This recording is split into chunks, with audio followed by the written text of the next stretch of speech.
Good afternoon and welcome. This is a regular meeting of the Sunshine Ordinance Task Force, called for Tuesday, August 24th, 2010 at 4 p.m. and beginning at 4:27 p.m. May we have the roll call, please? Member Snyder? Present. Snyder present. Member Nee? Here. Nee present. Member Cawthon? Here. Cawthon present. Member Manny? Here. Manny present. Member Washburn? Here. Washburn present. Member Knebber? Knebber excused. Member Wolf? Wolf excused. Member Chan? Chan excused. Member Johnson? Here. Johnson present. Member Williams? Williams excused. Mr. Chair, we have a quorum. Thank you. We have a couple of changes to today's agenda. First of all, items, complaint number 10037.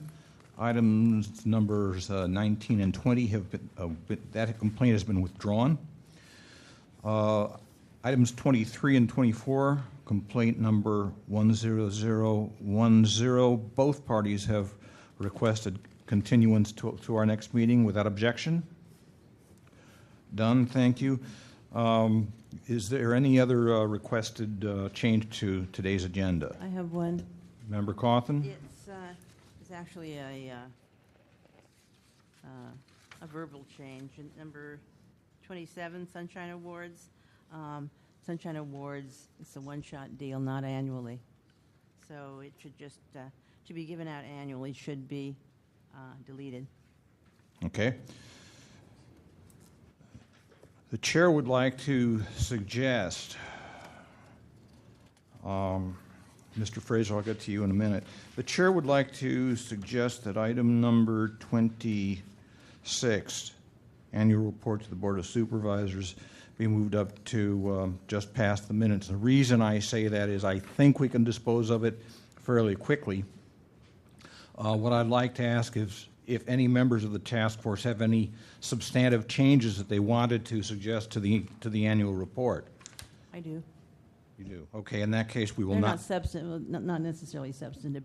One has to do with the non-annual quality of the Sunshine Awards, and the other has to do with the... No, I'm talking about the Sunshine, the annual report of the Sunshine Ordinance Task Force to the Right. Board of Supervisors. That's what I'm talking about, too. All right. There obviously will be some discussion there, so I will not recommend that we move it forward on the agenda. Mr. Fraser, you had a request? Could I just say something? I think In a minute. Remember, Mr. Fraser, please. Thank you, Chairman. Barry Fraser with the Department of Technology. There are two items on the agenda today with the same respondent and complainant, Department of Technology versus Nick Pasquarello. Item 9 and item 15 and 16. We request that the task force hear these two items consecutively. And I've talked to Mr. Pasquarello, and he has no objection to Okay. moving it. Is there any objection from anybody else on the task force or in the audience? Okay, seeing none, items 9 and items, what was it, 15 and 16 you said? Okay, they will be taken consecutively. And Member Cawthon, you had some additional? I wanted to say the changes that I have are not substantive. They're just to correct misstatements. So, I mean, if I don't know what... Well, I just as I think there has a deadline in filing this, so I'd like to make sure we get to it today. well, we're probably past that deadline already. I would, what I will suggest is we will not move it forward, and if we don't get to it tonight, I will. We have a special meeting coming up next week. I will put it on the agenda for next week's special meeting. If that's legal, I would ask our deputy city attorney if it is legal to have more than one item on at a special meeting. I'll have to look into it and tell you tomorrow. Okay, thank you. And I just wanted to say I'm not sure that I'll be able to attend it, so I will just submit the changes. Okay. Mr. Chair. Member Wolf, we're talking about changes to the agenda right now. Sir? Yes, item number 10 is my item, and the lieutenant is here and ready to deal with it. You just moved one item up that would have gone in front of that so that we would now be the third item. So I was wondering if we might hear that first, let the lieutenant, go back to what he has to do, and then you can take the two that are consecutive. 10, 9, and then 15 and 16? Right. Okay. Without objection? Done. Mr. Chair, Member Wolf. just want to say that when you create a special meeting agenda, you can have as many items as you want on it, just can't be amended at that meeting. I see. Okay. Thank you. I will also note that item number 8 is being continued because former member Goldman is unable to be here today. And with that, may we have the first item, please? The first item is the approval of March 23rd, 2010 regular meeting minutes. Is moved. Is there a second? Moved and seconded. Member Johnson. I just have one change to suggest. It's not a substantive change, but it says special meeting, and I believe that was a regular meeting. March 23rd. Yes. I mean, that's what it says on our agenda. I was not on the task force at the time, but our agenda says it's a regular meeting, and at the top of the minutes it says special meeting. Okay, I believe that's correct, that it was a regular meeting. I have one minor fix that I've already submitted in writing to Mr. Rustum, so it's not substantive, and with that, I think it's ready to go. Is there a public comment on the minutes of our regular meeting from March 23rd, 2010? Seeing none, public comment is closed. Further comment? Roll call, please. On the motion, Member Snyder? Aye. Snyder, aye. Member Cawthon? Aye. Cawthon, aye. Member Manny? Member Manny stepped out. We are temporarily in recess, having lost our quorum. No. Oh, no, we're. Oh, okay. We're back in session. Is this as amended? No quorum. No quorum absence. I'm sorry. Continue the roll call, please. Member Washburn? Washburn, aye. Member Wolf? Aye. Wolf, aye. Member Johnson? Is this as amended? Yes. Aye. Johnson, aye. Member Nee? Aye. Yeah. Mr. Chair, we have 6 ayes. Thank you. Next item, please. Second item is the approval of May 4th, 2010 special meeting minutes. So moved. Second. Chris, can you turn my microphone up a little, please?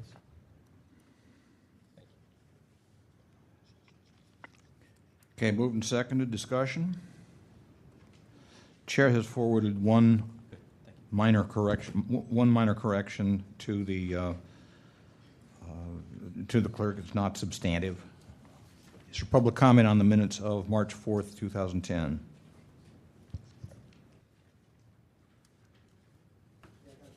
Please approach the microphone, sir. Yeah, I'm Mr. Wright, and the last time we had our hearing, you adjourned at 10 o'clock, and we started at 4, and I was here for 5 hours. There was a lot of confusion that took place, and as a Okay, result- sir, we are deliberating now with the minutes of a meeting that was held on May 4th, 2010. Do you have any comments to make on those minutes? Yeah, the last time I was here, I was supposed to be the next person to be called, so I'm recommending and asking that my matter be heard first, because I was the next person to be Sir, called. you are not talking to the agenda right now. We are discussing minutes of a previous meeting. Oh, okay. Please be seated. Thank you. Further public comment? Seeing none, public comment is closed. Further discussion? Roll call, please. On the motion, Member Snyder? Aye. Snyder, aye. Member Cawthon? Cawthon, aye. Member Manny? Aye. Manny, aye. Member Washburn? Washburn, aye. Member Wolf? Aye. Wolf, aye. Member Johnson? Aye. Johnson, aye. Member Nee? Aye. Nee, aye. Mr. Chair, we have 7 ayes. Thank you. Next item, please. Item number 3 is approval of May 11, 2010 special meeting minutes. Moved. Moved and seconded. Discussion? Okay, the chair has one minor, somewhat substantive revision that he has forwarded to the administrator. Is there public comment on the minutes of May 11th, 2010? Seeing none, public comment is closed. Member Wolf? Just there are, there's one typo at the very, very end where it says ayes. I believe Member Washburn's name is spelled incorrectly. Okay. Further discussion? Roll call, please. Chair, could I have the page number, please? Page 22. There's an M at the end of her name instead of an N. Thank you, Mayor. Okay, further discussion? Roll call, please. On the motion, Member Snyder? Aye. Snyder, aye. Member Colton? Aye. Colton, aye. Member Manny? Aye. Manny, aye. Member Washburn? Washburn, aye. Member Wolf? Member Wolf? Oh, aye. Wolf, aye. Member Johnson? Aye. Johnson, aye. Member Nee? Aye. Nee, aye. Mr. Chair, we have 7 ayes. Next item, please. The fourth item is the approval of May 25th, 2010 regular meeting minutes. Okay, is there a motion to approve? Moved. Moved and seconded. Discussion, Member Johnson. A couple of changes that I noticed. Again, it says special meeting, and that was a regular meeting. That's on our packet 34. Okay. I'm sorry, 24. Also, there's 2 typos in that on that same page. The second sentence after one says motion to approval. I believe Member Cawthon brought this up before. It should say motion to approve. And on the last line, it's the same typo, motion to approve.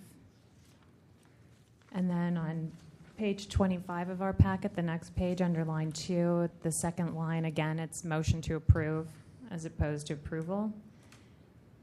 And then in section 4, where it says the complainant and the respondent was not present, that actually belongs under item 5. Then I went back and listened to the tape to make sure that we don't usually have them talk to us during the jurisdiction. And when you mentioned that, it's under item 5 if you want to go back and listen. Okay. And then there's a couple more typos, but I don't know if that's something I should submit. You can do that now, or you can put them in writing to the Okay. to the administrator. That's fine. Thank you. Further discussion. Chair. Member Wolf. Just on page 24 in number 1, fourth paragraph, it says to chair need DEA 3, should be DCA. That's all I have right now. I'm sure Member Johnson will get the rest. Okay. Further discussion. The chair has forwarded some non-substantive corrections to the clerk. Is there public comment on the minutes of May 25th? Seeing none, public comment is closed. Any further discussion? Roll call, please. On the motion, Member Snyder? Aye. Snyder, aye. Member Cawthon? Aye. Cawthon, aye. Member Manny? Aye. Manny, aye. Member Washburn? Washburn, aye. Member Wolf? Aye. Wolf, aye. Member Johnson? Aye. Johnson, aye. Member Nee? Aye. Nee, aye. Mr. Chair, we have 7 ayes. Thank you. Next item, please. Item number 5 is approval of June 1st, 2010 special meeting minutes. Okay, is there a motion? So moved. Is there a second? Moved and seconded. Discussion. Is there public comment on the minutes of June 1st, 2010? Seeing none, public comment is closed. Roll call, please. On the motion, Member Snyder? Aye. Snyder, aye. Member Cawthon? Cawthon, aye. Member Manny?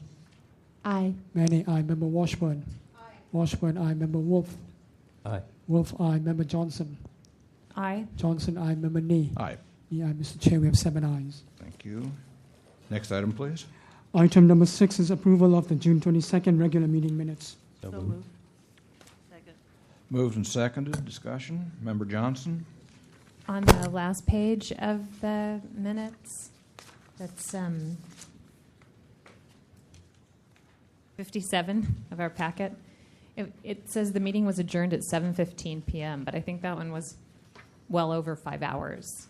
So that is incorrect, although I do not know the correct time. Do you see what I'm talking about?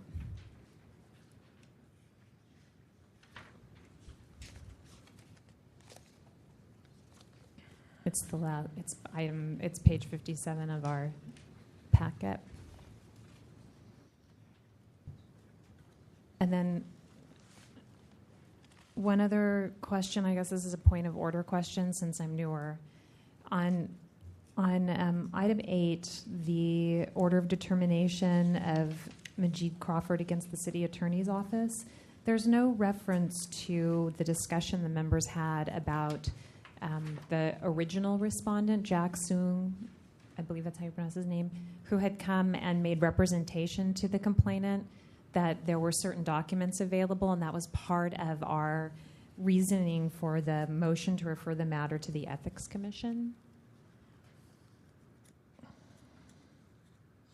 For the willful violation was that, Chair Nee had, Matt Dorsey had represented to Chair Nee that the original respondent was on vacation and could not timely respond to the order of determination, but on questioning by Chair Nee, it had indicated Matt Dorsey had agreed that he'd had plenty of time, and that was part of our willful violation finding, so I thought that it might be something that we want to have in the minutes so that it kind of makes a little bit of sense, even though I know it doesn't have to be in that much detail. Okay. Member Wolf? Wondering if on the orders of determination, whether it states it on there. One of the issues, and I don't know if we're going to have that discussion today or not, but one of the issues is a matter of redundancy. If the orders of determination is a matter of record as part of the minutes, then there's no reason to include it in the minutes if it's already included in the orders of determination. I know that what's here is very substantive, and we should include it for the sake of the format here, but I'm just wondering if it was already included in the order of determination. And I don't think I was on the CAC at that time. Well, the one thing about it was that the order of determination was not complied with. So, but I understand what you're saying. So you could just click on it and it would be part of the record. Right. Thank you. I would suggest, Mr. Chair, that we do include the substantive matter that refers specifically to the willful violation, because what is reflected here in the minutes does not. Okay. Further discussion? I'm sorry. Well, I'm just. Do you want me to provide? Do you want actual language, or shall we just have Mr. Rustum? Well, okay. Two things. First of all, actual language would probably be good to provide. However, what I would suggest is that we do it in writing. There are a number of other things that I want to address that I think compel us to continue this this set of minutes till our next meeting. So I would say, Member Johnson, Member Wolf, you might want to put your suggestions in writing. So is it the pleasure of the body to continue this item? Is that what we're... Shall we do that? Without objection? Okay, this item is continued. There are some things that I want to bring up as well. There's no public comment on this item? There will be, sir. Wonderful. I cannot wait. Thank you. Who we may.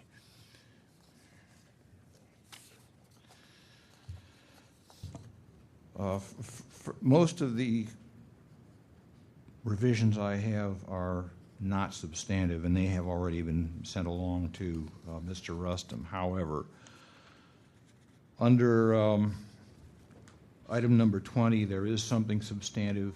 The 10th paragraph on page 11 of those minutes, which is page 54 of our packet. The 10th paragraph states that the chair asked that Joe Lerner be requested to attend the July 27th meeting And I believe that we were informed at that time that Ms. Lerner had retired or had left city service. Isn't that correct? No, Mr. Chair. You made the request on the 22nd of June. And Oh, when I it came see. before the committee on the 27th, Ms. Olga Ryerson, she said that Ms. Lerner had already retired. Okay, in that case, that item number 20, that's out of the way. Item number 25, there are some things that are not included that I think should be. This was during the election of officers of the task force. The summary does not mention that certain members questioned the chair about his performance record, particularly the task force's failure to complete an ordinance amendments package in time for the November 2010 election, and also the lack of an annual report to the Board of Supervisors. And it fails to note that what my responses were. Summary also fails to include statements by certain members that the task force needs to take a new direction. I believe these items should be included, and the members who made those statements should be identified in the minutes. Further discussion. Is there public comment on the minutes of June 22nd, 2010? Yes, there is. Thank you. Sir, you have 3 minutes. Thank you. Thank you very much. My ears were pricked up by the recommendation for it to be pushed up to the Ethics Commission for official misconduct, willful. I'd like a response to that, because every time the glorious Sunshine Commission has referred something up to the Ethics Commission for willful misconduct, it's been overruled. Is that not false hope? Okay, sir, we are here, we're discussing the minutes of a specific meeting, June 22nd. That is correct. And in that specific meeting, was it not brought up that it should be willful misconduct referred up to the Ethics Commission? Did you not read that for the record in the last 2 or 3 minutes? Am I not on subject? Mr. Russman, could you refresh our memories on that, please?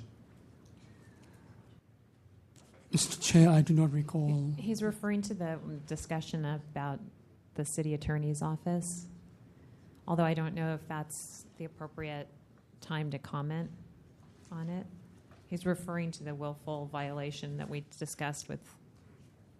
Correct, and that you were going to refer it up to the Ethics Commission. And my question is, given the nature that you've referred things up to the Ethics Commission and always been overruled, is it not false hope in what you're doing and offering your citizens here? Sir. Because the process is false if there is no bite, if there is no accountability, and if the process is a farce. Sir, so that is my question. Directed to the panel. Sir, you're referring to the substance of something that was discussed, the discussion of an item, a specific item at that meeting. That may be but so. Do you have a correction, an actual correction to the minutes as they reflect the proceedings at that meeting? Well, I would believe that an accurate correction to those meetings should have been somebody bringing up the fact that this referral is ineffectual. Well, sir, nobody at that meeting, to the best of my recollection, did that. Naturally. Thank you. Thank you, sir. Is there further public comment on the minutes of June 22nd, 2010? Seeing none, public comment is closed. Further discussion? Roll call, please. Oh, I'm sorry, this matter is continued.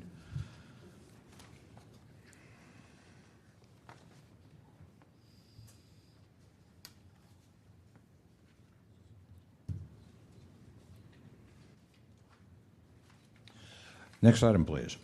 Item number 7 is approval of July 27, 2010 regular meeting minutes. Okay. The chair is going to recommend continuation of this item. There is something that I think needs clarification. A couple of substantive items, corrections that need to be made.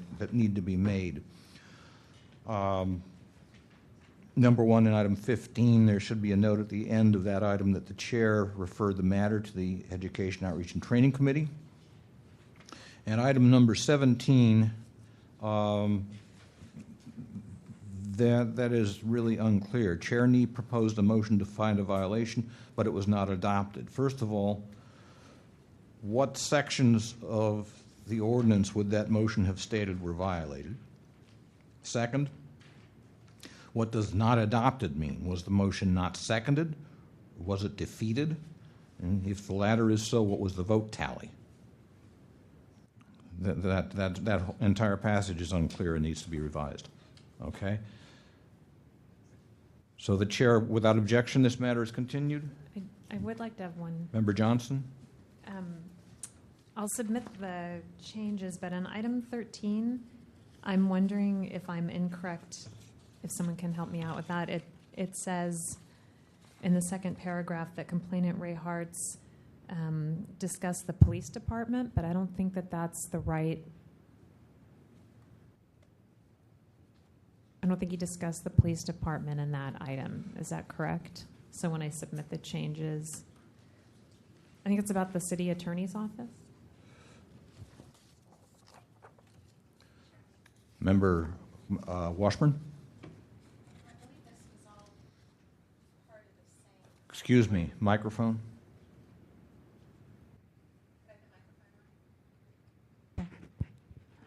I believe these were concerning the index of records for the police department, for which the police commission and also the city attorney's office had some role to play. Okay. Member Wolf? Actually, it's the city administrator's office.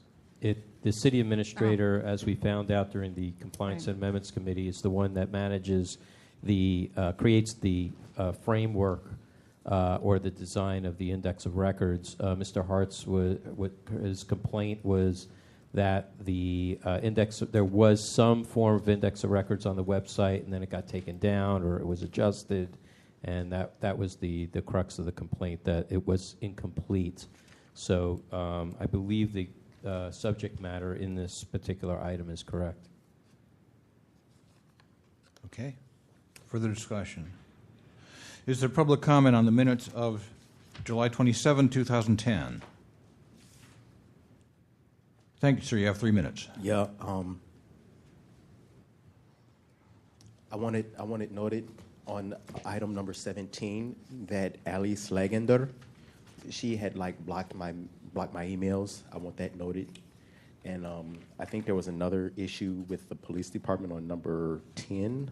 I want it noted that I said that that other departments could have, that you could look through a lot of their files and actually see more information, and the police department doesn't do that. That's kind of more of a paraphrase of what I was saying. So I want those things to be added. Let me see here.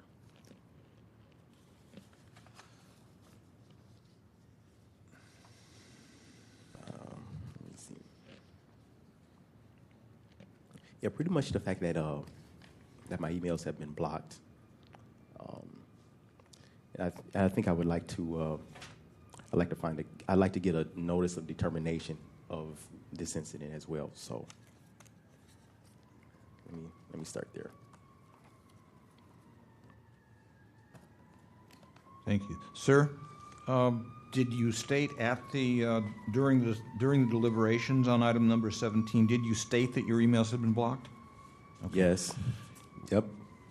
It might be helpful, sir, Mr. Rustman, did you want to make a comment? Oh, it might be helpful, sir, if you would, between now and our next meeting, when these minutes will be again reviewed, if you could submit your corrections, your suggested corrections, in writing to the clerk of the task force. Could you do that? Okay. Can you email them? Okay, because I guess that means I'll have to get a CD from you, and I'll probably give a direct quote then. So that's what I'll Okay. get. Well, whatever works for you. But what I'm saying is we want to make sure the minutes are thorough and accurate. And if you could submit your correction in writing, I think that would be very helpful to us and much appreciated. Okay. Thank you. Thank you. Is there further public comment on the minutes of July 27, 2010? Seeing none, public comment is closed. Mr. Chair? Member Wolf? I believe also this was a regular meeting. Not a Yes, it special was. meeting. That is a regular meeting. That's correct. Further discussion? Okay, this meeting is, then this item is continued to the September 28th meeting. And I believe now we come to item number 10. Could you call item 10, please? Item number 10 is the Compliance and Amendments Committee has referred to the task force a recommendation that file number 10025, Ray Hart's against the Police Commission, be forwarded to an enforcement agency due to willful violation if the Police Commission fails to demonstrate that its index of records fulfills the requirements set by 67.29 of the ordinance. Okay. By way of clarification, the Compliance and Amendments Committee, in moving this back to the task force, did not include in its recommendation referral to any specific enforcing entity. That would be decided during today's deliberations if, in fact, we decide to do that. With that, we would invite the complainant to approach. Thank you for coming. You have 5 minutes. Members of the task force, Ray Hartz. This may not take as long as I was expecting it to.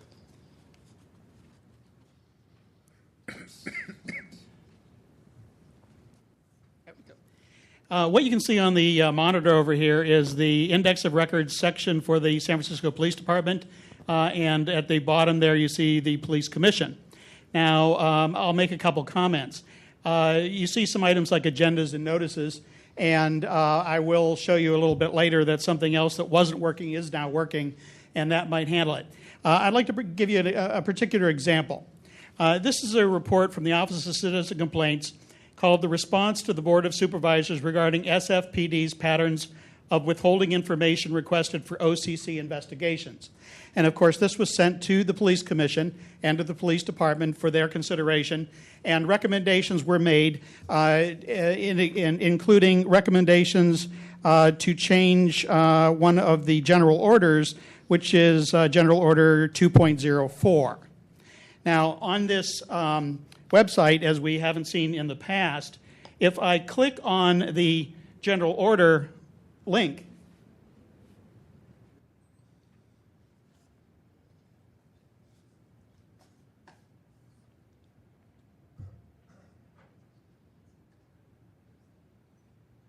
what I simply get is a restatement of what we already know. It's the Police Commission, police category, the category is Police Commission and its general order. So there's really no additional information on here, which I would expect normally an index would give you some sort of a reference to something else. An index in the back of a book gives you an index to page numbers or something like that that takes you somewhere. So if I wanted to, number one, look at any of these reports like this particular report I've cited and know what kind of reports are given to the Police Commission for their consideration, what kind of reports that they themselves issue, there is really no way that I can tell using this particular part of the website that I would be able to do that. If I wanted to follow up and look at the specific general order to see whether or not the changes that were requested or recommended in this were actually made, there would be no way I could do that because I can't get the general order.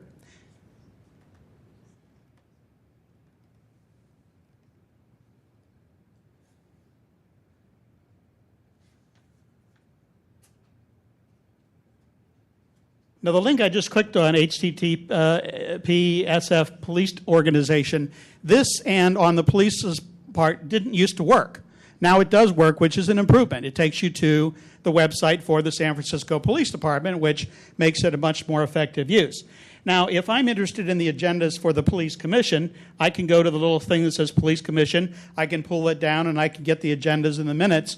So there is an improvement over what they had up there. We now have something up, which was my complaint back in 08 and 09, and we have some information. However, we're still at a position where I would say the vast majority of the documents that the Police Commission would have under its control, and again, they are custodians of the documents, not the owners, wouldn't be able to be located using this website. I have gone over the Police Department's website a number of times, and there really, other than agendas and minutes, there really isn't much you can look up and research. And again, that has always been my point, moving on from the fact that we now have something on the website, is that the section 6729 specifically says that there is supposed to be sufficient information to show how the particular documents are organized by date or file or something like that, And it also indicates that there's supposed to be a way for users of this index to be able to research and then make particular index requests. This particular one that I cited was something that I had to go hunt and peck on the internet. And it was, sit there for a half an hour, 45 minutes, trying to figure out how many different things. I knew, but and in this case, it was possible for me to do it only because I knew it was already there. I had gotten a copy a couple of years ago, but couldn't find it, and know it had filed away somewhere in a box. And as a result, I was looking for it again, and I went on and tried to find it and couldn't. There would be a lot of things that I think the police department would benefit by having a more extensive index here. The number one thing is, at the last police commission meeting last week, comment was made about them hiring extra staff to help Lieutenant Riley with all the public information requests. Well, if the general orders, which are, I think, nothing confidential, were here on the website, I could look at the general order. If I wanted a copy, I could print it out, and it would save them the time of doing the research, printing it out, and everything else. So I'm saying this is an improvement, but I don't think it's where it needs to be. Thank you. Is there anybody here to present facts and evidence in support of the complainant? Seeing none, respondent, please approach. Thank you for coming, sir. You have 5 minutes. Thank you, Mr. Chair. I'm Lieutenant Joe Riley. I am the Secretary of the Police Commission. Ordinarily, you would get a staff member here, but I work in a two-person office, so maintaining our files and our public access is quite burdensome, but we do our absolute best. I can't really comment on the police department's portion of the website.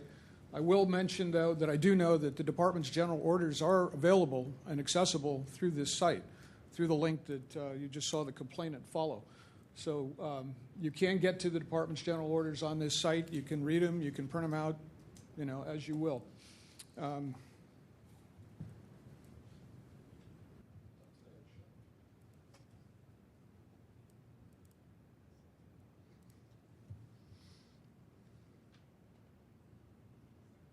I'll go briefly through our index. As was mentioned earlier, our index is maintained by another city department, as I'm sure the task force is aware. I also heard mention that Ms. Lerner has retired, which I was not aware of. That explains why I'm not getting any email answers from her. I was actually trying to make some adjustments to this. But if that's correct information, then that answers that question.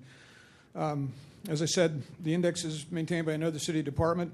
However, the records of the Police Commission are organized chronologically by commission meeting. We meet every week, as you know. We have a tremendous amount of support documents that we assemble for every single meeting, and we maintain those files chronologically in the commission office.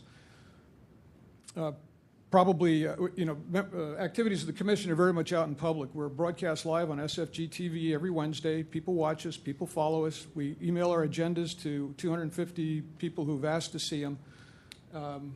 And we're also streamed on the internet for those meetings as well. You can go back and link to SFG TV and watch any police commission meeting that as your heart desires.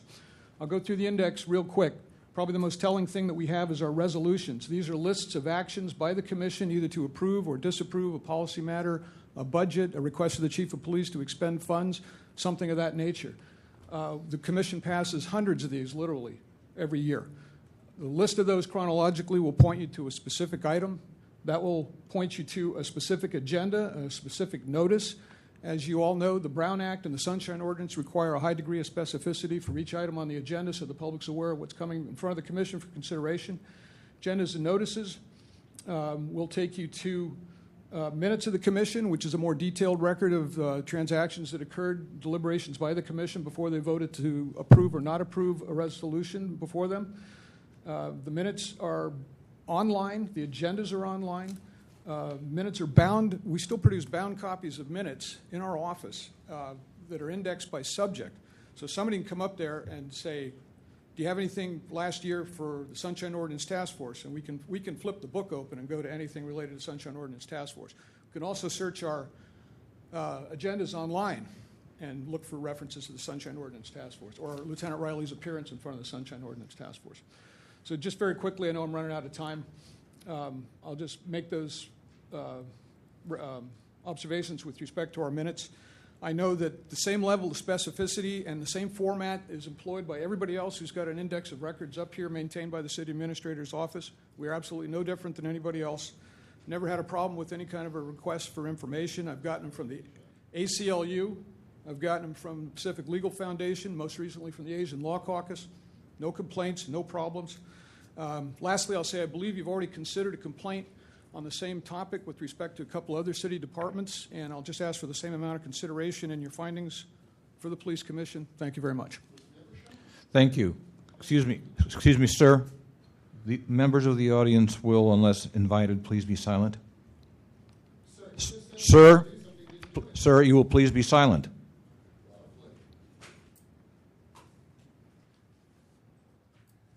Is there anybody here to present facts and evidence in support of the respondent? Seeing none, the matters with the task force. Member Wolf. Lieutenant? Are you Lieutenant? Yes, sir. Okay, please come forward. So I've reviewed this section under the Police Commission, and I'm actually now also, so I have it in front of me to see that I'm looking at the same thing I saw earlier today.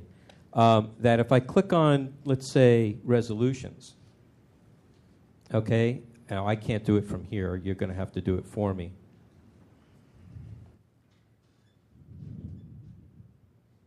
And if you scroll down, please.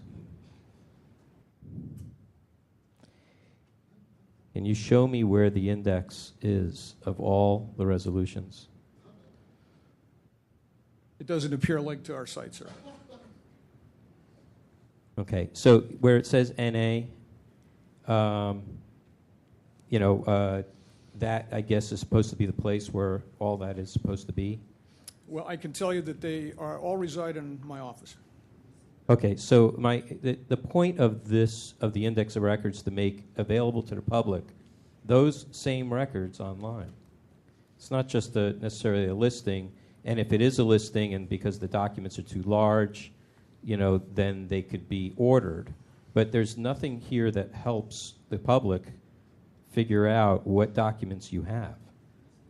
It's just a framework. It's exactly what the city administrator provides as a framework for every department.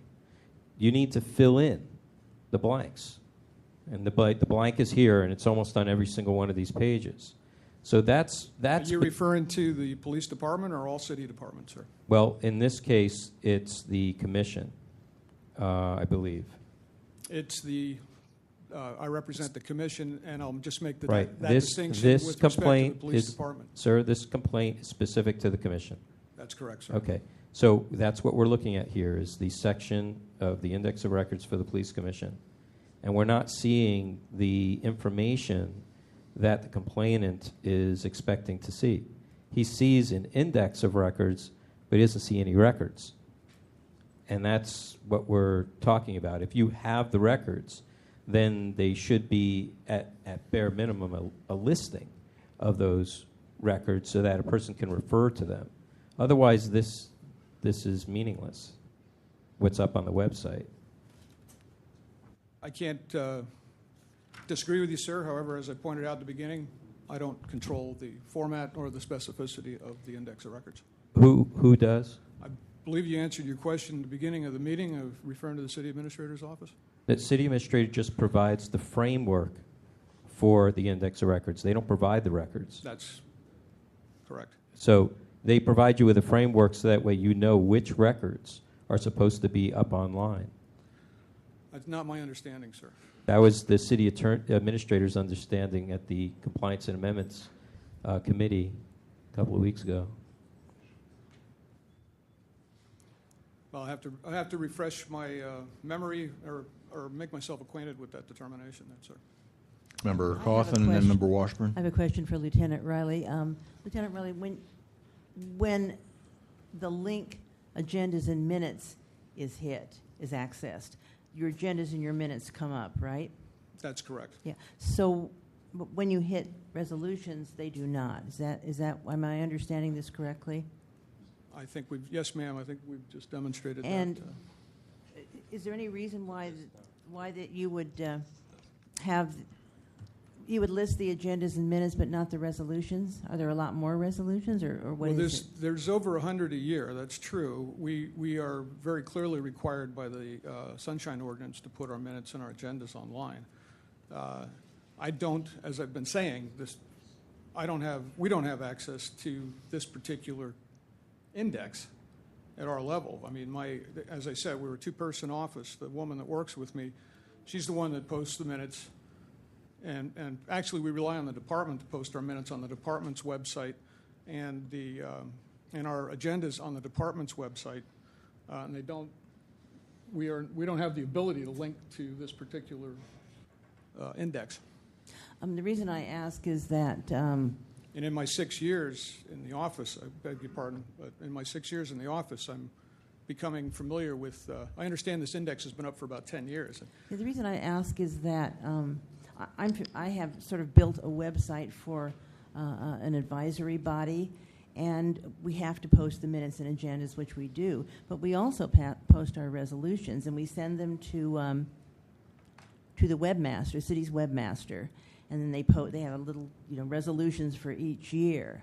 So that's how. And we have when we have annual reports, they also have a listing for annual reports. So my experience is that once you get into the rhythm of it, you get like you just post something after every meeting, and the listing then takes care of itself. I think it could be really daunting now when you've got, I got 100 resolutions these task force people want me to post. So I'm just mentioning how it's done at the Library Citizens Advisory Committee.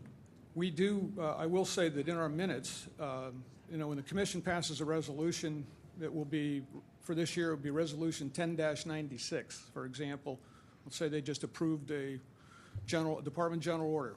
So the text of the General Order, the amendments to the General Order, any changes will become part of the minutes, and the resolution is referenced in the minutes. When you hit the button for the minutes for that meeting, you see it all. It's all there. Now, I will concede that we don't have an index of the resolutions themselves. We do keep that. I could not, unless without talking to the city administrator's office, and I don't think any other department is. I could be wrong. I don't know if any other department is linked in the manner you're suggesting. It wouldn't be a great burden for us to put up our indexes of our resolutions on our site, assuming we have enough bandwidth or space or megabytes of memory or whatever we're allocated. But I rely on somebody outside of my office to put things on the internet for us. We're a two-person office. I actually had to close the office, and so nobody had access to any public records because I was down here appearing in front of this committee. So I just want to give you an idea of our. No, but I just wanted to say that, I'm glad to hear that you would be willing to do it. I don't think it's such a burden when it's things that are easily, things that you do consistently and that you could post consistently. Well, as I said in the beginning, I think the most telling record that we have is those lists of resolutions. Now, Mr. Hartz was talking about an item that happened back in 2003, and it had to do with resolution by the Commission for provision of documents to the OCC. And in looking at resolutions for that year, as you went through them, one would have jumped out. Resolution by the Police Commission ordering the department to provide documents to the OCC under these circumstances. Then that would have pointed you to a particular commission meeting, which would point you to a particular meeting file and all the support documents for that. That's how you would have found the information. So, yes, I'll concede that would be something helpful. I mean, I'm not trying to badger you on this. I'm just saying that, this Library Citizens Advisory Committee, we have no staff. We're just ourselves. We're just people. We have no staff. We have no support. We have no money. But we do work to make sure that we post things that we do so that other people who want to look them up can look them up easily. Yes, ma'am. I'm agreeing with you. However, if you look at the commission meetings on SFG TV, the guy you see there every night is me. So we're pretty darn busy, but we do our best to try and meet demands of the public. Member Washburn, then Member Johnson. At last month's regular meeting of the task force, we heard from the city administrator, somebody from the office, Ms. Ryerson, I believe her name is. Ryerson, yes. Right. And we were in a discussion with her about the need for an index of records to use plain English so that for the names of the categories, or using the official name but then with a brief description for lay people who might not know what the category name was. And I don't know that this applies so much to the police commission as the police department and other departments. So that's one issue, is for an index to be useful, it has to be comprehensible. And yes, the ACLU may be able to work its way around these records. Of course, you would expect them to in other groups, but regular people would have a harder time. And you can't request a record if you don't know what its name is, or you can't figure out what category it goes in.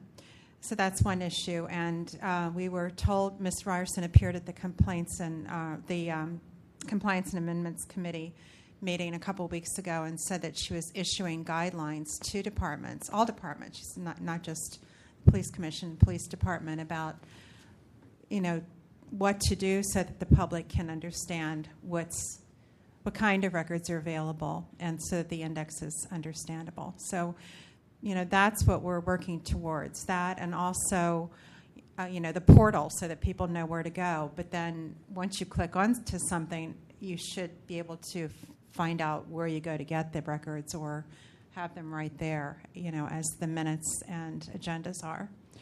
And so that's what we'd like to see. And we realize it's a process. And I'm pleased to see the improvements, but I think there's a ways to go. And like I said, the city administrator's office is going to be issuing guidelines so that you know what you need to do to help members of the public find information. Thank you, ma'am. I'm glad to hear that. As I said, I was trying to contact Ms. Lerner, but if in fact she has earned her retirement, then so be it. But I was trying to make some adjustments to what you did see up here today. I actually did do just that as a draft, and I was going to see if it was possible to give more explanation to the different categories. However, I didn't want to go out on a limb and not do something not in concert with everybody who's got an index up there. Mm-hmm. So it was my intention to talk to people from the city administrator's office to see what we could do. But if she's issuing guidelines, believe me, I will take a look at them and do my best to follow them.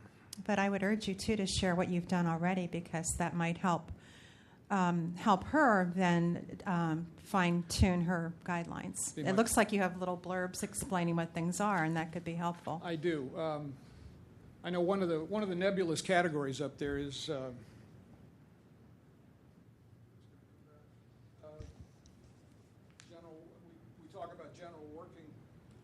we talk about general working files, and that is notices, inquiries, invoices, public records requests, reports, studies and valuation of department operations, statistical summaries, ethics commission required filings and reports required by department general orders, commission resolutions or charter requirements that bind the commission.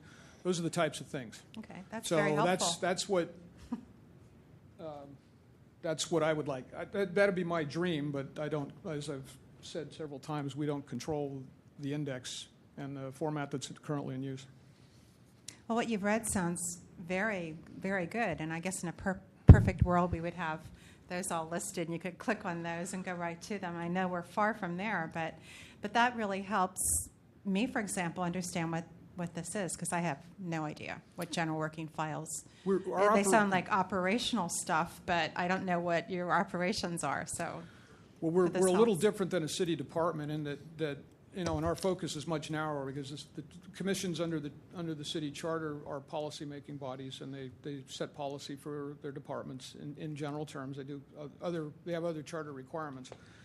Our police commission would be approving a lot of department general orders, so that people interested in seeing, and we would have the records of those changes. Okay. Those would be the types of things that we would have in our general working files. But since we're such a chronologically driven organization, we go from meeting to meeting to meeting to meeting, that it's much more efficient for us to categorize these things and to hold them as in a chronological fashion. So the minutes, the resolutions, and agendas and notices all complement each other. Okay, thank you. Attorney, Member Johnson and Member Cawthon. One comment I was going to make was what Member Washburn just went through, that this index does not match the detail description that we discussed at last month's meeting with the city administrator. So thank you for that. And I think that's something that could correct it. But just to clarify, we had an extensive discussion with the city administrator at our last meeting, and we determined that there wasn't a requirement in 67.29 to actually link to the document at this time. And I don't know if that's in Member Wolf's discussion, he seemed to indicate that that was something that changed at Compliance Committee, because it was pretty clear that we were not required to actually, there was no requirement in there to actually link to the document. It's not a document repository, it's just a description. So I wanted to be consistent until we somehow fix that in the language. But this definitely does not match the description that the city administrator's office had, the city attorney. So, yeah, Lieutenant Riley. Member I just Cawthon. wanted to the section of the ordinance, which is 67.29, which I'm sure you are aware of. It is confusing because it does say, you know, the index need not be in such detail as to identify files and records concerning a specific person, transaction, or other event, but shall clearly indicate where and how these records are kept. But then down below it says the index shall clearly and meaningfully describe with as much specificity as practicable the individual types of records. So on one hand, I'm getting describe the types of records, which is general. And on the other hand, I'm getting describe them specifically, which would mean that the links or the sub records under the general description should be also indicated. So one of the things I'm going to suggest to the Compliance and Amendments Committee is before we amend the ordinance that the what is required should be made very, very clear, because we had the same problem with the police department. Yes, ma'am, thank you. I appreciate your comments, Ms. Johnson. Thank you. Okay. Member Wolf. Just one last thing, Lieutenant Riley. Again, I'm just perusing where I can find all this information, and each section refers me back, if anything, to the sf-police.org website. I'm checking minutes. Minutes for this year only go up to March. They don't go up through today. So part of this is also how you're updating, your records at the same time. So, and it's kind of the crux of the whole compilation of index of records. Thank you. Okay. The respondent and then the complainant will each, Mr. Lieutenant Riley, don't go away, please. The respondent and then the complainant will each have 3 minutes to give any concluding or rebutting remarks. Thank you, Mr. Chair. I'll only say that I appreciate Member Washburn's comments, and I was not aware the City Administrator's Office was taking the lead on trying to implement an improvement to the index as it exists. I just will assure the task force that I'll do my best to cooperate with that effort. Thank you. Okay. Again, Ray Hartz. And, I appreciate all the comments that were made. And I do want to acknowledge, number one, we have something on there which was not there for the first 9 or 10 years that it was required. It is now up there. None of the links for these particular documents actually lead anywhere. Every one of them, if you click on it, it just leads to that next page, which tells you the same thing. So, but if you do go to the top,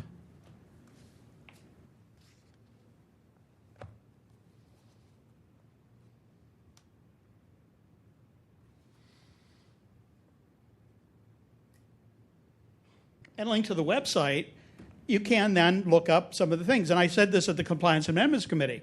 If a department sets up an index on their own website, which is comprehensive, and you can get the documents you need, you can do the research you need, you can make the request you need, I don't have any problem with that, especially if you go to the index of records and you click the link and it goes there. And so I'm going to do some more looking on the San Francisco Police Department. I've looked before, and I couldn't find much of anything except agendas and minutes. As far as resolutions, general orders, things like that, I may be wrong. They may have made changes to this, and now you can look up a general order.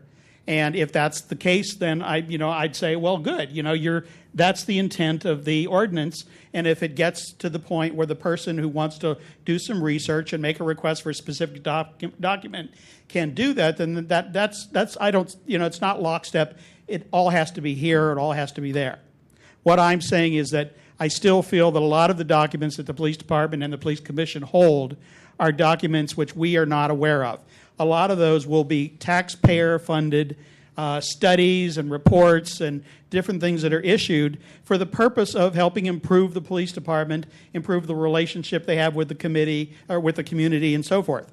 And if you're interested in it, if you really want to make substantive and intelligent comments at, say, a police commission meeting, you need to be able to look at that. You don't want to get up and say, well, you guys don't do this, only to have them say, no, look at this report here. If I look and I see the general order was changed and most of the changes that were recommended by that 2003 report were implemented, I'd say, good. If I look at that general order and it's exactly the same as it was in 2003 and not one change was made, then it might be appropriate for me to go to the police commission meeting and say, why is that? But unless I have access to that information, and again, Lieutenant Riley's mentioned a number of times there are two people office. One of the advantages of having the actual documents on the site is it relieves the city staff from having to research, look up, copy, or anything else. I can go on there, I can do the research. If I want a copy, I can print it. If I don't need a copy, I can save a tree. And so I think it would be their time, their energy, their resources that would be benefited by putting up some of these things. And there's certainly nothing that they would ever want to keep hidden from us. General orders are the directives to officers on how they handle certain situations or certain policies. And if those are available online, it would be much easier for the public and less of a burden for public inquiry on the police commission. Thank you. Matter is back with the task force. Is there any kind of a motion?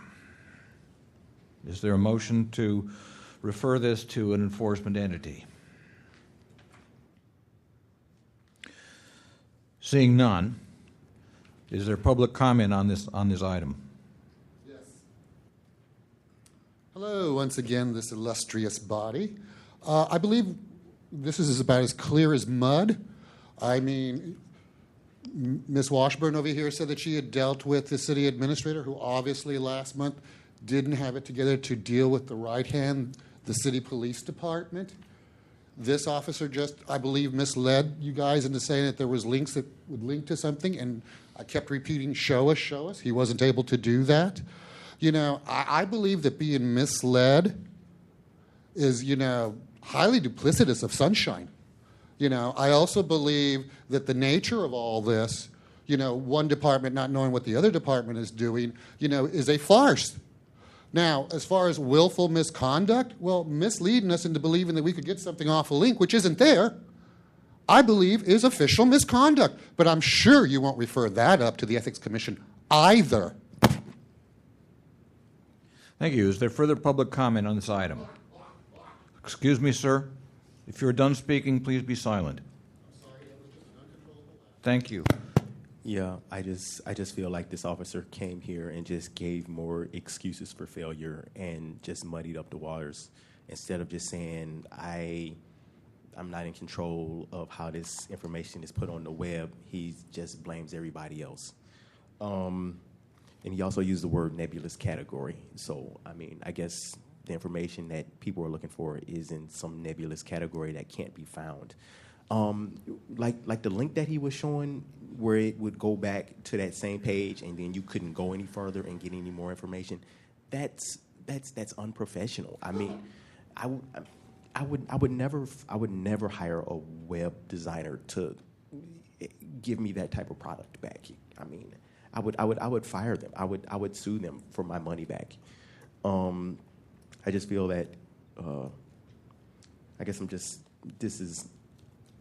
don't know. It's just Ray Hartz has been definitely abused by the police department. So for him to say that they're doing right, they're doing honorable, they're acting with integrity, it's highly disingenuous. Ray Hartz has been hung up on, cussed at, several things. Ray Hartz has been abused by this police department, and to say that they're of any level of integrity is disingenuous. Thank you. Is there further public comment on this item?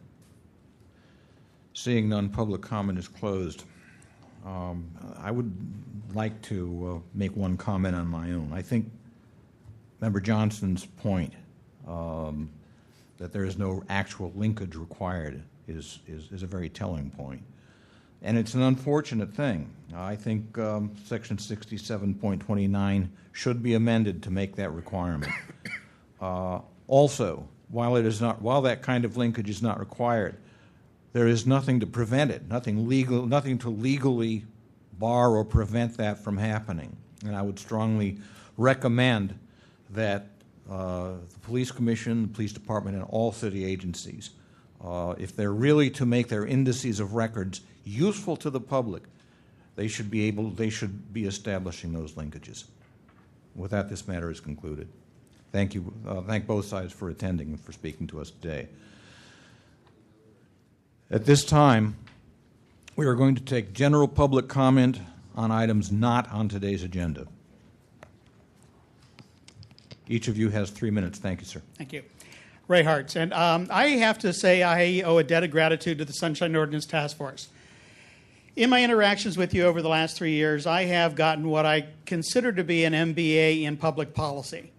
It has led me to deal with the Rent Stabilization Arbitration Board, the Ethics Commission, the Police Commission, the Board of Appeals, and other city bodies. And I see some commonalities in the way that public open government issues are dealt with at those bodies. There usually are not very many problems with public statements.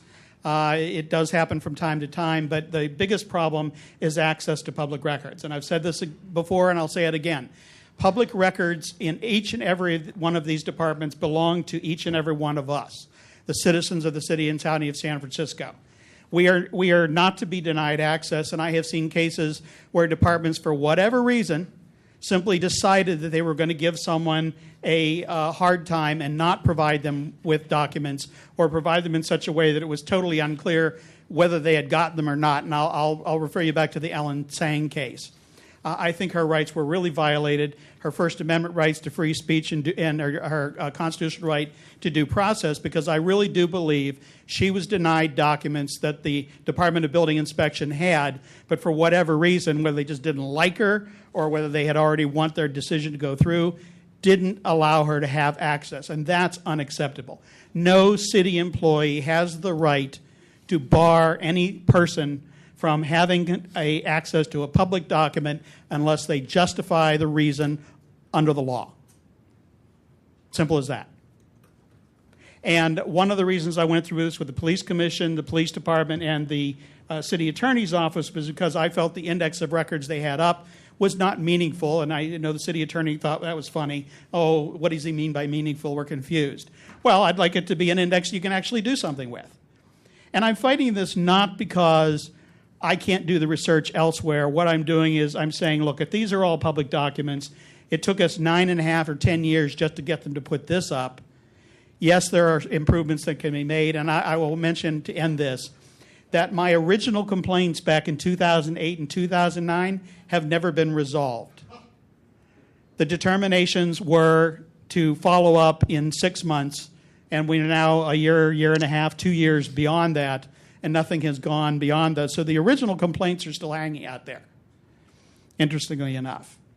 The Police Commission and Lieutenant Rowley has made a change. I've gone through your process. Now I will be able to go to the Police Commission and present my rationale to them to a much later extent, because I do believe it would benefit them It would benefit the city, and it would benefit the citizens of the city if they were able to provide as much of that information online as possible.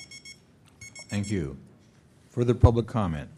Yes, I have further public comment along the lines that he's been talking about accountability and everything else, setting up a system, where people are going to be responsible and accountable. He said he's had something out for 2 years now. My particular case in the past was referred up to the Ethics Commission for willful violation and overruled by the Ethics Commission. In May of 2009, the San Francisco Bay Guardian wrote an article about the 14 times you guys referred something up to the Ethics Commission and it was overruled. So your false choice of being able to refer something up for penalties to be assessed or something is a false choice because it never happens. So you're thereby offering us citizens false choice, false process, and in addition to that, false hope. And I congratulate you very, very much for that. Thank you. Is there further public comment? Well,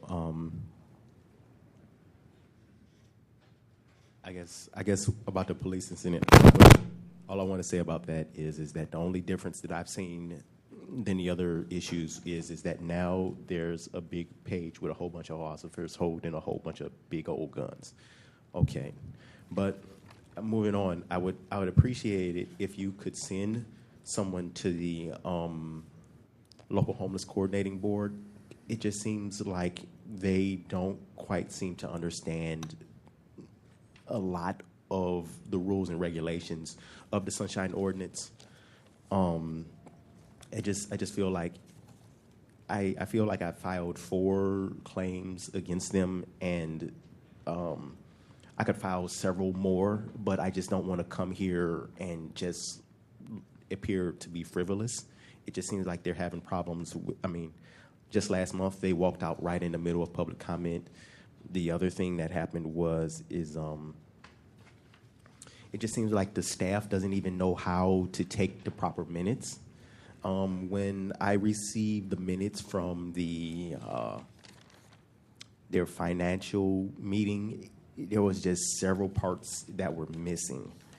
The minutes shall state the time the meeting was called to order, the name and dates of members attending, the roll call and vote on each matter considered at the meeting.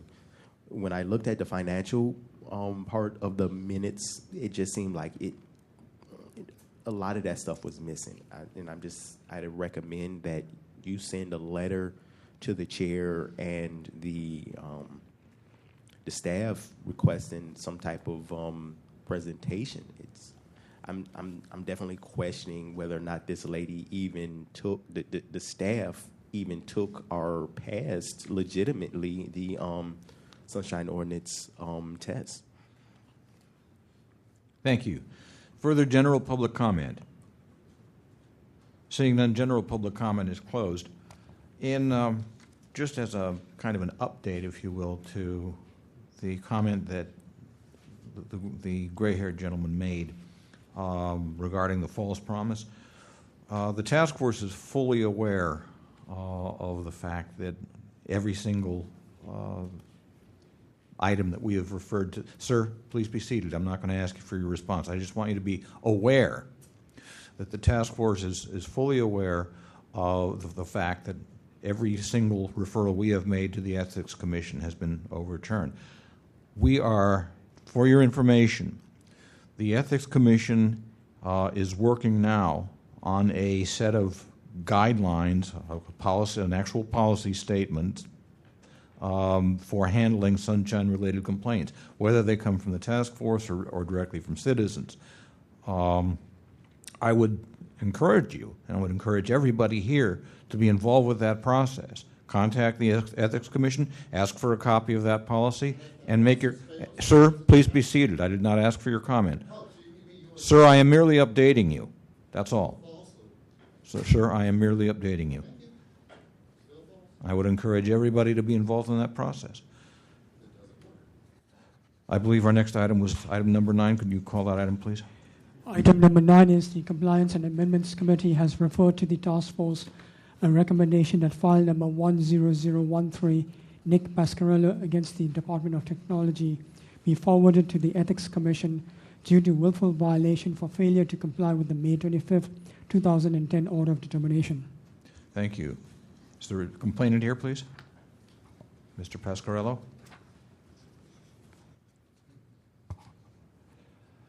Thank you for coming, sir. You have 5 minutes. Oh, well, this matter was heard. I have 3 items up here, so you'll have to forgive me if I'm confused a little bit. This is the item whereby the matter came before the Compliance Committee. Is that correct? I see. Yes. If I'm not mistaken, the Compliance Committee ruled unanimously that BAVAC continues to be in violation of your order of May 25. I'm not sure there's much I can add to that. Your Compliance Committee spoke very clearly to that. And the ruling, as I remember, was very specific in that it was that they were to comply within 5 business days of May 25, and your committee ruled that they did not. So I'm not sure. Again, I don't know that there's anything I can add to that. You spoke clearly, and frankly, I must say I am, maybe because I'm still so new at this, I am confused as to what role you play in reviewing what they did. In other words, some sources have told me that you do not rehear the matter, that it's settled. You might say settled law. I mean, the ruling. You issued the ruling on May 25. You issued a review of it to see if it had been complied with. I don't know I forgot the date. But when was that date? 2 weeks ago? Yes. Approximately. Yeah. So, and you found out they were still in violation. And to be honest, I don't understand what you're doing now in regard to that, except except to whether or not to refer it to ethics for enforcement. Is that? I'm not sure. Is that what the nature of this proceeding is? That's correct. I would just urge you to refer it to ethics. Although I'm not happy to hear all the reports that ethics has never followed through on any of your recommendations. That's not encouraging. I think that's all I can say about this. Thank you. Thank you. Thank you. Is there anybody here to present facts and evidence in support of the complainant? Seeing none, is the respondent present?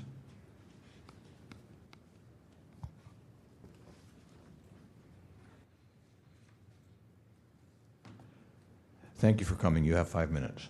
Thank you. I originally did not think I would be able to attend, and so I prepared a letter because other representatives of BAVAC were not here. And my comments will come from this letter, and I'm happy to provide it to the clerk and to make it available to you electronically as well. First of all, I want to correct the record. Mr. Pasquarella just said something about the date of May 25th, and so I want to be very precise here about what days we're dealing with. He also said that we have a few different complaints going and it's easy to get confused, and so I want to be very specific about what I'm talking about here. We're reconvening to talk about complaint 10013. I call it complaint 13, and it concerns Mr. Pasquarella's letter to BAVAC where he asked for all documents related to BAVAC's contract with the city, including its responses to requests for proposal. And actually, the request was for all documents, including those submitted by third parties. BAVAC, of course, would only have its own documents. Now, when we first met to address the substance of this, it was BAVAC's position that this contract provision, which is the contract provision 12L requires all contracts with nonprofits include in it, is the acknowledgement that the documents that are created as part of that contracting process will become public records. And BAVAC embraces that acknowledgement. Also, as part of 12L and the directions that this task force publishes on its website, nonprofits are responsible to disclose certain financial documents, the financial packet, we call it our 12L packet, and to hold public board meetings. There is complaint 10013 has nothing to do with that financial packet, the 12L packet, or board meetings. It is about Mr. Pasquarello insisting that BAVAC provide him with that contract. Now, at the hearing, BAVAC submitted its position, and this task force ruled that it had violated its ordinances in failing to respond in a timely fashion and in not producing the documents. At the time that we had that hearing on May 25th, we had already directed Mr. Pasquarello to the documents, and the Department of Technology had already provided him with many, if not all, of the documents. Immediately after that hearing, Mr. Pasquarello and the representatives from the department met and talked about how to get those documents in printed form, because Mr. Pasquarello was concerned about being directed to a website with PDFs, and he wanted them printed. And more documents. I understand Mr. Pasquarello's had lots of requests for documents that he submitted to the department, and that all of them have been followed through with. You're going to hear about one later on today that's not in violation. It's about whether or not the response came within 24 hours, not whether it was responded to. All the documents. There's been lots and lots of documents, so there's not lots of room for confusion. Now, the reason we're here, this matter was referred, is twofold. There were two issues that came out of our compliance hearing. One of them was around timeliness, where the committee made a decision about when it perceived the documents as having been produced without waiting for the specific dates. And I'm concerned about that. The second issue was the adequacy of the documents, and that's going to be, I think, the decision for the committee to make now. At the hearing with the Compliance Committee, the Department of Technology was not able to have its representatives stay late when the committee meeting ran late. We had the dates of production when the Department of Technology produced the documents, and we offered to make them available if they became important. Those dates didn't become relevant until the Compliance Committee spoke amongst itself after our time to talk had already come to pass. And the Compliance Committee chose not to hear those dates when I tried to offer them to you. And they also chose not to hear our representative from BAVAC, which I think may have violated other provisions of the Brown Act during the time for public comment. Regardless, the dates are what they are. And I understand the department's going to be here to speak to them. But let me be clear. On December 19th, 2009, the department produced a variety of documents to Mr. Pasquarello, including the grant agreement and BAVAC's response to its request for proposal. It also directed Mr. Pasquarello to the website where all of these documents were available online. On May 20th, I wrote a letter to Mr. Pasquarello in which I directed him to the website where all of these documents were made available online. I did not also print them out and give them to him. On May 27th, 2 days after the hearing before this task force, the department again provided Mr. Pasquarello with all of the documents, printouts and downloads. There was one exhibit missing, and that document was produced on June 2nd. On June 14th, the order was released and issued 12 days after the last of the documents had been produced. Thank you. Is there anybody here to present facts and evidence in support of the respondent? Seeing none, the matter is with the task force. Oh, I'm sorry, did you? Okay. Sir, you have 3 minutes. Thank you, Barry Frazier with the Department of Technology. I just wanted to essentially verify the timeline for the production of documents that the Department of Technology provided to Mr. Pasquarelli, and to verify that all of those documents were provided to him well within either before the order of determination was published or well within the 5-day period that's set in the order of determination for providing the documents. And I just also want to make myself available if you have any questions regarding those documents or the time frame. I'm here to answer them. Thank you. Is there anybody else to present facts and evidence in support of the respondent? Seeing none, matters with the task force. Member Wolf. Ms. Hodges? Just wondering, has Mr. Pasquarello received the contract Yes, from a you? few times over. What do you mean from me? This From BAVAC? This concerns an issue I didn't get to in my comments about the whether or not there were multiple contracts. BAVAC has one electronic version of the contract, which was a scan provided to it by the department after the contract was signed. There are not multiple originals.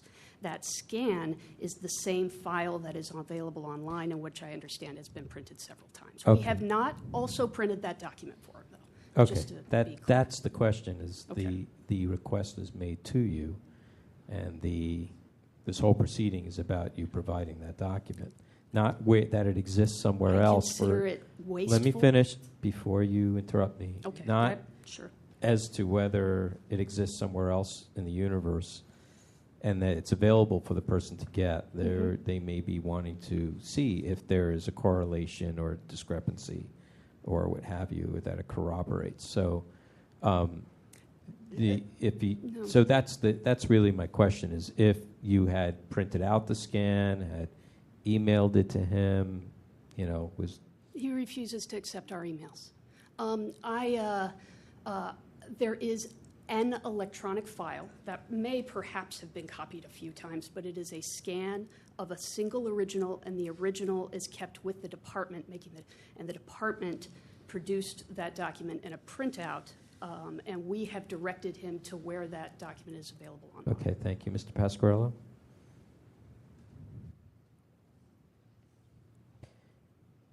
Have you to date received all the documents that you requested? From whom, sir? Your complaint is against the Bay Area Video Coalition. Right. With all due respect, my recollection of nothing has changed. I should say that. BAVAC has not sent me a copy of the contract. Ms. Hodges just said that you did not, right, Ms. Hodges? I did not print it out and mail it to him. Okay. So you did not receive the contract from them? Correct. Okay. Is that something you're still needing? Are you satisfied that the existence of a contract is there? I'm sorry? Are you satisfied that the existence of the contract is there? Have you seen the contract? Yes, but not from BAVAC. Okay. Okay, thank you. Mr. Pasquarello, I have a follow-up question. Did you receive any communications from BAVAC about where you could locate the contract? With all due respect, I must object to that question. And the basis, this was a matter that was discussed at the Compliance Committee. I'm not a lawyer, but I think I understand public records law enough to say it does not meet the letter nor the spirit of the law to send anyone to a website as a compliance measure in a public records request. In other words, sending me to a website does not constitute meeting the obligation of to receive any public document. It's very simple. I mean, I have since December of last year provided to BAVAC my mailing address, and this was maybe the core of the discussion at compliance, which was their refusal to acknowledge the authority of this task force to order them to produce documents. They are still refusing to honor your order. There's no excuse, frankly, for not putting in the mail the document. And they haven't emailed you the document either? Sorry? They haven't emailed you the document either? I can't. Email. We're not. With all due respect, I do not think that constitutes supplying a public document under the law. And I could, without going into, it's that simple. And I don't think it matters what else follows from that. But as long as I've supplied them a conventional method, a hard copy, a method to deliver to me a hard copy, and just the ordinary mail was fine. There's nothing unusual about my saying that I want them to send me the document in the mail. I don't think I really need to defend that any more than that. I just want to, I'm not challenging your position at all. I'm just trying to get the facts straight. And so by asking you if they emailed you, directions to find it on the web, I wasn't suggesting anything by that. I'm just trying to corroborate what the prior testimony said. I'm sorry, what prior testimony said? Ms. Hodges' prior Whether testimony. they've attempted, well, I've that told... she's attempted, that they have given you directions to the website. I don't have, and this is really kind of begging the question, I'm afraid. I don't have the capability of getting any of these documents through the internet, okay? Okay, so, and that is begging the question, because the fundamental question is very simple. Does a body that is obliged under the law to, does a company, a nonprofit in this case, that is obliged under the law to provide public documents have an obligation to provide them in a conventional hard copy form that anyone can read? And that's what, that's the issue. I have tried to make it clear, and I mean, it just makes no sense to me why they wouldn't mail it to me when I've been after them to send these documents for 8 months. I mean, in some way or other, to correspond.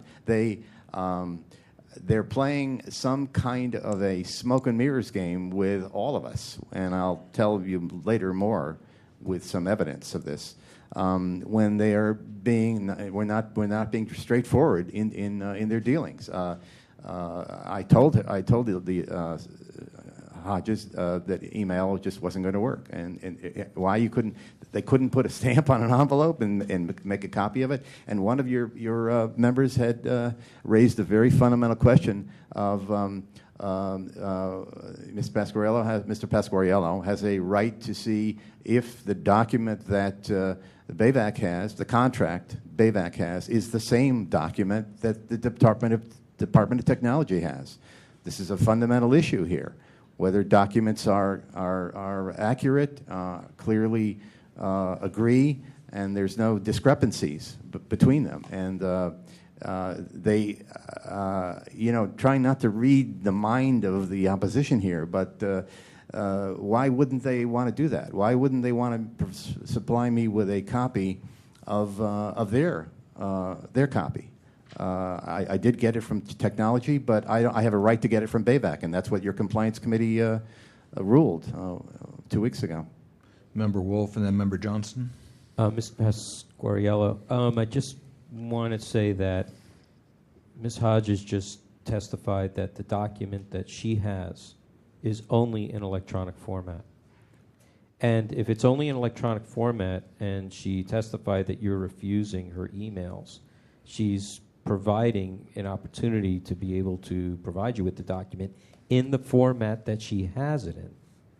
Okay? If she's unable to print it out, or if she tries to print it out, and I don't know this for a fact, I'm just giving you a possibility, if in the format that she has it in prints out blurry or unreadable, and the only way to read it is in the format that she has it in, then that's the only way she can provide it.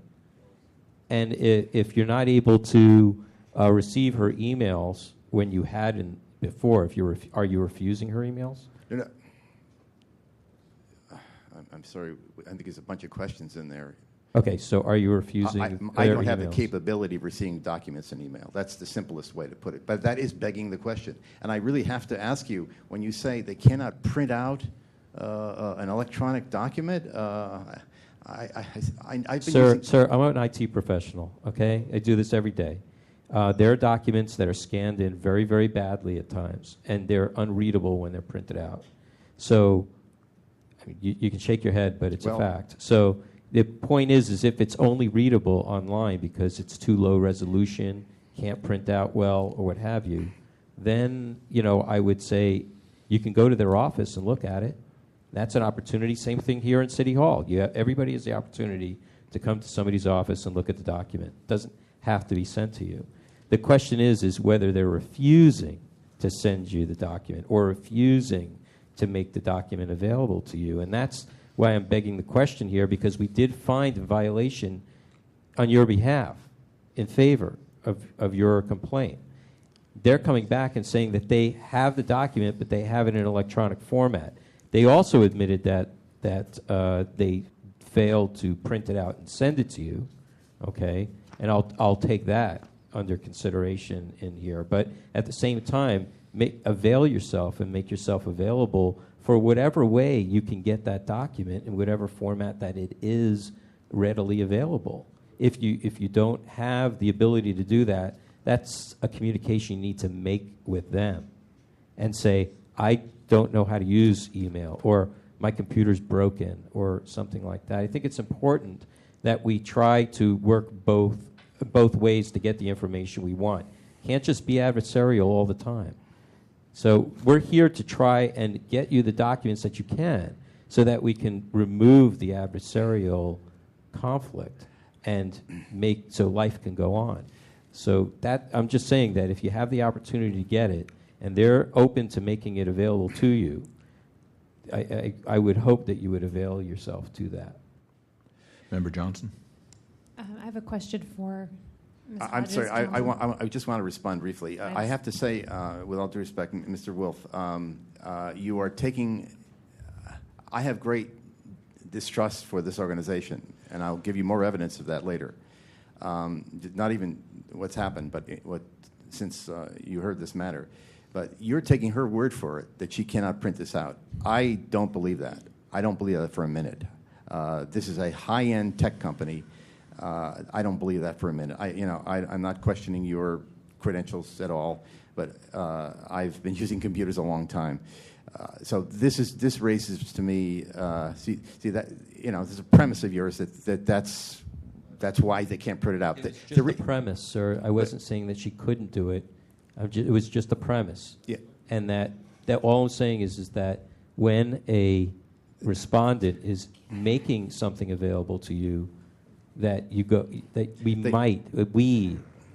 all of us might avail ourselves to go get it in whatever format, because they may not send it to us. But if they're opening their doors and allowing us to see it, let's go and try and get it. I'll end here. They never did make that offer to me. They never did say, come to the office and read it. Fair enough. Thank you. Member Johnson? I have a question for you, Ms. Hodges. You said you did not print out the document. When you say print it out, are you referring to a document from the Department of Technology's website? Or is it on BAVAC? It's not on BAVAC's website. Okay. BAVAC's doing a rebuild of its website, and all of its 12L packet will be, but So, right now. for me, I'm not an attorney, but I'm a paralegal, and Yes. I collect documents all day long. And now I'm a little confused as to why. Are you representing that BAVAC does not have its own copy of the contract? Because when someone requests a document from you, I would think that they would provide the document that's under your custody and control.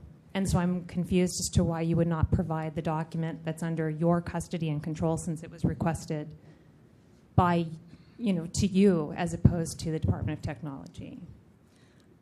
Well, I think there are two things. One is that there is one electronic copy that has been probably transferred to a variety of different hard drives, but there is only an electronic copy. BAVAC did not leave the Department of Technology with a separate executed document. One original was created, and a scan of that original was made, and to the best of my knowledge, there was only one scan of that original made, but the department would know the answer to that. But I'm not sure. When a document is requested of if I request a document under a subpoena, I expect it to come from the organization, or for them to tell me they don't have it in their possession. So even if the only version you have is the same version, since you do not have it available online, I think that it is incumbent upon you to provide your version of it. And since it's not online, that would be hard copy. We do have it in our 12L packet, our box. And, as Member Wolf points out, that means we, I guess, imprinting it, for that box. We generated this document. They're big documents, by the way. They're not 5 pages. They represent a couple hundred pages. And they're in our 12L documents that are available on the premises. Just a few days ago, somebody from the organization sent Mr. Pasquarello another letter describing our policies, trying to work towards resolution of all of these issues. He's never asked to see our 12L documents. We had them with us at the compliance hearing. This box of documents is available if anybody walks in. To put them on our website would be to go above and beyond what 12L asks us to do, but it's what we want to do. I didn't ask you to put them on the website, and if the contract is included in your 12L packet, then indeed he did request a portion of your 12L packet, though he did not refer to it by that name. It's included, it's defined, we've since put it in there, but it's not a part of the documents described in 12L that we're obligated Regardless under of all of that, I just, I'm not implying that you're not trying to give it to him, but it seems like you're avoiding giving him the copy you have in your possession, custody, and control. And Well, if it's a big portion, I mean, he's requested it. He's requested you mail it. Either tell him right now, as we stand here, that you are unable to mail it to him, or you are unwilling to mail it to him, or that he must come down to the office so that we can resolve this, because that is the version that you have in your control, and it is not available online. So either he cannot have it mailed to him, whatever the reason is, whether it's because it's large or you're unwilling to do it. But, I mean, these are the two things it's come down to. And I guess this is an opportunity for me to put a pretty fine point on what we're willing and unwilling to do, because it's not about our capability to print it. I think that this process has become frustrating and a little bit Tea Party-ish when I've seen Mr. Pasquarello has the document in his possession. Asking us to print it again is frustrating. That this body has not acknowledged that we interface with the Department of Technology, and that 12L directs us to work with the Department of Technology in producing documents other than our 12L packet is very frustrating. And quite candidly, printing this document one more time, when we've given it to him so many times, and it's been printed to him for the Department of Technology, and he's never asked for it. His only objection is that we didn't print it. When asked if what he has is adequate, he said time and time again that it is. You're right. We are unwilling to do that, and if that is a problem for this committee to be so wasteful for us to print that and mail it, I just think that this process has gone so far off-road from what transparency requires, because we're trying really hard to be transparent, and instead there's been a very and in interfacing with the Department of Technology, it was not our intention to be unwilling. I asked him if he wanted me to print it and hand it to him, and he was working with Mr. Frazier. He doesn't want the Department of Technology's version. He wants BAVAC version. This was always directed to you. This was always directed to your client. It was never directed to the Department of Technology. That's correct. And we if thought you that are was a mistake. Yeah, all of the other issues that you're discussing, either you're willing to provide him your version or you are not. We are willing for him to come and review our version as part of our 12L packet at any time and through the processes we have set up and have made available to him on how he can do that. Absolutely 100% willing for that. But we acknowledge that this is a very frustrating process. Thank you. Thank you. Member Snyder, then Member Cawthon. All right. I think I'm a little confused here. Let me try a very simple question. Why can't you print a copy of the contract in BAVAC's possession and mail it to Mr. Pasquarello?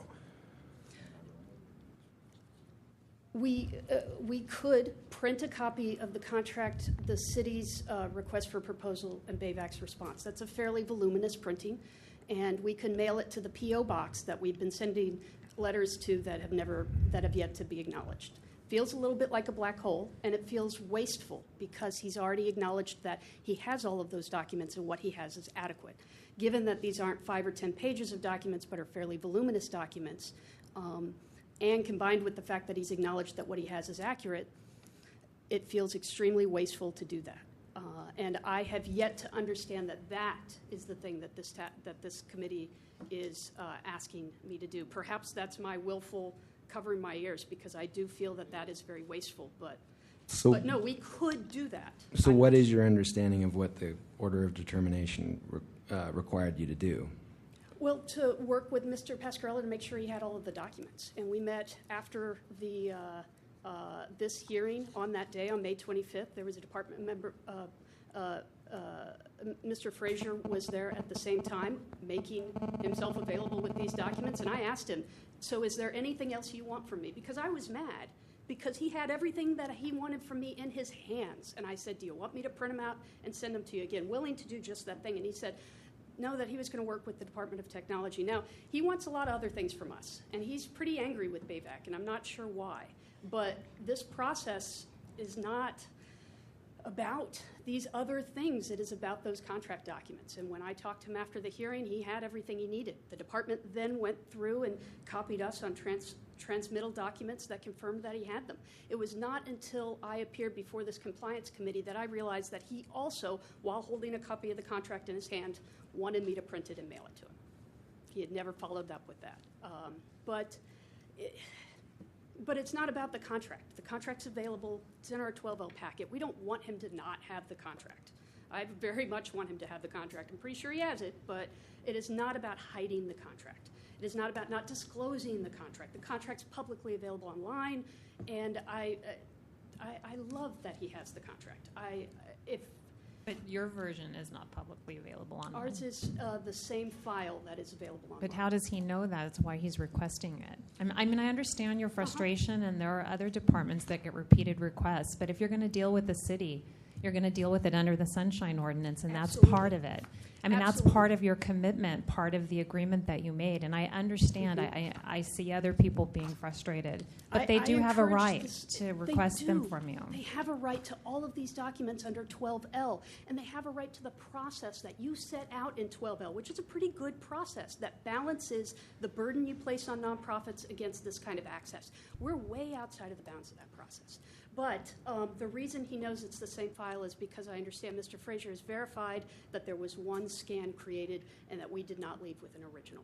And the Department of Technology wants to verify. I'm just trying to let you understand. He wants to see that for himself. That's why he requested it from you. Your reference to the Department of Technology is understandable, but it's not what he requested. He wants to see it from the nonprofit, perhaps to compare, as Member Wolf suggested, which I think you could understand. And so you may not be wanting to not give him the contract, but I have to be honest with you that it's beginning to look like there's some reason why you don't want him to have that version. It is available for him to review, and I'd be happy to transmit it electronically to him if he would accept my communications. Member Cawthon?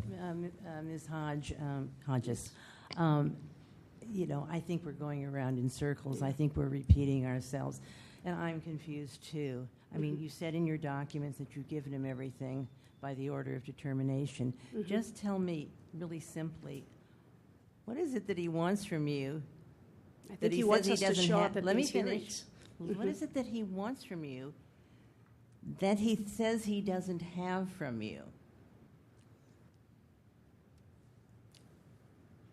Mr. Pasquarello has yet to articulate to me a document that I've not seen in his hands. Isn't this the BAVAC contract he wants? This is the grant agreement. It's a 100-page contract. Right. So is the issue the format in which you're not giving it to him? Perhaps. Or giving it to him? I'm just trying to get to the bottom of this. Well, I'm real confused. And I'm confused, too, because from our perspective, we have provided it to him several times over.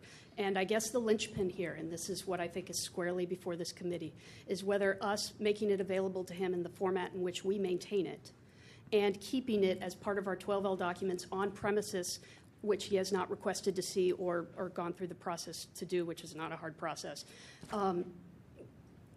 whether that is not enough. So can I just clarify that he wants it in email form? No, wait. He doesn't want it in email form. He wants it in hard copy. He wants us to print out these documents and mail them via a registered, certified envelope to his post office box. He has yet to acknowledge anything else I've sent to his post office box, and he's refused all other forms of communication. And what is it that you have done to provide it? How have you provided it? Well, the documents are available in electronic form, the format in which we keep them online, and we've directed them to him. We've also offered to make available to him those documents via email, which he's refused. He hasn't given us a reason, but that's fine. And he has not asked for or come into the office to review the 12L packet. So the sticking points here seems to be that he wants it in hard copy, and you provided an email copy. You've offered to provide an email copy. Yes, and then subsequent to that, the Department of Technology printed it and delivered it to him. It did not occur to us that that wasn't adequate because we see it as one document. Wait. But I understand now that this issue is coming up that perhaps this committee doesn't see it as accurate. So did he get it in hard copy from the Barry Department of Fraser's Technology. group? Yes, he did. Wait a minute, Mr. Pasquarello, did you get it in hard copy from Barry Fraser? Could you just come up and... Please approach the microphone. Did- Please did- approach the microphone, sir. Did the Department of Technology provide the document you want in hard copy? With all due respect, the issue is, did BAVAC supply me I'm with just their asking you if copy? you got it from I got Okay. Department of Technology. Okay. May I? I understand. I understand. I'm sorry your for answer. interrupting. Let me just say something. I've received many documents from Mr. Fraser. They have all been with one exception, on CDs. Okay? On CDs. That works fine. I don't know why. Look, obviously I've had great difficulty communicating with Ms. Hodges. This could have been a perfectly suitable solution. She could have done that. If she's been in touch with Mr. Fraser, I assume she knew, I'm not going to make too many assumptions, but I assume she knew that Mr. Fraser was providing me with many documents on CDs. It's easy. That works fine. I'm just going to. I don't think that I would. I'm going to just requote what. So I think that's what the Member solution. Wolf, Mr. I'm sorry. Mr. Pasquarello, I just want to restate what Member Wolf said, that we're here to try and get resolution. We want you to have what you want, but we've heard that the Department of Technology gave you what you want in hard copy. So what I don't understand, why does it have to come from the Hodges unit? Don't you already have it? I don't have BAVAC's copy. Is And that BAVAC's is my copy different than the Department of Technology's copy? I'm sorry? Is the Department of Technology's copy different than BAVAC's copy? I would have no way of knowing until I saw BAVAC's copy. But what is it a copy of? It's a copy of some contract, The right? contract, yes. Well, if BAVAC has a contract and the Department of Technology has a copy of that contract, aren't they the same document?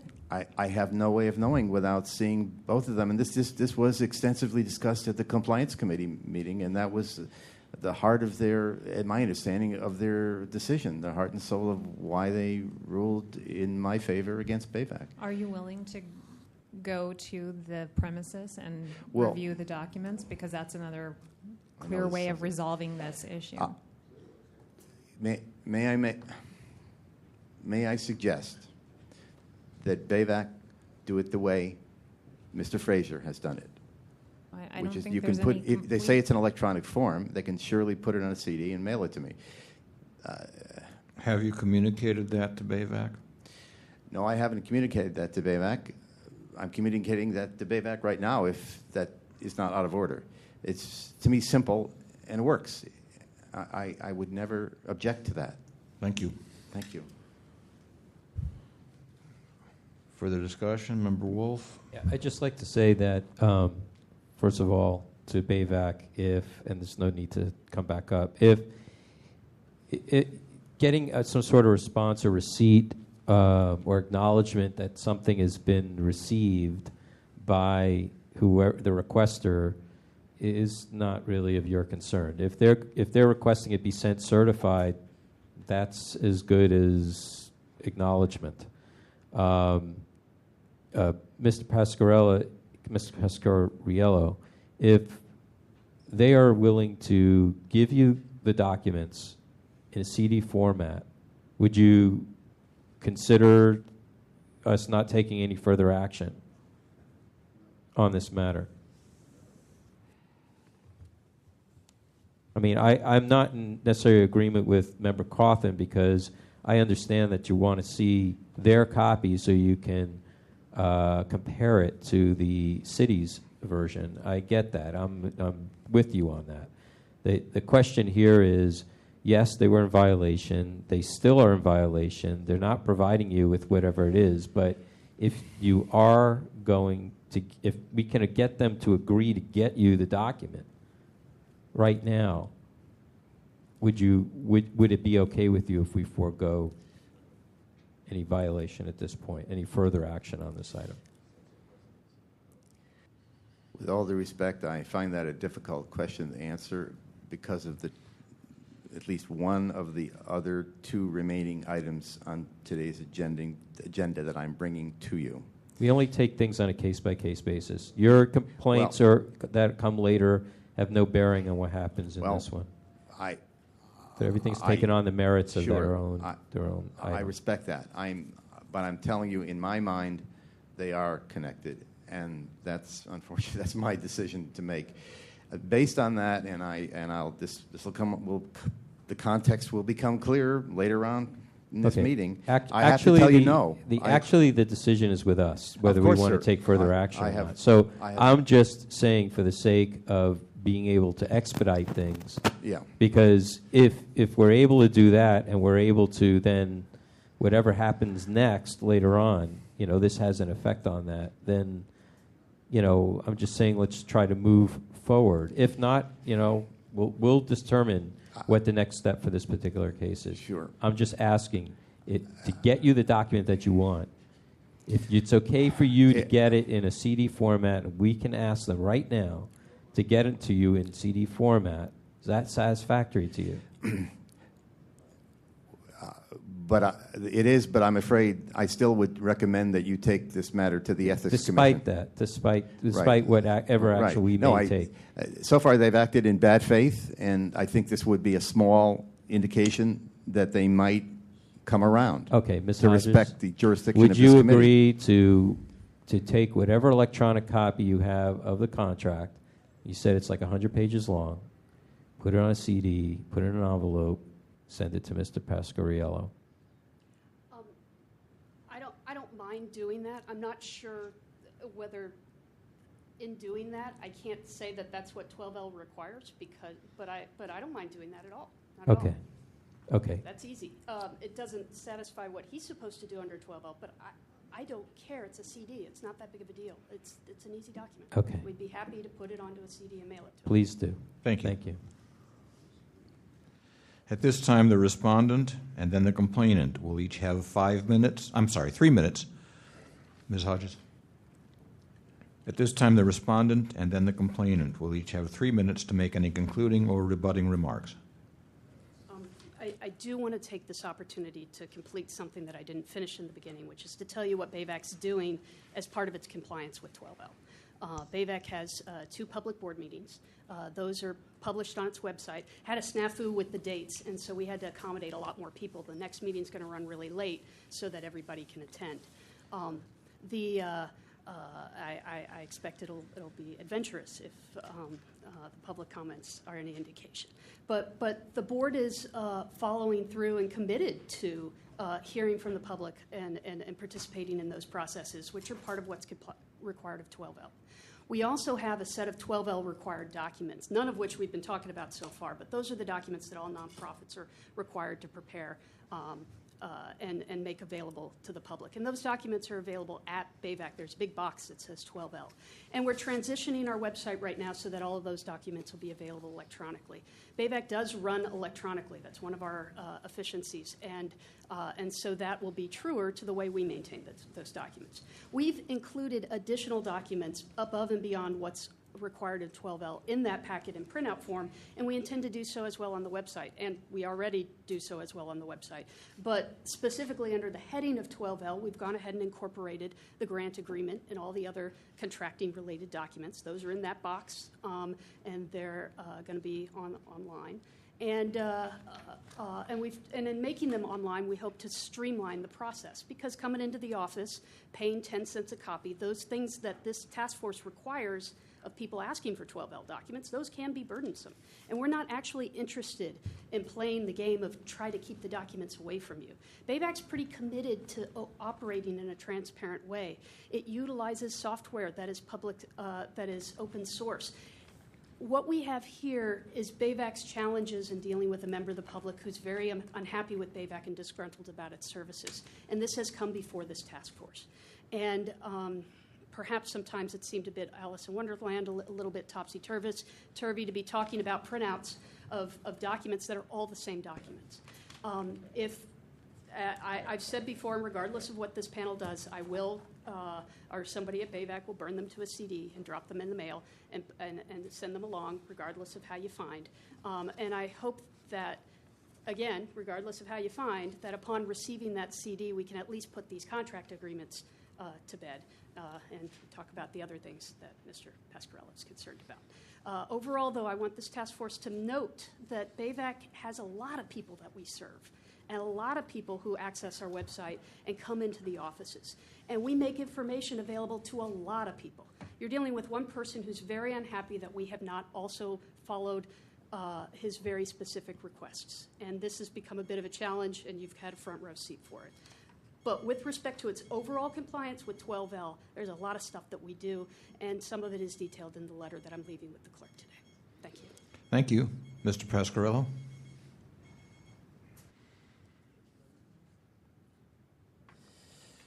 Thank you. I wish to correct the record. I have never asked BAVAC to mail me anything registered or certified mail. Ms. Hodges keeps repeating that. I've never said that. Here's a copy of the contract that the Department of Technology sent me. It's about 33 pages. So, again, I'm not an attorney, but I believe that BAVAC is in violation of another section of 12L, which requires 2 public meetings per year. BAVAC signed the contract I have in my hand August 20th, 2009. To the best of my knowledge, they have never had a public meeting of their board of directors. They're in violation of their contract under the terms of which they're supposed to have that meeting twice a year. In addition, BAVAC has lied to a staff member, the head of the programming department, lied to the Rules Committee of the Board of Supervisors approximately 2 weeks ago, saying that I had never been a BAVAC public access member, also stating that I had never, that they had never scanned my driver's license. Okay. This is coming up later, and we'll discuss it. But this nonprofit, in my opinion, should not have any contracts with the city and county of San Francisco. They are behaving in a dishonest manner, if not in a legal manner. And my reason for persisting, because this began way back in December with a letter to Mr. Ikeda, sent certified mail, U.S. Postal Service. He never responded to that letter. And that's where this all began, because they have refused to communicate with me under the terms of the Sunshine Law, or out of pure civility, because I have been a public access producer with them, submitting programs in at least 3 different time slots. Okay, so just out of respect that I'm a resident, that you cannot even be a public access producer in San Francisco without being a resident, which I, of course, proved to them when I submitted my programs. So on the scores of that, there's a law defending my right to their documents, certain public documents, and the fact that I'm a resident and wish to be treated with respect. This is the way, ladies and gentlemen of the task force, the reason I'm here. This is the reason I keep coming back to you. I don't want public access is a First Amendment right, an extraordinary public service, and BAVAC has done a terrible disservice to the long tradition of public access and to hard-earned. Actually, BAVAC got over $875,000 since November from the city. We're talking serious money here. Thank you. Thank you. Matter is back with the task force. Is there a motion? Member Washburn.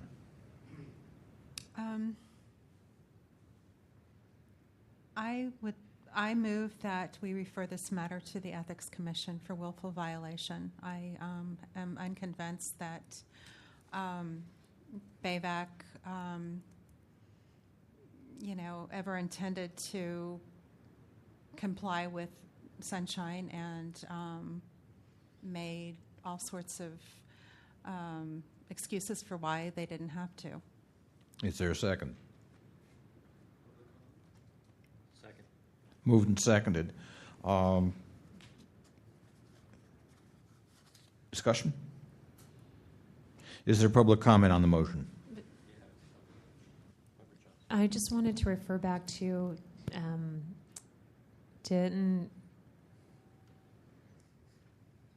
was there not an agreement that we may not take an action on this if she, no? Yeah, If there was she no such provided it- agreement. Okay, No. thank you. There was no such agreement. Sir? Ray Hartz, and I have been at several of the hearings, and the representative from BAVAC has consistently gone through this little tap dance of trying to say, well, why should I have to give it to you if they gave it to you?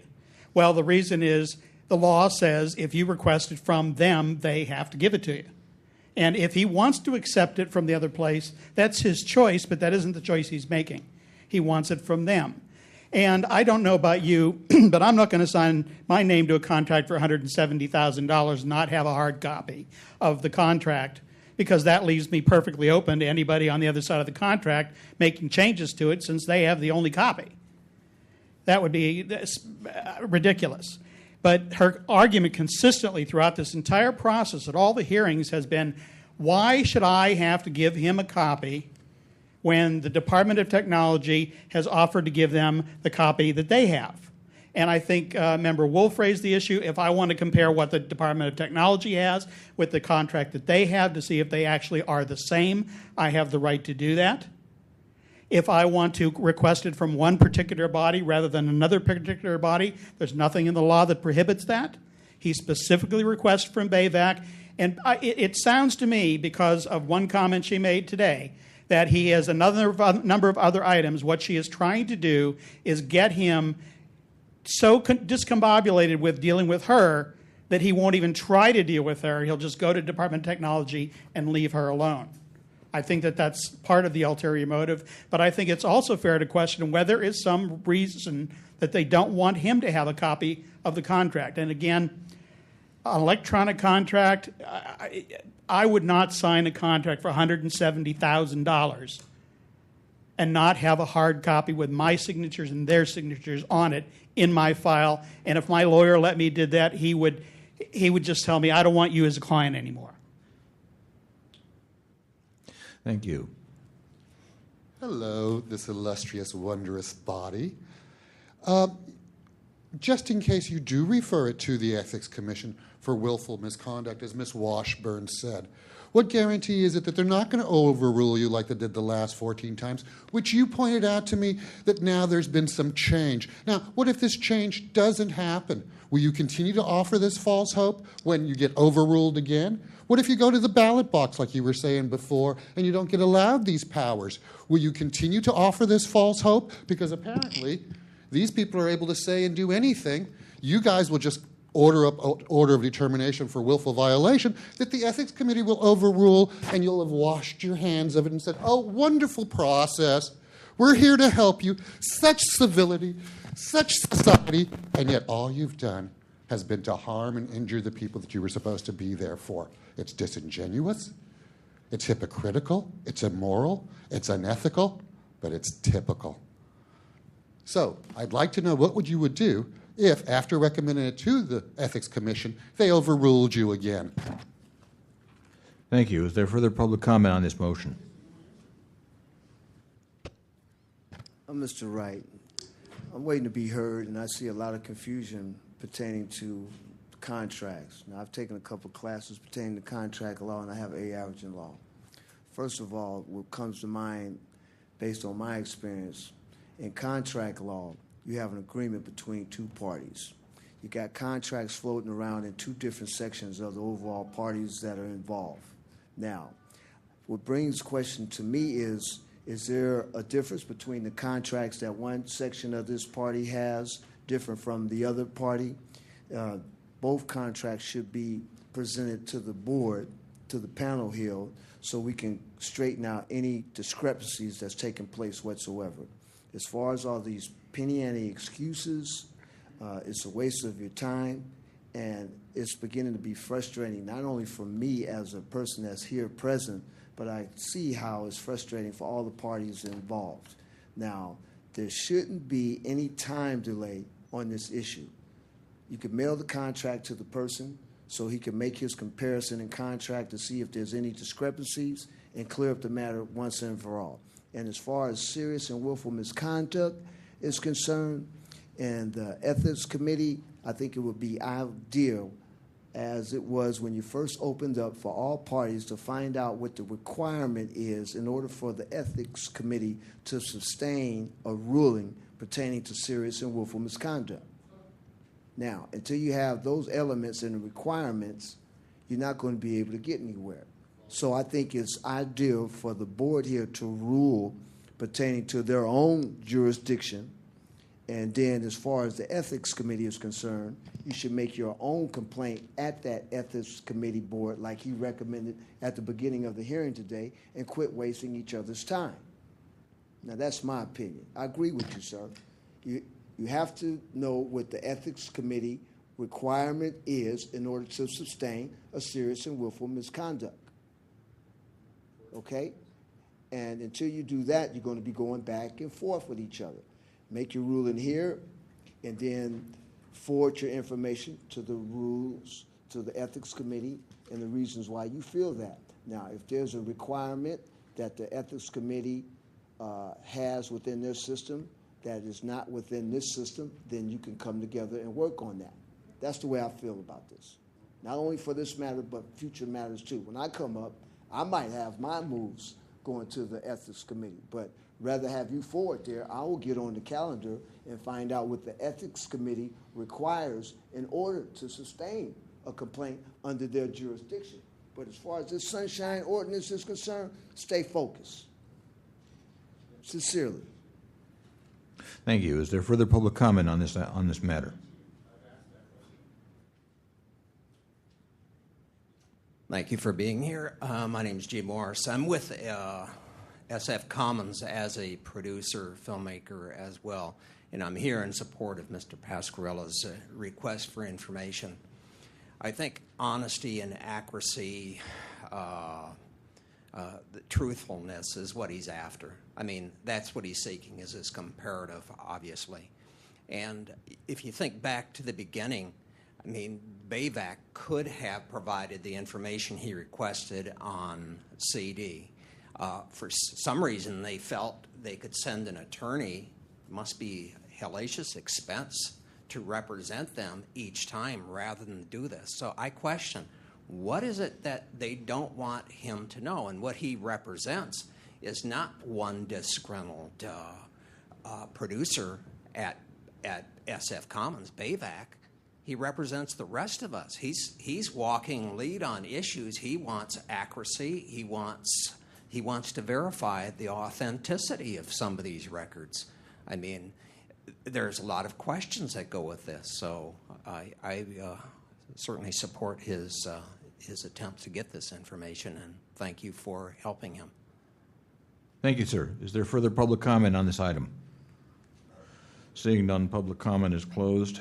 Further discussion on the motion. Member Wolf, then Member Cawthon. I have a point of information. With regards to furthering a decision order termination on this matter, the original complaint was made against an individual who happens to be an employee of BAVAC. Should the order of determination be directed at that particular person?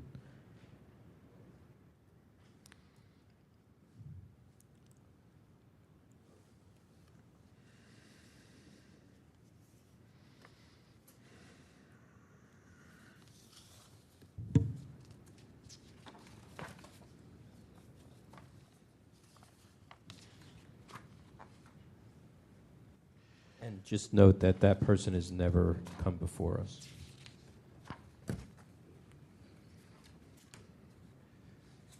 Okay, so I think the question then is whether the letter of referral should make specific reference to Mr. Ikeda. Is that correct? Correct.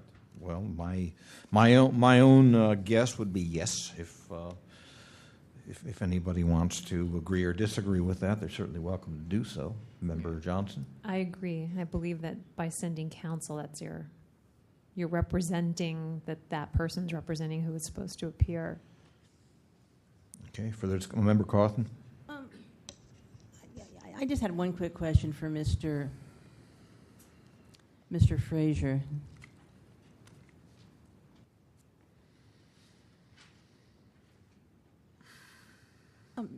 Hi, Mr. Frazier.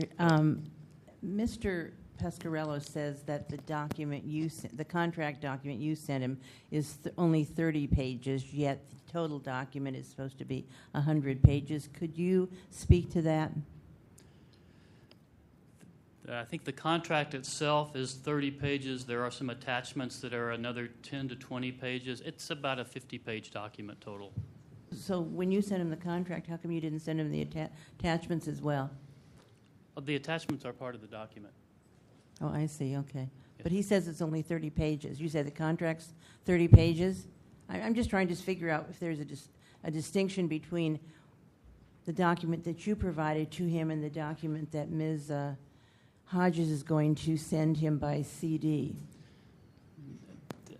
No, do you know? It should be the same document. I mean, it is a document plus attachments. I don't have the exact. I could go back and count the pages. I have it here. It's not a 100-page document. It's more like a 45 to 50-page document. And my understanding is that both BAVAC and the city, whenever we need to reference that document, we simply go to the website and download it, take a look at it. Okay, thank you. But that document on the website includes all the attachments. It's a complete document. Thank you. Willful misconduct is really a big charge. It can result in someone's termination. And we've been over this and over this and over this. It's been before us before. I think we should forget about the personalities. That may be part of the problem here. I think that, Ms. Hodges has provided, she says in writing, she's provided it in the format. She's provided the document to him. She says now that she's willing to go beyond what is required of her and give it to him in CD form. So I don't see this as willful misconduct. I don't. And I could not vote to send this on a willful misconduct basis. Member Johnson, then Member Washburn. I just wanted to point out that Ms. Hodges did not say she provided the document. She said the Department of Technology provided the document, and I don't think that it's fair to ask a member of the public to take the word for it that the documents are the same. I think he has a right to compare them, and she did not represent that she's provided the document. They're relying on the Department of Technology, and as Mr. Hart said, it's not really reasonable to assume that a big company would sign a document worth thousands and thousands of dollars and only have the city have a copy of it. Member Washburn. Yeah, I think this case is so straightforward, and I think it's interesting how we've come to this place where it seems so torturous.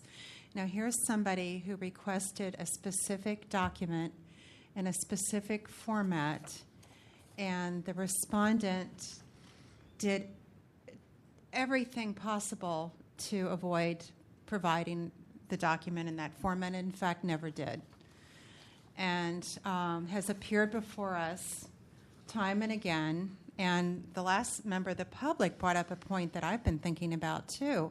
This must be costing BAVAC and actually us a lot of money to have legal counsel come here time and time again and produce long, lengthy letters. So, but that aside, any suspicions you might have, it's just very straightforward.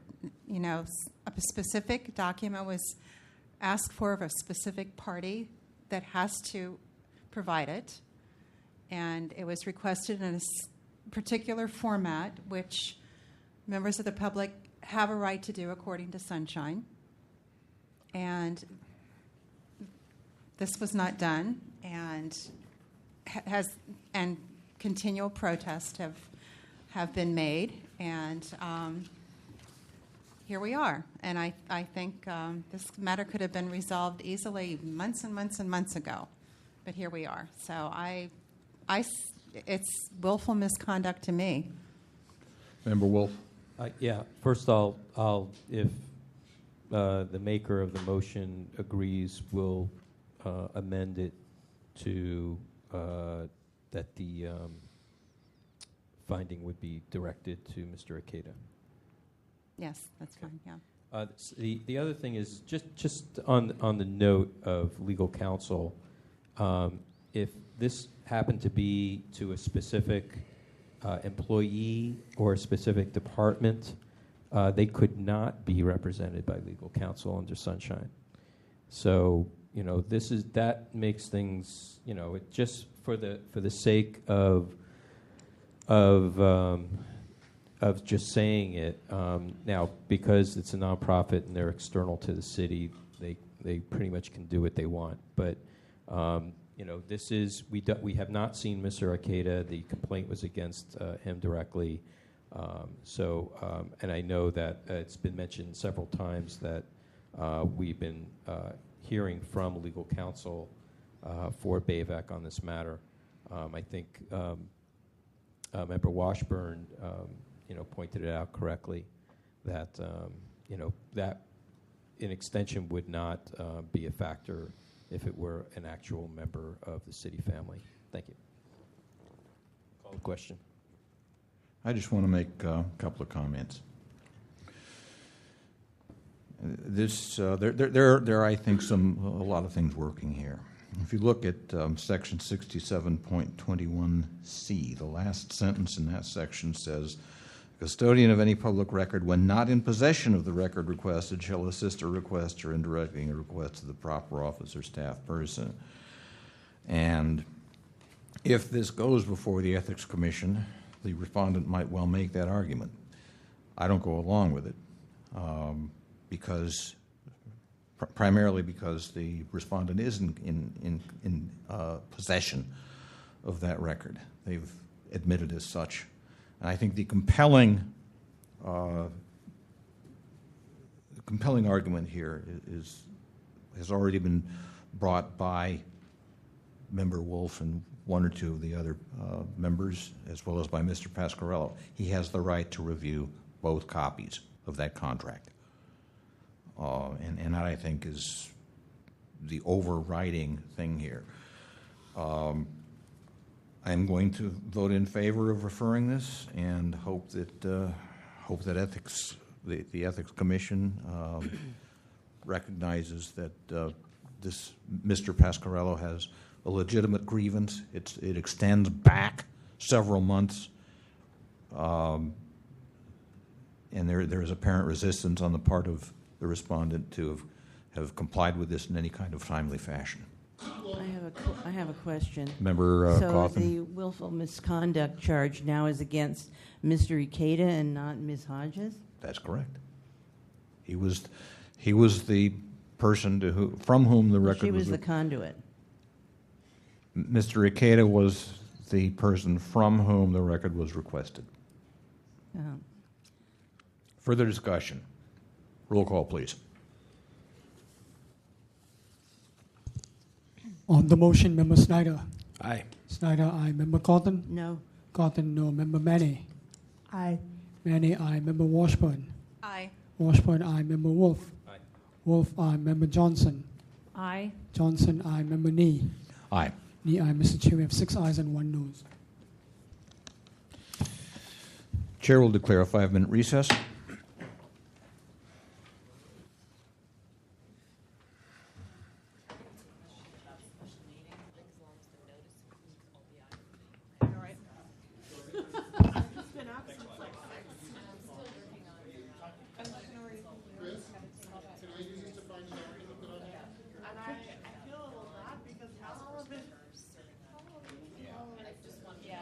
Still like answering emails that are back, from my executive director.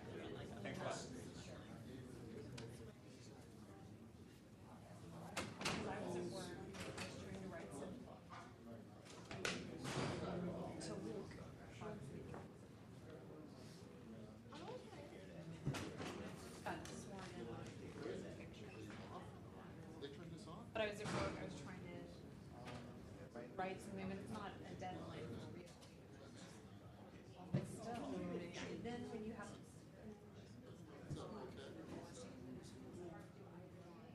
And we're like, yeah, we're totally like a like But yours is real.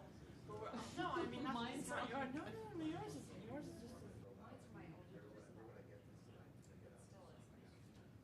Yeah, it could be kind of crazy, but I sometimes have to like switch between responsible nonprofit. So sometimes I like grant writing, executive report writing.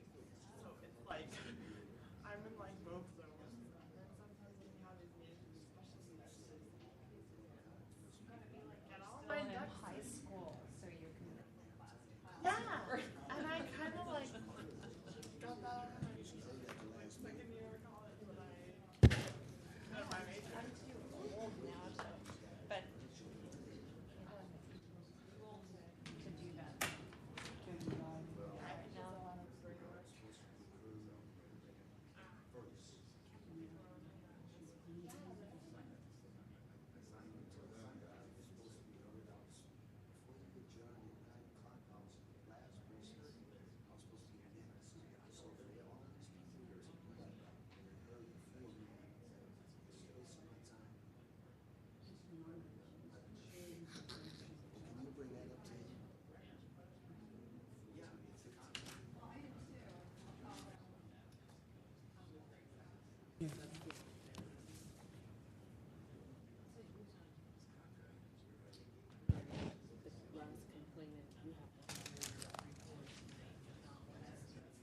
That's correct.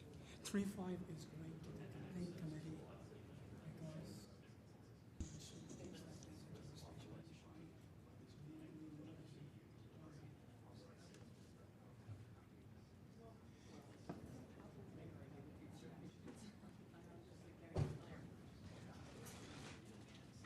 because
2003. See who it's addressed to?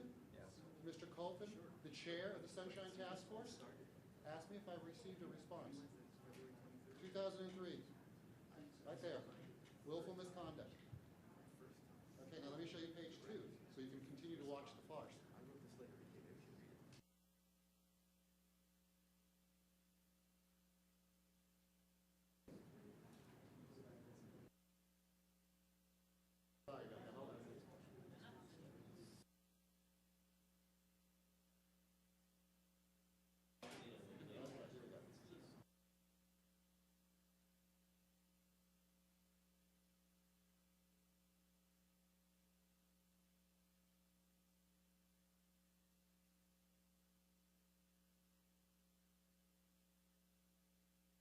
How sad when the judge judges wrong.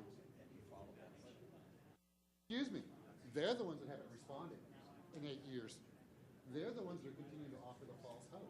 They're the ones who 14 times, according to the San Francisco in May 2009, referred things up to the Ethics Commission and they were overruled 14 times.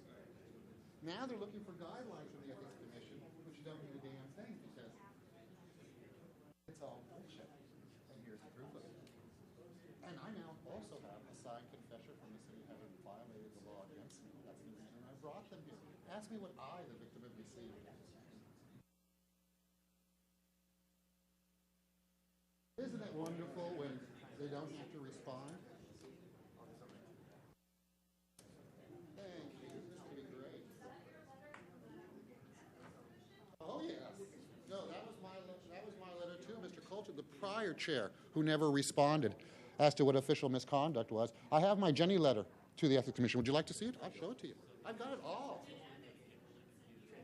Yes, telling me it was not willful misconduct, and I said, excuse me, but of course not. They don't have to. It's a rigged process. Of course not. False hope. This is what I've been saying all along. Isn't it wonderful when you offer your citizens something so that they can come and be helped, only to be thrown into a rigged process so they get screwed and walk away? Charming, unethical, immoral, charming. And this has been going on for how long now? My letter was dated in 2003. What year is it? Oh, well, I've been here for 10 years, and this commission has been here for 20 being screwed over by policies that are rigged. But yet we're going to get up and offer false hope. It doesn't matter. You don't have no power. Refuse to enforce it until you get the power. Lovely. So you're going to continue to offer false hope and dissatisfaction. It sure is, because the Ethics Commission doesn't do anything. False. I would have to disagree.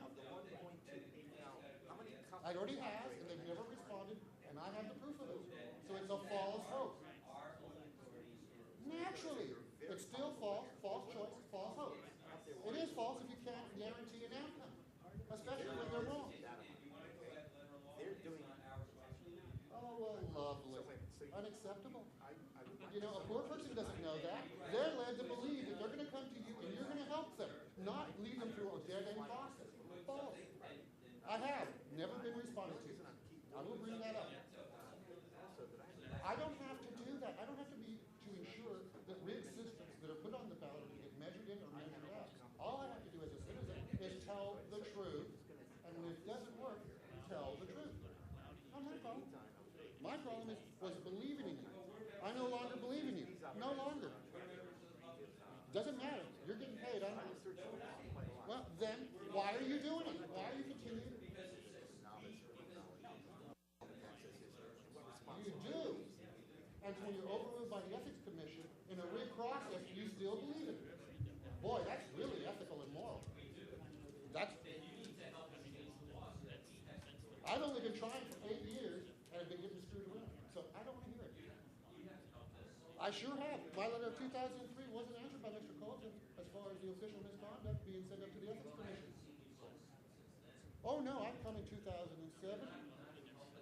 Oh, excuse me, by notifying you of where the errors are, that is my offer of help.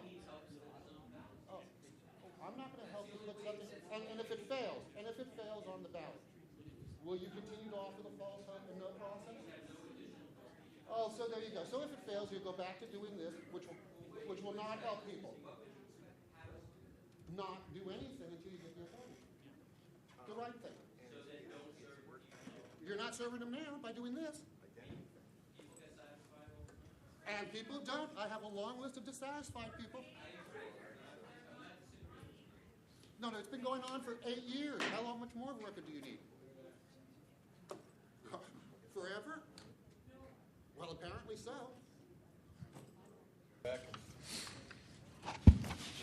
We're back in session. Mr. Clerk, could you call the next item, please? I believe that was item number 15. Item number 15 is determination of jurisdiction on complaint filed by Nick Pasquarello against the Department of Technology for allegedly failing to respond to an immediate disclosure request. Is there a motion to find jurisdiction? Moved and seconded. Discussion. Is there public comment on whether to find jurisdiction on this item? Seeing none. I don't believe jurisdiction has been contested.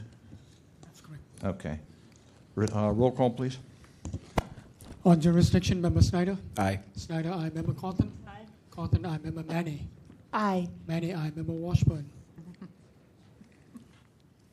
Aye. Washburn, aye. Member Wolf? Aye. Wolf, aye. Member Johnson? Aye. Johnson, aye. Member Nee? Aye. Nee, aye. Mr. Chair, we have 7 ayes. That takes us to the substance of the complaint. Mr. Pasquarello, please approach. Again, thank you for coming. You have 5 minutes. Thank you, members of the task force. I gave you a copy of a chronology of my work and dealings with BAVAC since November 2009.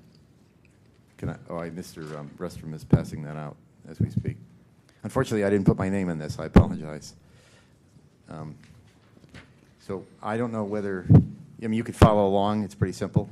So I submitted on November 20th, 2009, an application for obtaining public access time slots at BAVAC SF Commons offices at 1720 Market Street, where public access had formerly been operated out of. And a condition of that submission was, I'll read it, a condition of which was that I allow a member of BAVAC staff, Josh Kennies, to scan my driver's license into their computer. Now, some of this has come before you before, so I'll try not to repeat much. So the SF Commons playback application, which I signed, states that driver's licenses will be photocopied and kept on file, quote, for internal use only. I later discovered that that statement wasn't true, and I have a copy of the application if you wish to see it. Unfortunately, I didn't give you a copy, but if you wish it, you can have a copy. I found out that later that wasn't true, that it wasn't only for internal use. I found out, as a matter of fact, after the let me just keep reading this. On November 30th, 2009, I attended time slot lottery meeting at BAVAC on Mariposa Street, where I obtained additional time slots for my programs for December 2009. December 22nd, 2009, I faxed and mailed to Mr. Kenikata via certified U.S. Postal Service mail a letter asking for clarification on BAVAC's privacy and security protection afforded their digital scans of driver's licenses. I also emailed this letter to every member of BAVAC's board of directors. 8 months later, that's to say, as of today, I have yet to receive any response from Mr. Ikeda or his board of directors to that letter of December 22nd.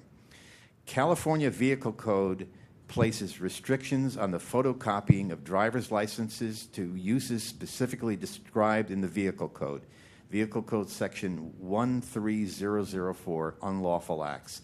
It is unlawful for any person that's subsection F, to photograph, photostat, duplicate, or in any way reproduce any identification card or facsimile thereof in such a manner that it could be mistaken for a valid identification card, or to display or to have in his possession any such photograph, photostat, duplicate reproduction, or facsimile unless authorized by the provisions of this code. And I underline those last 5 or 6 words, unless authorized by provisions of this code.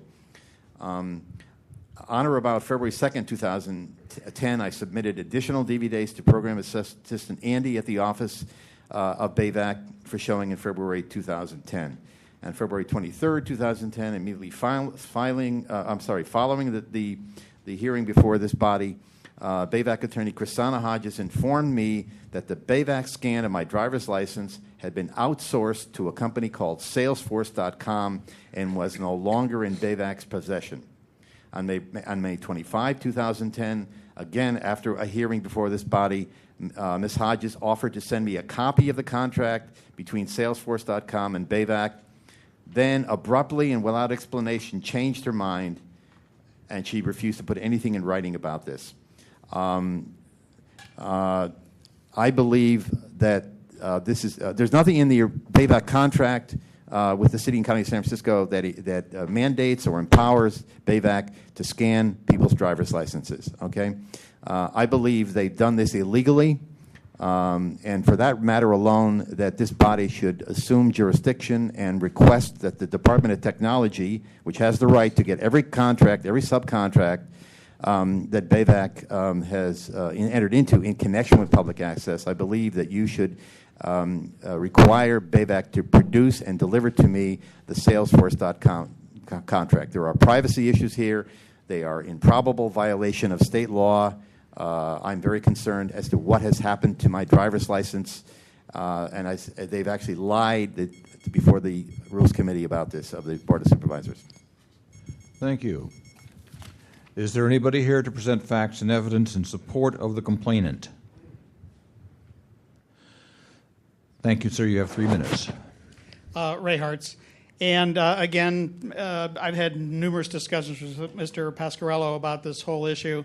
What we have is we have a company who took an illegal action, copying a driver's license without permission, telling Mr. Pasquarello it was a condition under the terms of the contract to do so for him to get access to the services provided under the contract. And then he is told after he writes a letter to the company saying, I don't understand this. Can you explain this to me? Gets no response. He then finds out that not only have they done this, they have now transmitted that from their own database to a separate company who is going to do God knows what with it. Salesforce.com, I can imagine what it's going to be. But the bottom line is they had no authorization to take it in the first place. They certainly didn't have an authorization to transmit it to somebody else for any purpose unless it's clearly part of the contract with the city. It isn't.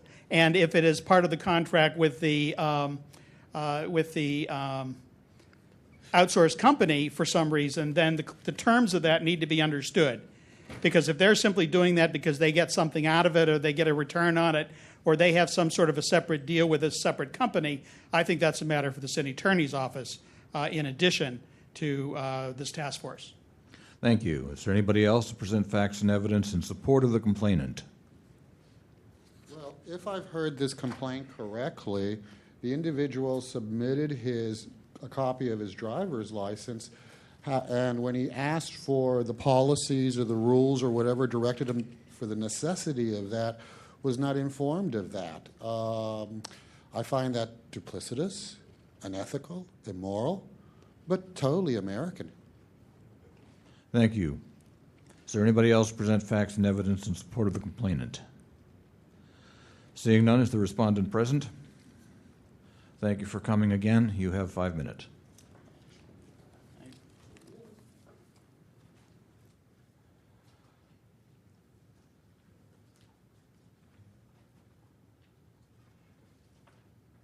Thank you, Chairman Nee. This is Barry Frazier with the Department of Technology. I have a handout.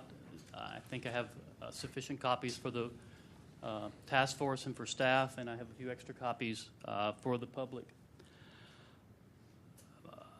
The department's understanding is that this is a complaint about failure to provide records lodged against the Department of Technology. So what I have here is the department's chronology of the actions that we took and the timeline that I'll go through very briefly. On Thursday, June 24th, Mr. Pasquarello faxed an immediate disclosure request to the department to a fax machine, and unfortunately that fax was misdirected and did not get to the proper staff at the Department of Technology.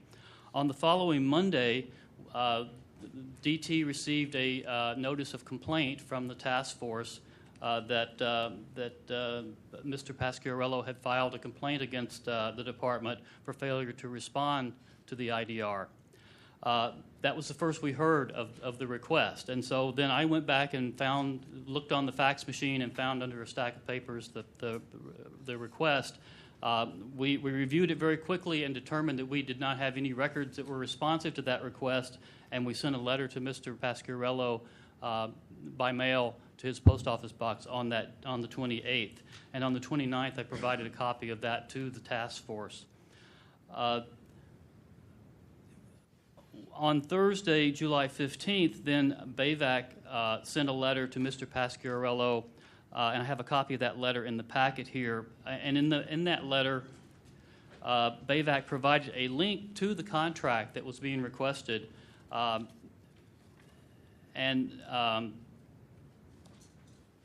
copied us on the letter. So the department at that time had a link with the actual contract.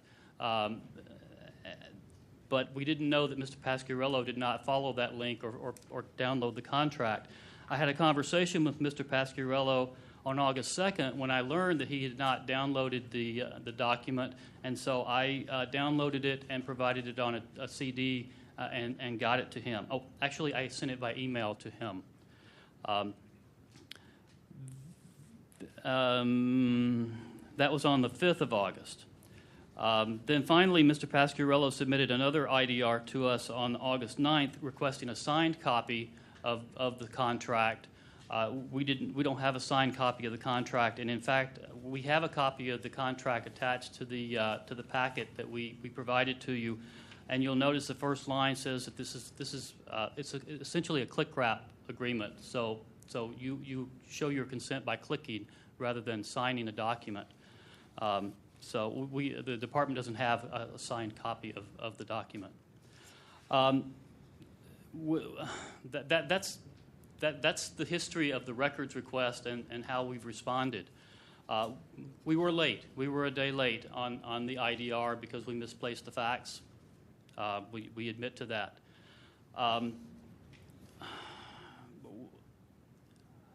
To just briefly kind of address Mr. Pasquarello's questions about his driver's license and the other issues that he's raised, we have heard about this. This is really, I see this as a contract compliance issue between BAVAC and the city, and I've talked to Mr. Pasquarello. We have talked to BAVAC. Mr. Pasquarello showed me some information today that I had not seen before, and so I'd like to work with him to find out more about this. We're certainly interested in reviewing his allegations, and obviously the findings that we have will bear on the contract compliance of the agreement between BAVAC and the city, and on perhaps our future ability to extend that contract or renew the contract. But those issues, I think, are contract compliance issues and not sunshine issues. And I think that's it. I'll be happy to answer any questions that you have. Thank you. Is there anybody here to present facts and evidence in support of the respondent? Seeing none, the matter is with the task force. Go ahead. Mr. Fraser. Member Snyder, then Member Wolf. Mr. Fraser, could I ask you a couple of questions?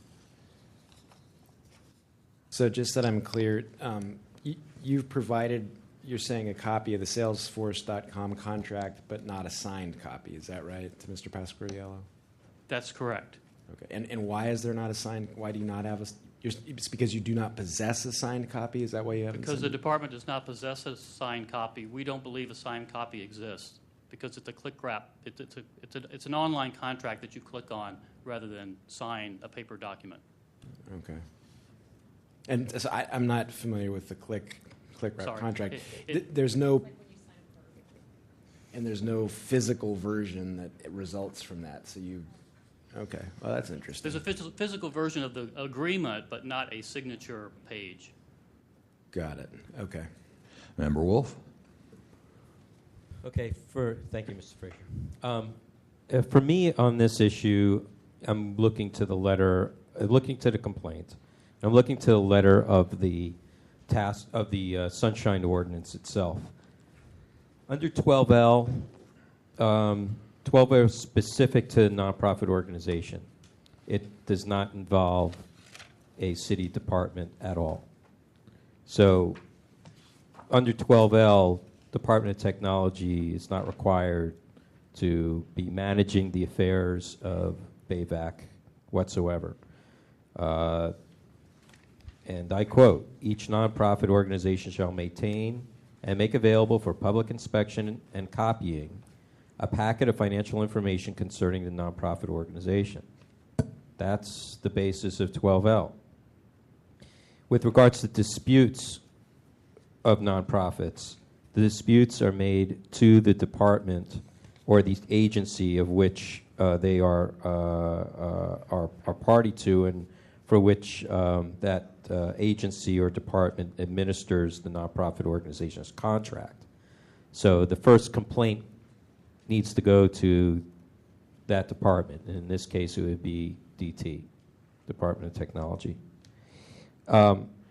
Following that, if there's anything that goes beyond it, they can then either party, either in this particular case, either Mr. Pasquariello or BAVAC can come to the Sunshine Task Force for an advisory opinion. Okay, but it shall not prejudice, and quote, shall not prejudice the right of the member of the public and or the nonprofit organization to obtain a review of the city agency or the department's recommendation by the Board of Supervisors as provided herein. Okay, so my reading this under 12L, I really don't see that there's any violation on the part of the Department of Technology because they're not really party to this at all. It's between the complainant, Mr. Pasquariello, and the nonprofit organization, BAVAC. With regards to Section 6724 regarding contracts, bids, and proposals, that is specific between a city department and somebody that they may contract with to get services, but not beyond that, then a third party beyond that. That is something that belongs to the nonprofit and the way they function within their organization. That's something that they have contracted with a third party and not with the city. So if we're going to look at violations with regards to 12L and or 6724, I don't see any violation. Now, my suggestion at that point would that Mr. Pasquariello go back and file a complaint against BAVAC under 12L because that would be where the proper reading of the Sunshine Ordinance would be. Member Johnson. I agree with Member Wolf. I agree with everything Member Wolf said. I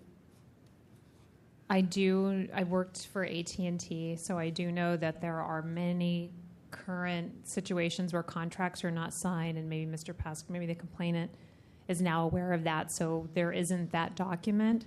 And while it may have been an oversight, I would move to find a violation of 67.25 because they admit that they did not, the Department of Technology admits it did not timely respond to the IDR.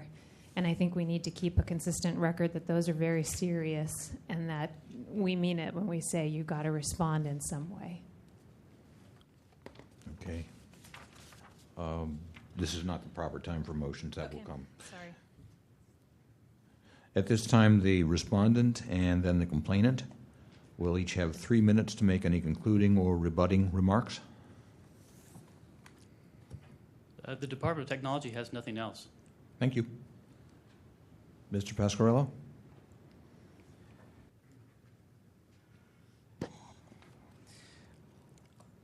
I'm having trouble understanding how anyone could consider this a contract. The contract, as I understand it, consists of two parties who mutually agree to conditions.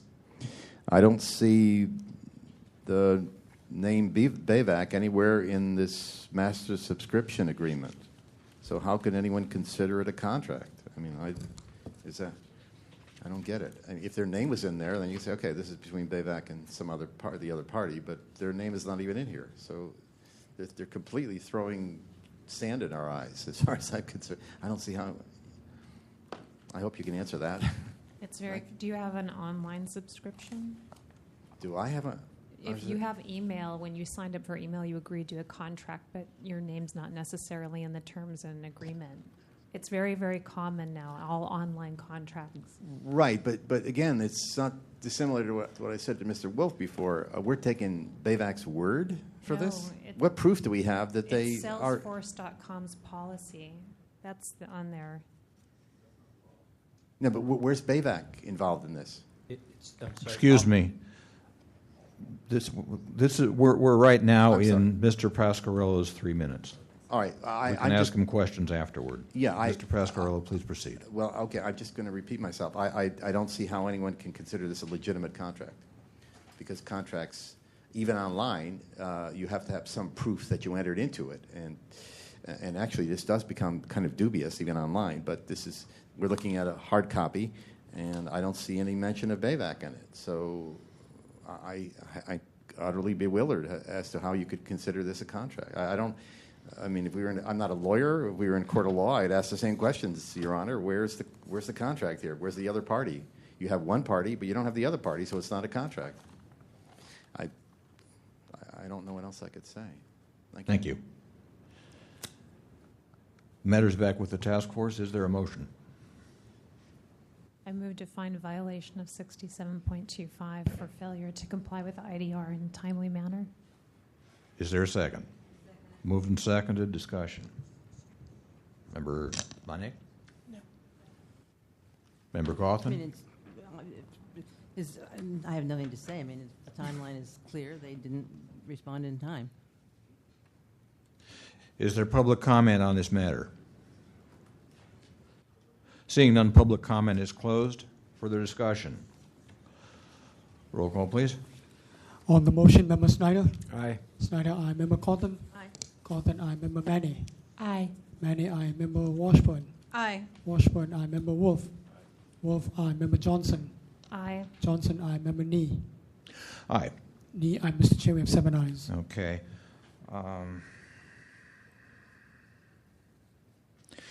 I believe this matter is appropriately sent to the Education, Outreach, and Training Committee.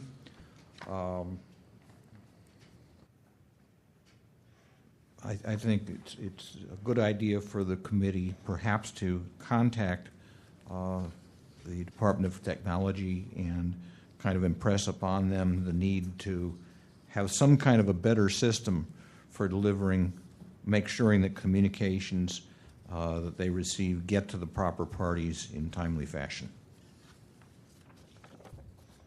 So we will pass this along to Chair Hanley. Jan. Thank you. Next item, please.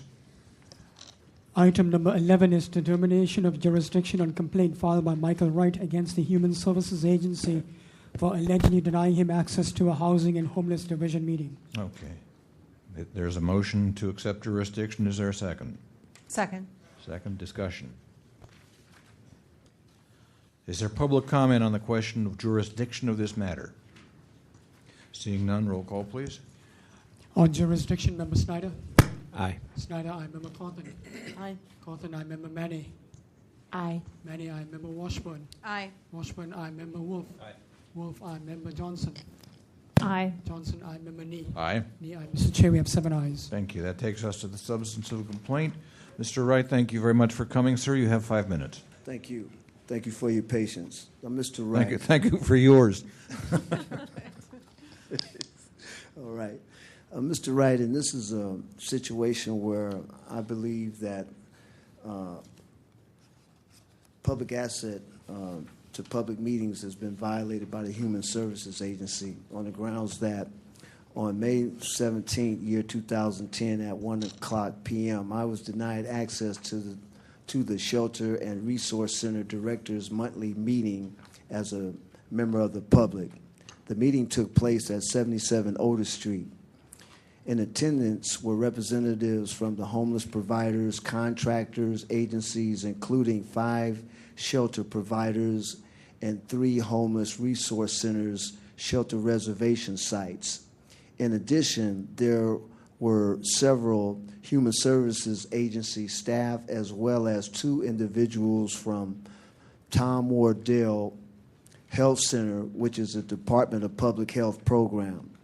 This is a regular monthly meeting where homeless systems policies is discussed.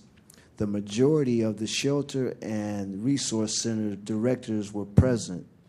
Now, when all these organizations and directors are present, it's supposed to be conducted in a public setting, and I want to highlight that and put strong emphasis on it. On the agenda, which I have enclosed, were agenda item, agenda items of the board policy concerning homeless people.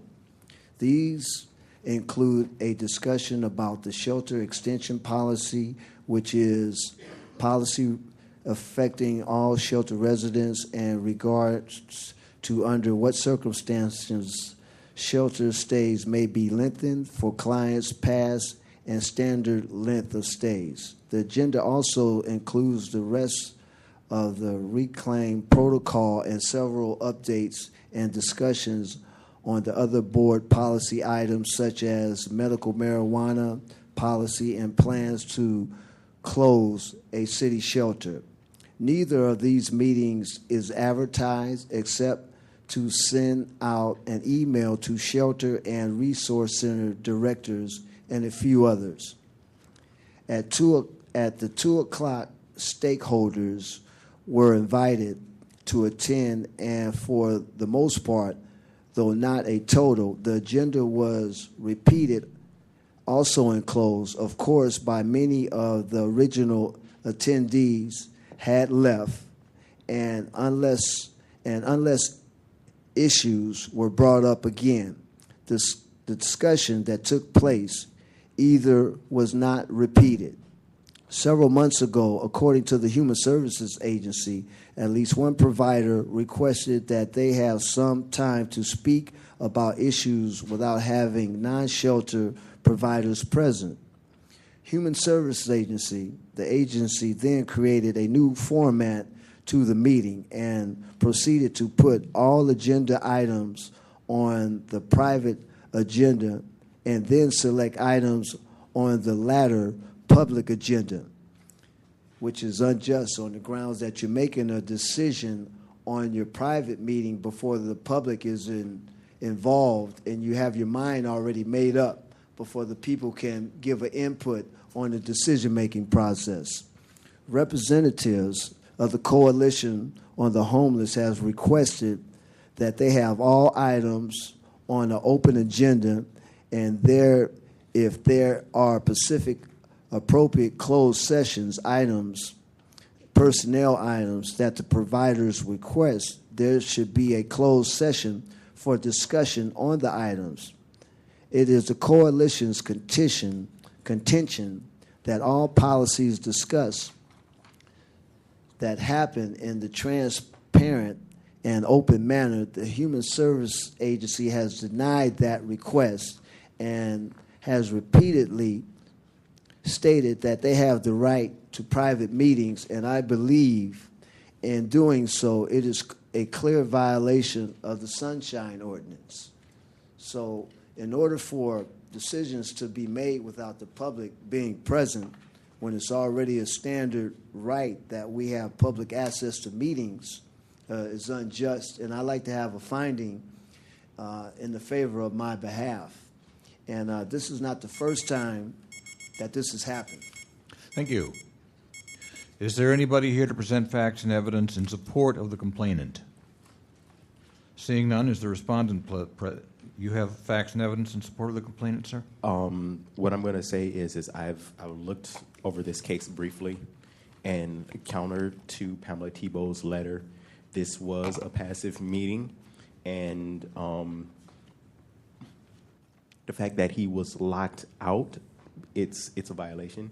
67.3 D.C., I believe it is, a passive meeting shall mean Section 2, any group that meets to discuss or advise the mayor or any department head on physical, economic, policy issues. So to me, that's the part that they violated. That's not the part they violated, but that is the definition of the meeting that they had. And the fact that he was locked out, it's not appropriate. While other people were speaking, I just want to draw a quick diagram as to what the building looks like, not like a blueprint. See, what it is you go inside, then there's a waiting area, and then they have a window where a lady can look at you and then determine whether or not you can come into the other half of the building or not.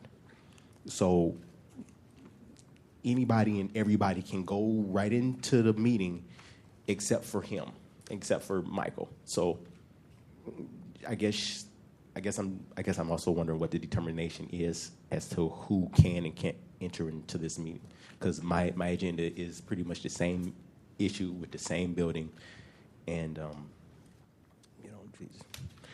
it locked him out. It just locked him out. My other thing too is I believe there's other people like a David Beal. He does attend other issues, and he's primarily just a member of the public, and he writes on the stuff on the internet. And he wasn't. My understanding of it is he can attend a meeting and just go in whenever he wants. He's a member of the public. He can attend. All the service providers can attend, but Michael Wright, he can't attend. The other. Thank you. Is there anybody else to present facts and evidence in support of the complainant? Hello. Unfortunately, it is I, again, Jason Grant Garza, the person who's been in front of this committee and been not helped proficiently by this committee in lieu of what it claims to do. What I would like to know is I see this individual here, and I'm wondering where the other side is.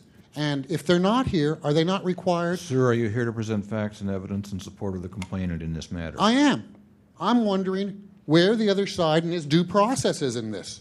And if the other side is not here, what penalties are there for that? Because this man is entitled to due process, which means the other side must be heard. Yes, I am here for him. Are you? Thank you. Is there anybody else to present facts and evidence in support of the complainant? Yes. Good evening. My name is Thomas Piccarello. I think the issue concerning Mr. Wright is whether or not the shelter director meeting once a month is either a passive body, which can exclude the public, or it's a public body, which then mandates that there be Sunshine Ordinance protections for the public. I can personally speak that on one or two occasions, I did get a special invitation to the shelter director meetings. I think at the time I was a member of the city shelter monitoring committee. And the shelter director meetings on monthly basis are very substantial. There's a lot of issues dealing with homeless people. And it's important that there would be public input into any suggestions made by either the shelter directors, Department of Public Health, or the HSA. So in my opinion, the public should be invited to these monthly meetings. There are substantial public policy issues that are discussed, and then passed on to either the local homeless coordinating board or the shelter monitoring committee. Thank you. Thank you. Is there anybody else to present facts and evidence in support of the complainant? Seeing none, is the respondent present? Is there anybody here to present facts and evidence in support of the respondent? Seeing none, the matter is with the task force. Member Snyder.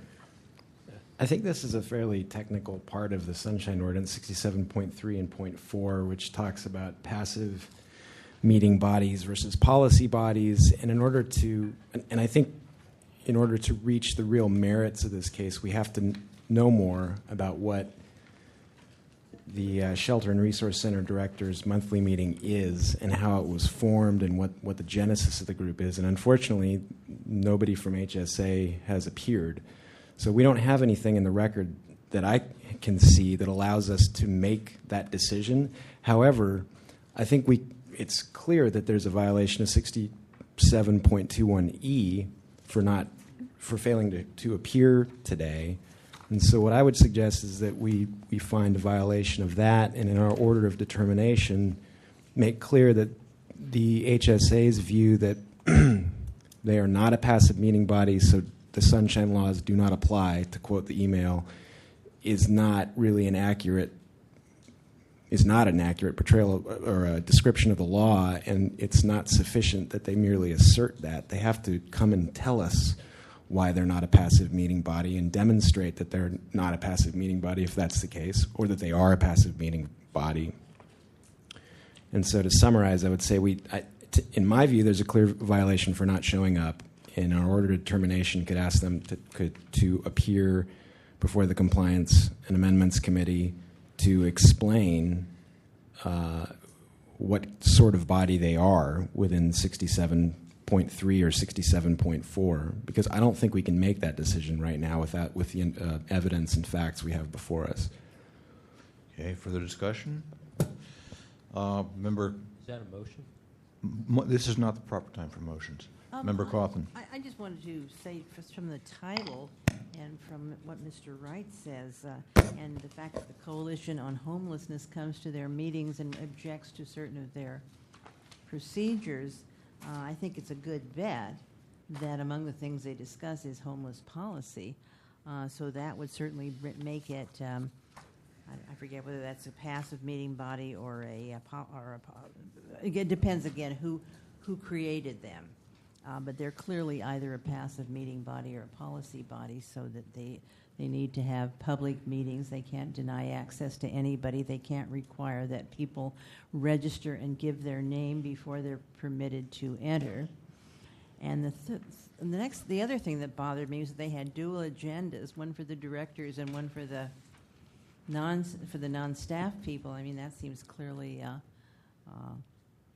out of order. In addition, they didn't talk about. They didn't go into closed session. When you have a legitimate closed session, you actually have to announce closed session, ask for public comment, and then go into closed session. So, I was talking to my Education and Outreach Committee colleague, Ms. Johnson, and we said if anybody needs sunshine training, it's these folks. So, regardless of how we come down on this. I certainly will encourage our group to approach them and ask if they would like some sunshine training. Member Washburn, then Member Wolf. I agree with Member Snyder that we don't know for absolute certain if this is a passive meeting body or not. But there's a clue right on their agenda. For the director's agenda, it clearly states, item number 2, Shelter Extension Policy Revisited. So it looks like they were going to examine shelter extension policy. And if that's what they were going to be doing, then I would bet they're at least a passive meeting body. They are advisory and they help set policy. I think the critical information we're missing is who created this body. That's what determines whether it's in my reading of the statute, that's what determines what's a passive meeting body or a policy body. And so we don't know what organization, if any, or what agency created it. So passive meeting body is created, quote, created by the initiative of a member of a policy body. It seems probable that that's the case here, but I don't think we have evidence that tells us that. Member Wolf? Well, I think, and I'm going to ask for confirmation from Mr. Wright. I believe if you look on the agenda, it says San Francisco Human Service Agency, next line, Housing and Homeless Division, and the name of the director. And then after that, it says Shelter and Resource Center Director's monthly meeting. Where? I'm sorry, where is this? On page 96. And 97. And is the 97, directors. right. Is that correct, Mr. Wright? That's correct. Mr. Wright? Just to piggyback on what Member Wolf said, it doesn't necessarily have to be created by the initiative of a member, because C2 says any group that meets to discuss with, and a director could be interpreted You're as right. department head. You're right. Yeah. I also think that... Yeah, you're right. I also think that D5 is relevant here. Yeah. On page 88. Well, Mr. Wright, I just wanted to ask you, when you wished to attend that meeting, were you physically barred? Did somebody approach you and say, I'm sorry, you can't go in? In fact, when I first came to the meeting, sir, I was permitted to go in the conference room, and the person by the name of Mr. What is his name? But at any rate, Scott Walton. I was already inside of the meeting, sitting at the conference table, and Scott Walton is part of the overall crew of the Human Service Agencies Department. And he saw me sitting there getting ready for the meeting and told me that I wasn't supposed to be at the first half of the meeting because this is a private meeting. And then I confronted him and responded by means of the public has the right to come to these meetings because it is formed and overseen by the Board of Supervisors and by the same responses on the payroll of the city and county of San Francisco. So he told me... So it was Scott Walton who asked you to leave? Right, and then I believe he dealt with me in bad faith by telling me that the city attorney have already confirmed that they can have a closed meeting, when the truth of the matter is they can only have a closed meeting if they're dealing with one contractor or one director, whereas if there's several contractors and several directors present, that must be open to the public. And who is Scott Walton? What position does he Scott hold? Walton is the third person in command of the Human Services Agency, which is in charge of the welfare department, and also one level above the shelter manager, Brianna Moore. I believe the chain of command is the executive director is Trent Royal, and then there's... Okay, that's fine. Okay. That's all I need to know. Thank you. Okay. Member Cawthon? I just wanted to mention that under definition 67.3 in the ordinance, what is it? Under, is it B5? What a meeting is, B5, I guess it is. It says a passive meeting body shall include a committee that consists solely of city employees when the committee is reviewing, developing, modifying procedures relating to public health, safety, welfare, or services for the homeless. So I'd say it's a good bet it's a passive meeting. I'm sorry that the department didn't send somebody so we could clarify, but I mean, it's clearly a public meeting, as passive meetings are open to the public.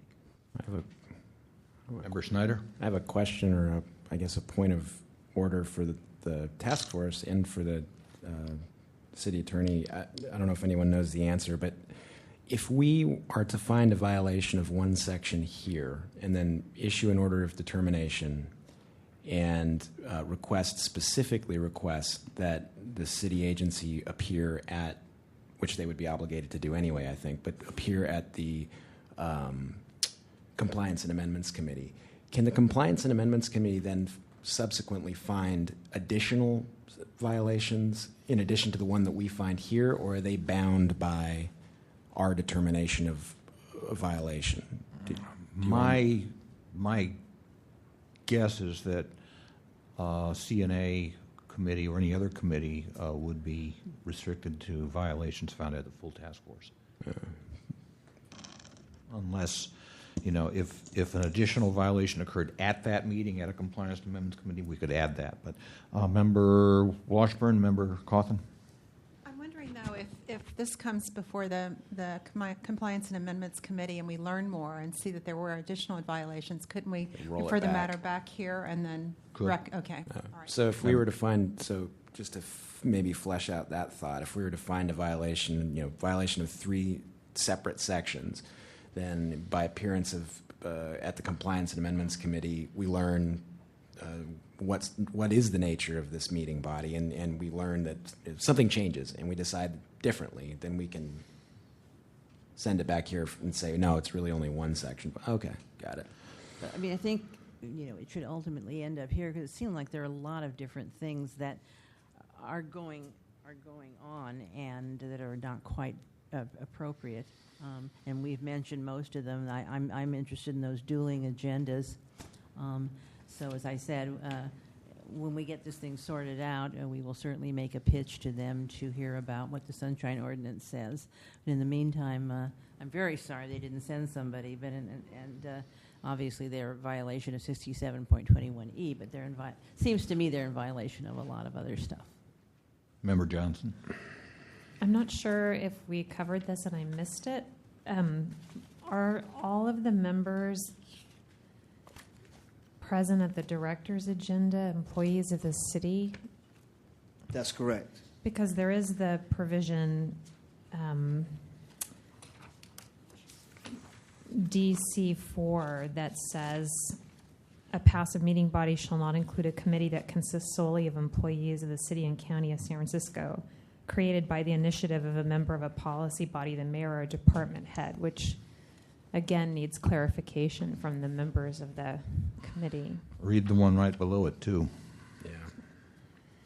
Item 5. That's the caveat. Item 4 doesn't apply if.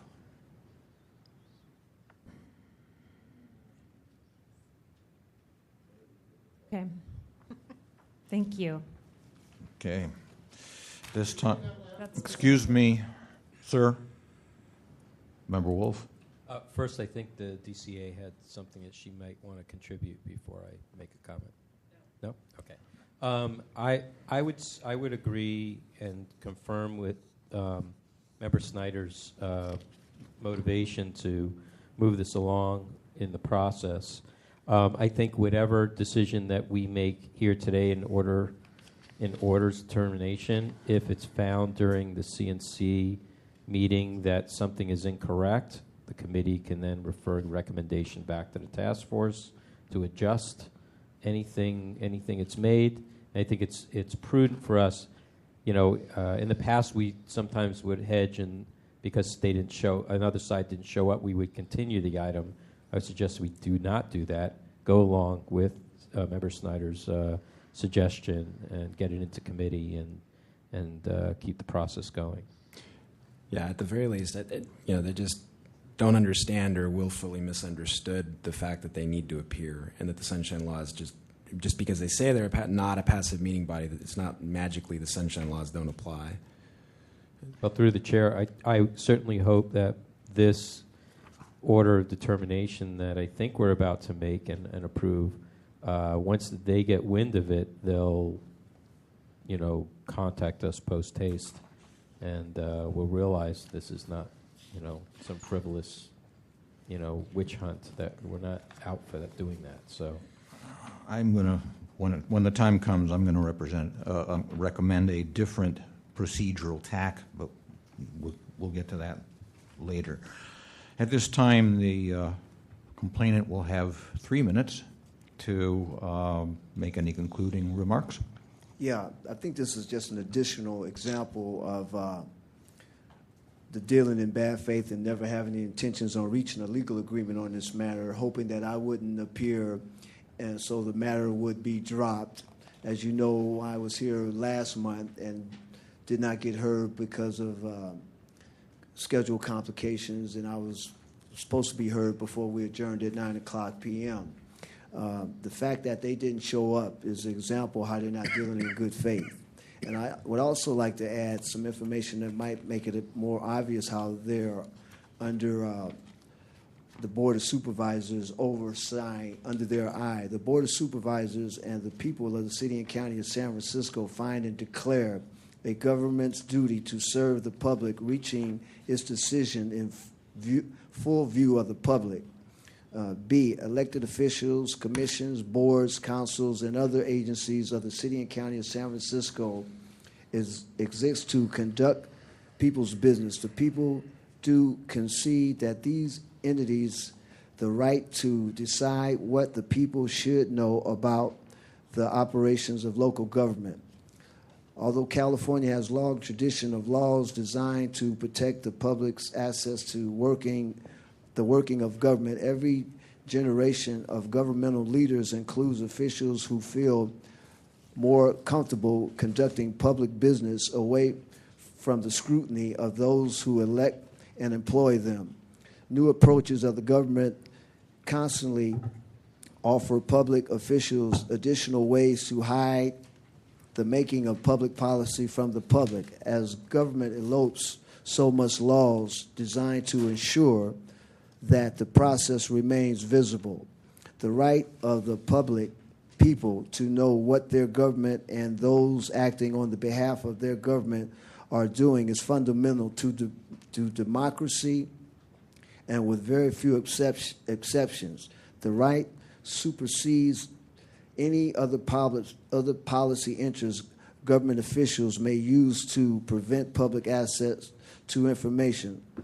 Only in rare and unusual circumstances does the public benefit from allowing the business of government to conclude in secret, and those circumstances should be carefully and narrowly defined to prevent public officials from abusing their authority.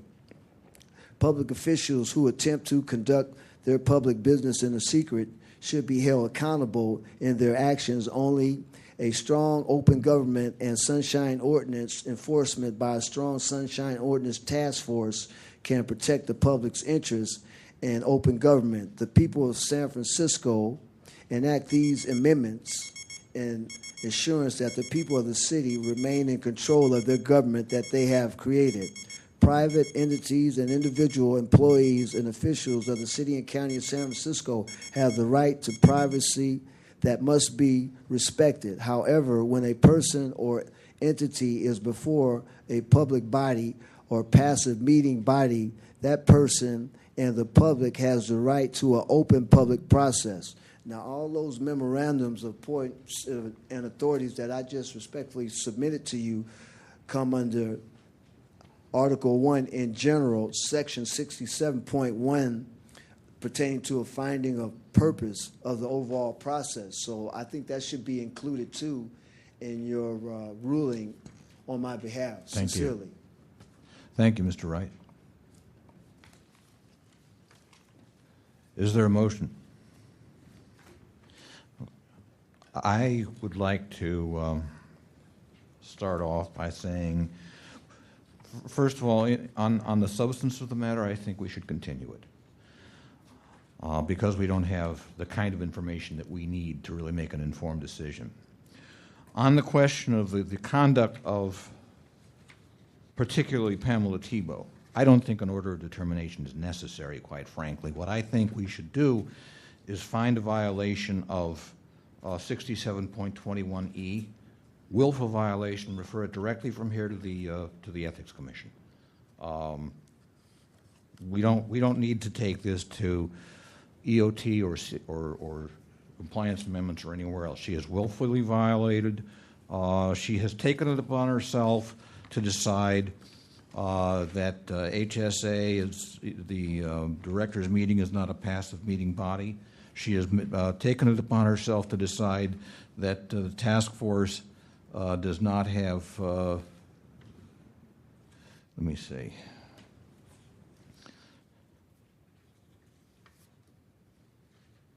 And she says, therefore, Sunshine Ordinance does not apply. That's not her decision to make. She has no business making our decisions for us. And as far as I'm concerned, that is willful violation. It is egregious scofflawing, and the chair will move to find willful violation of 67.21E and referral thereupon to the Ethics Commission. Is there a second? I second. Discussion. Member Wolf. I missed that letter, which is on the last page, on page 102, and it describes why nobody from HSA is here today. So that to me is an interesting factor, and the fact that based upon what it says there, that they have that protection.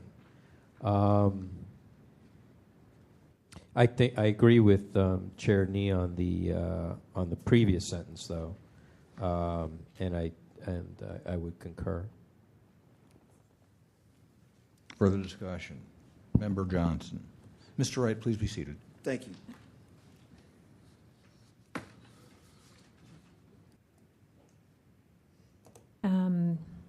You're saying that she's violating 67.21E? Yes, by willfully, by not being here. And she took it upon herself. If you look on page 84,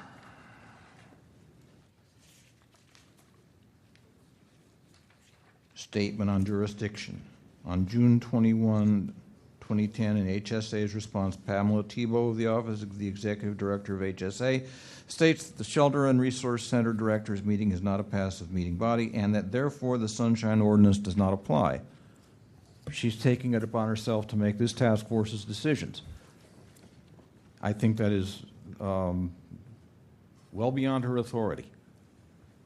And the fact that neither she nor anybody else she's also taken it upon herself to decide they don't need to be represented. And my only question, I agree with you. I just in reading that section, I felt like it applied to public records, and a record wasn't requested. It was about access to a meeting. So I just was trying to clarify whether I understood it properly or not.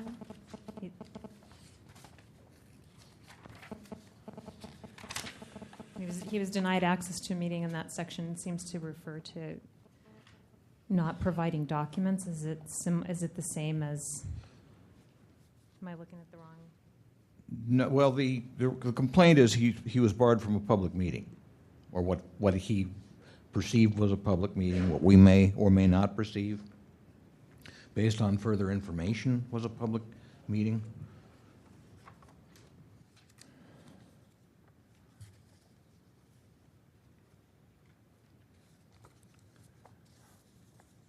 And that's the extent of the complaint. Anything else? I think if there were other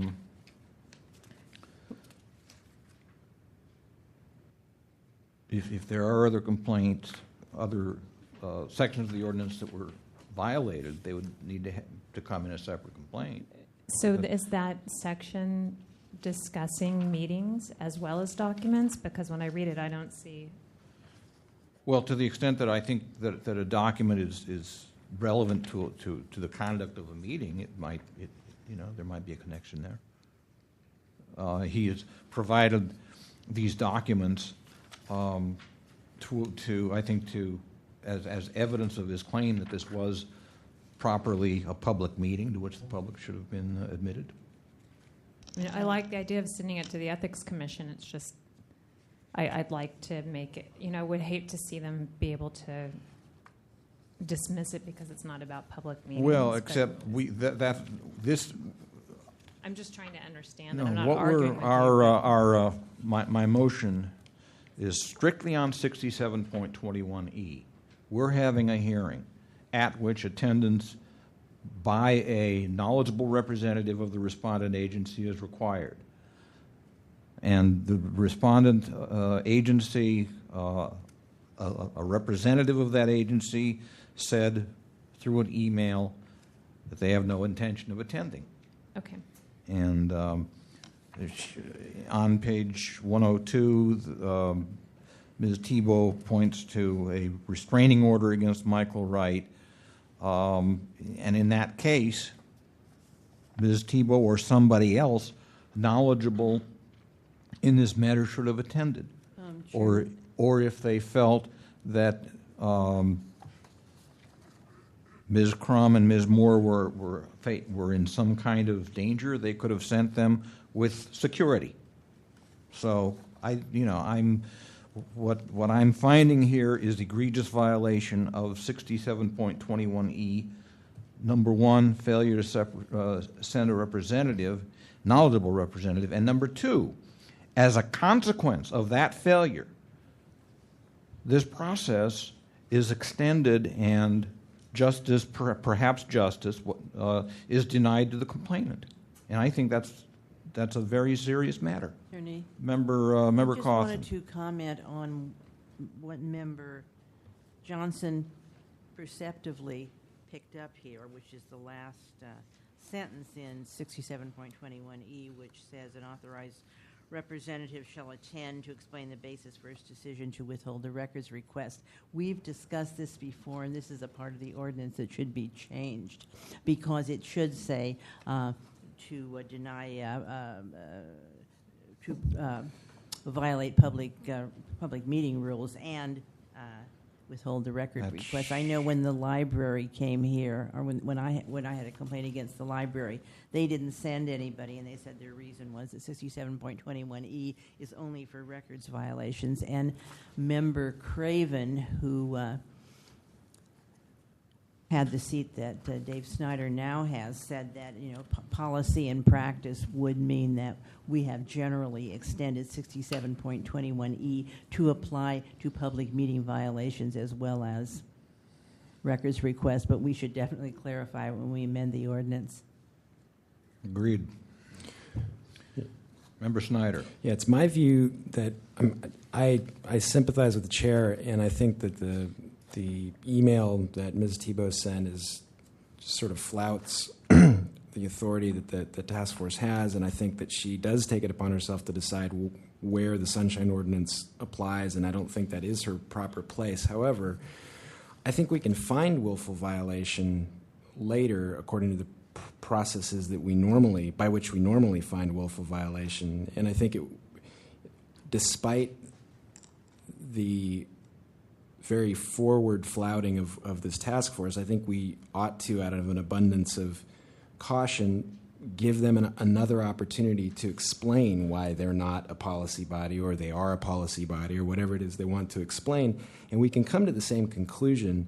I also think that because there's a potential violation of 67.4 and 67.5, it would make more sense just in terms of efficiency and procedure to handle all of these together, give it all to the Compliance and Amendments Committee, give them the opportunity, again, to show up and say, here's why there's not a violation, and if we determine after that point that it's willful, we can do so. I think that's the normal process we follow, and we'd still be finding a violation here tonight.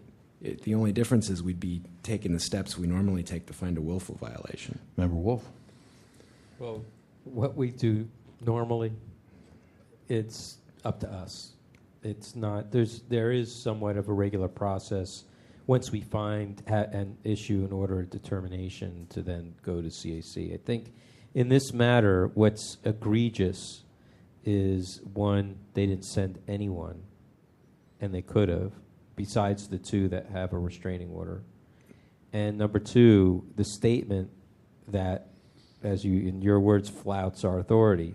I think, to me, that's, it's like, all right, we're going to, first of all, hold you in violation because you didn't show up. And two, we're going to, hopefully that will light a fire in your pants to come and get in front of us and tell us why you think that. And explain it to us in our code why you think you're not. See, but I think finding the willful violation automatically short circuits that second step. No, it doesn't. We says- just orders of determination. We issue this one, and then we can also issue. We could also find in violation of those other two sections and put those other two sections in the process. We can still continue.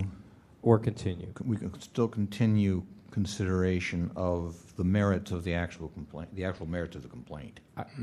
Mr. Chair, I'm not. And referring violation of 67.21E to ethics does not remove that.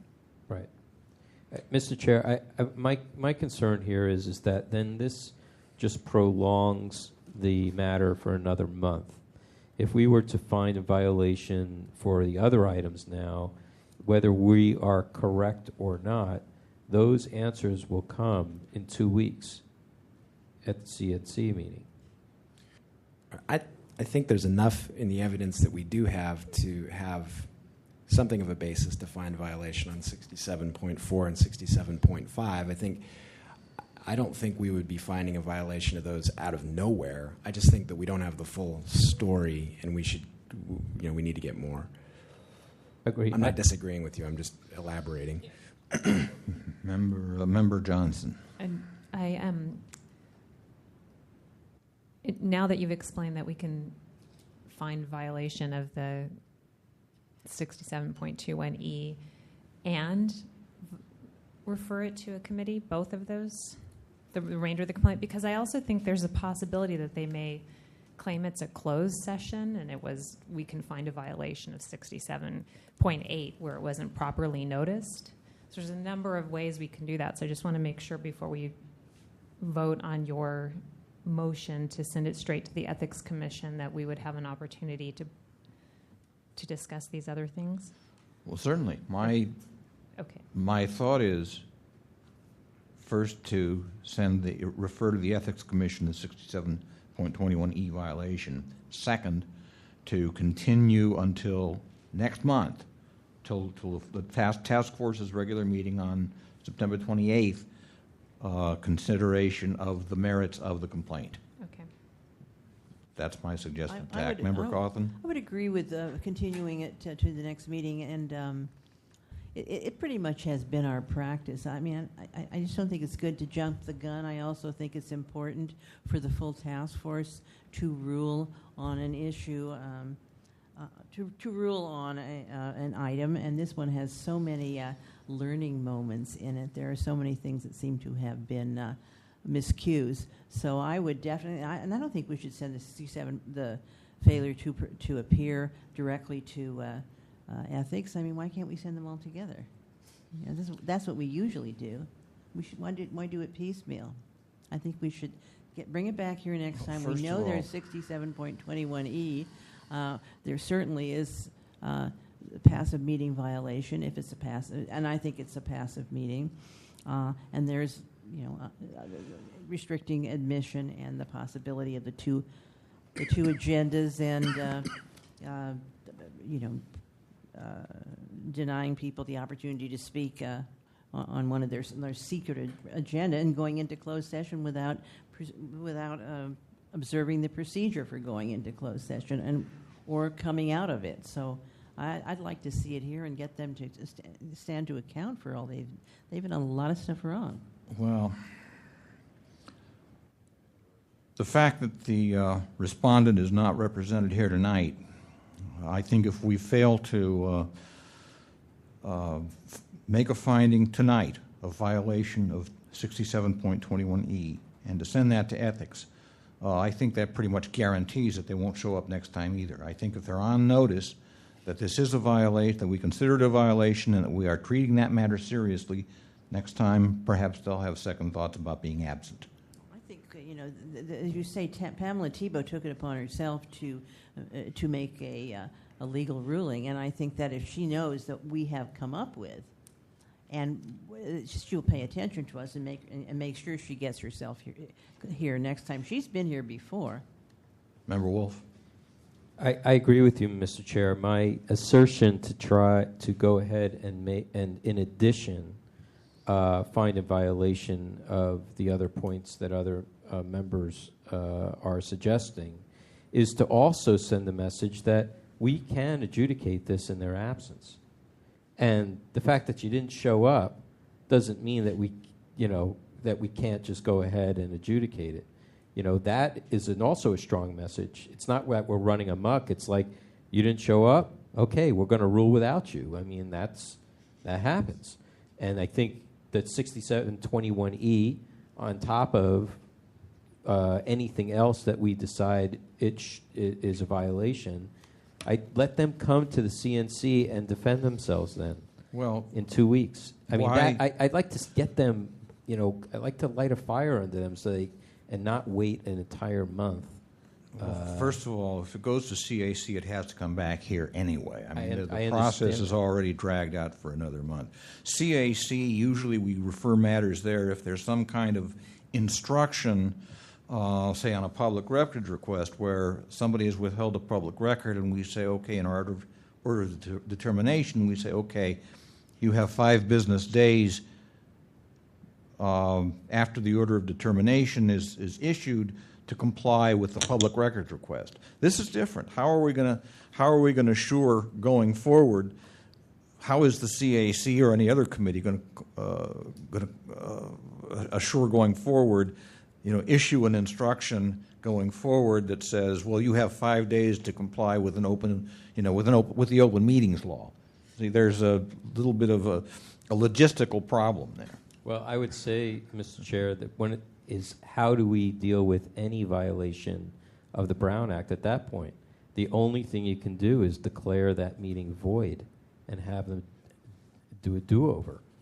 I mean, that's the way, if it were to be taken into court, that's what the court ruling would be. Okay. Do we want to then, do we want to make that declaration here? Is there a substitute motion on the floor?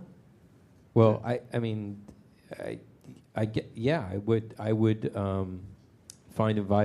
move for a substitute motion to find a violation of 21E to be a willful failure and leading to official misconduct, and that it be forwarded for enforcement to the Ethics Commission, and we find in violation of, help me out, 67.4. There were so many items that were thrown out.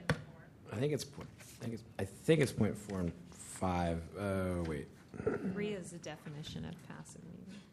So D. Yeah, so it's 4. D4, D5. I'm sorry, C5. Well, I mean, the problem is 67.3 is all just definitions. The 67.4 is what is the requirements for passive meeting bodies. So 67.3, C4 and 5, and 67.4? No, I don't. Under 67.3, there is no subsection to C. Yeah, that I detect. I don't think there can be any violations under 67.3, period, because 67.3 is just definition. Definitions, okay. Yeah. So then we declare that it is a passive meeting body. 67.3 D5. D5. No, 67.3 D C5. Oh, I see. No, it's C. C5. D belongs to B. 67.3 C5. Right. Okay. Wait. I mean, it's C5 is more of a declaration. We declare that this body is a passive meeting body under section 67.3 C5. Yeah, that's a good way of putting it. It's just a declaration. It's not a violation, right. really. It's just first to make definition. the declaration, because then you say, now we hold that this is now that it's a passive meeting body. Now what's the violation? 67.4. DCA Clark, are we following this right? Okay. Yeah, I think we can just say that generally. 67.4. Et al. Et sec. Et sec. A certainly, which says it should be accessible to the public. Yeah, 67.4A.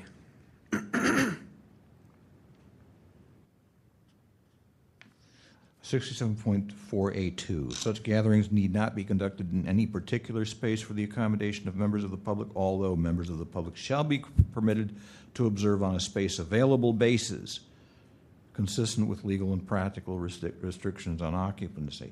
And from Mr. Wright's testimony, it is apparent that there was ample space for that, for the public to attend that meeting.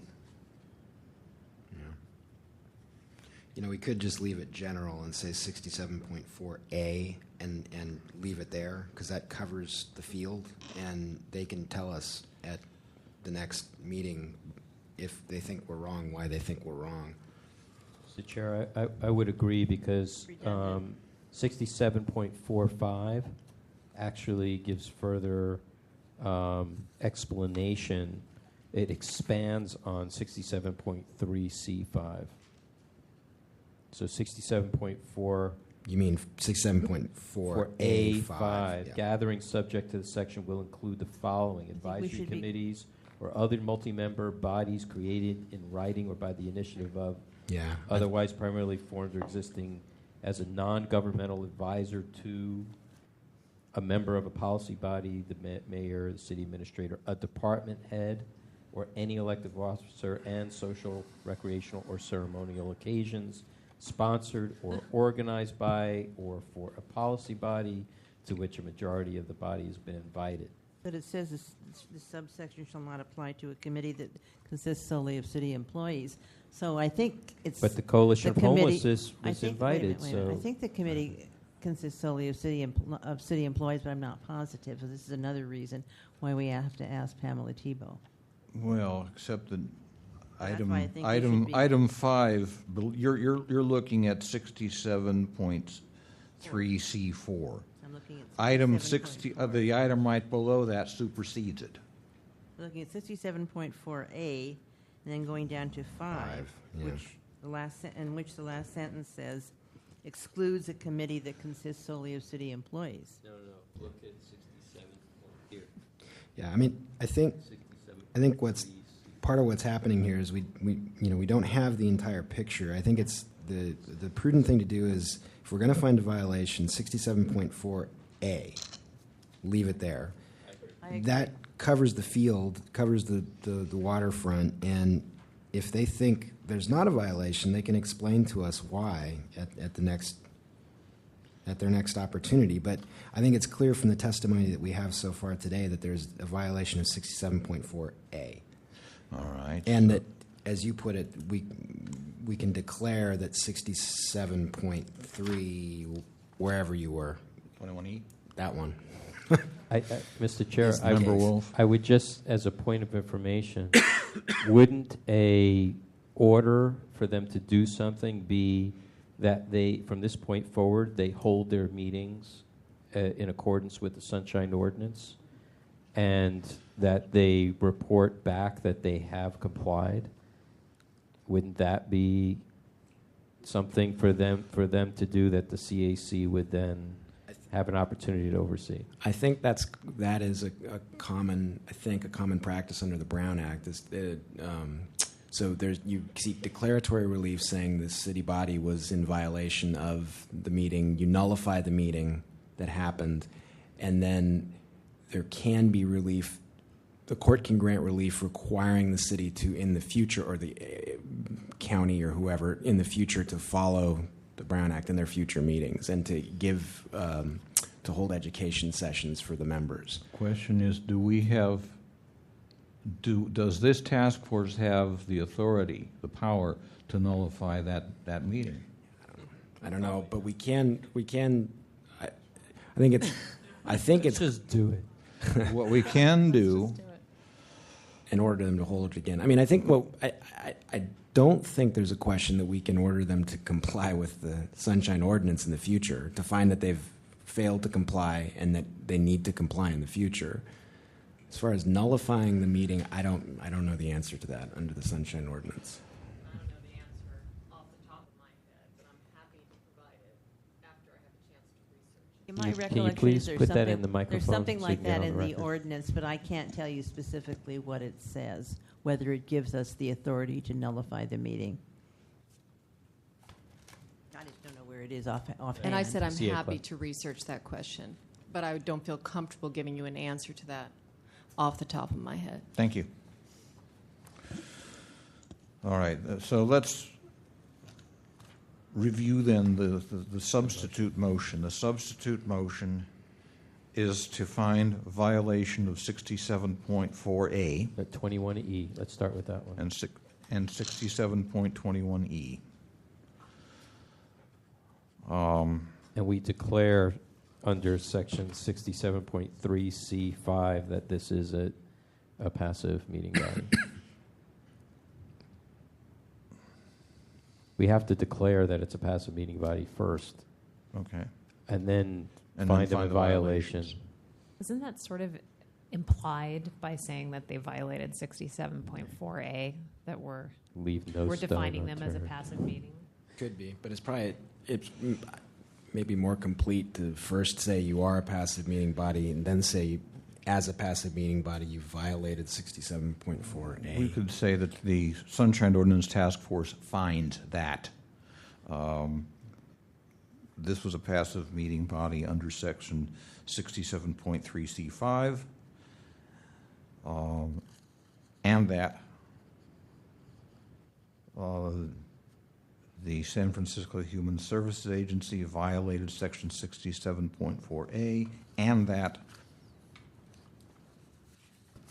What's actually that committee? Yeah. Well, Pamela Tebow of, well, and that the, all right. If we want to name, if we don't want to name Ms. Tebow, then referring it to ethics at this point is pointless. But if we want to name Ms. Tebow in the finding of violation of 67.21E, then we can refer it to ethics.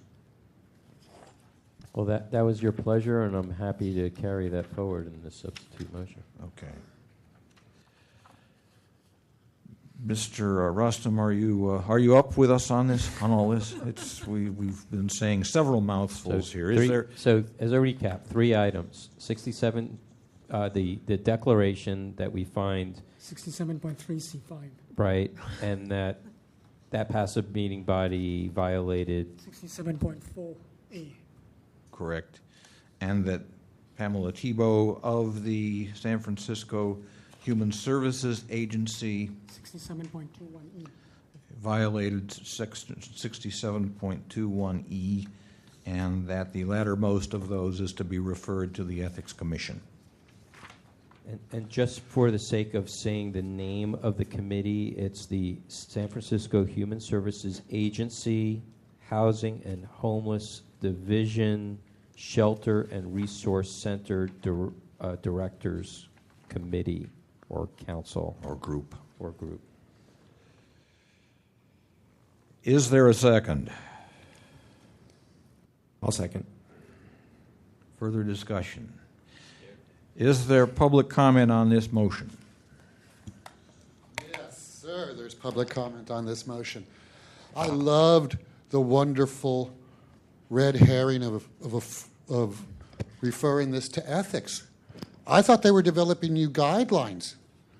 Like I said, in the past, you've referred 14 things to ethics that have been overruled. Are you going to do this man a disservice without waiting for the new guidelines so that they won't be overruled again? I mean, this man is dealing with a homeless agency. I'm dealing with the Department of Public Health on a medical issue. These are all grave, important things. But now, if you're just going to shuffle them off to the Ethics Commission and they're going to overrule you again, what disservice have you done to them? I thought you were waiting for new guidelines that would help in case the Ethics Commission rejected everything back. So are you not, once again, offering false hope? Or will you kindly tell me what you will do when the Ethics Commission overrules you on this also? Please, I'd like to know, because in the meantime, I believe you're jerking him around and everybody else who comes up here expecting some process that's going to be not only obeyed, but there's going to be some teeth in it. Oh, this is a wonderful illusion. We're going to refer him to the Ethics Commission. Overruled. You did so much. Why don't we just wait for the new guidelines? Unless, of course, you expect those guidelines to be as worthless as the ones that you have right now. More false hope, more false choice. Unacceptable, immoral, unethical. This is not sunshine because there is no bite. There is only false process. Thank you. Is there further public comment on this item? Yeah, Thomas Piccarello again. Excuse me, I believe, did you not present facts and evidence in support of the complainant in this? I did. Then You're speaking on another motion, though. well, then if you spoke as you know, that adds you to the party in interest, and therefore I must ask that you be seated. Sure, but you should be consistent, though, because this last gentleman also spoke. That's true, and I should not have allowed him public comment. Correct. In which case, those comments are to be stricken from the record. Sir, I am not going to ask you again. You will be silent. The next outburst from you, I will ask that you be removed from the room. Do I make myself clear? Do I make myself clear, sir? No. Mr. Wright, this is the time for public comment, and since you are the party in interest, we must ask that you be seated. Okay. Thank you. I have a comment before Member we Cawthon? go on. You know, I think that Mr. Garza made a very good point. Does anyone have any idea when the guidelines are going to be presented? I believe I've already communicated that to the task force. It will be in November. I mean, I've been a member of this task force for 10 years, and one of the hugest disappointments is the inability to enforce anything, including things that really have merit. Well, so let me finish, please. So, I mean, I don't know if we want to wait until November, probably not. But I do agree with Mr. Garza. We'll send it to ethics, and I could bet it's 90%, 93%. They will do nothing. So, you know, that's Member Wolf? You know, I one of the reasons why I left the task force a few years ago was because of this situation. It's one of the reasons, not all the reasons. And I'm glad to hear that the Ethics Commission is coming forward with new guidelines. You know, I don't know if they're going to do anything or follow them or anything like that.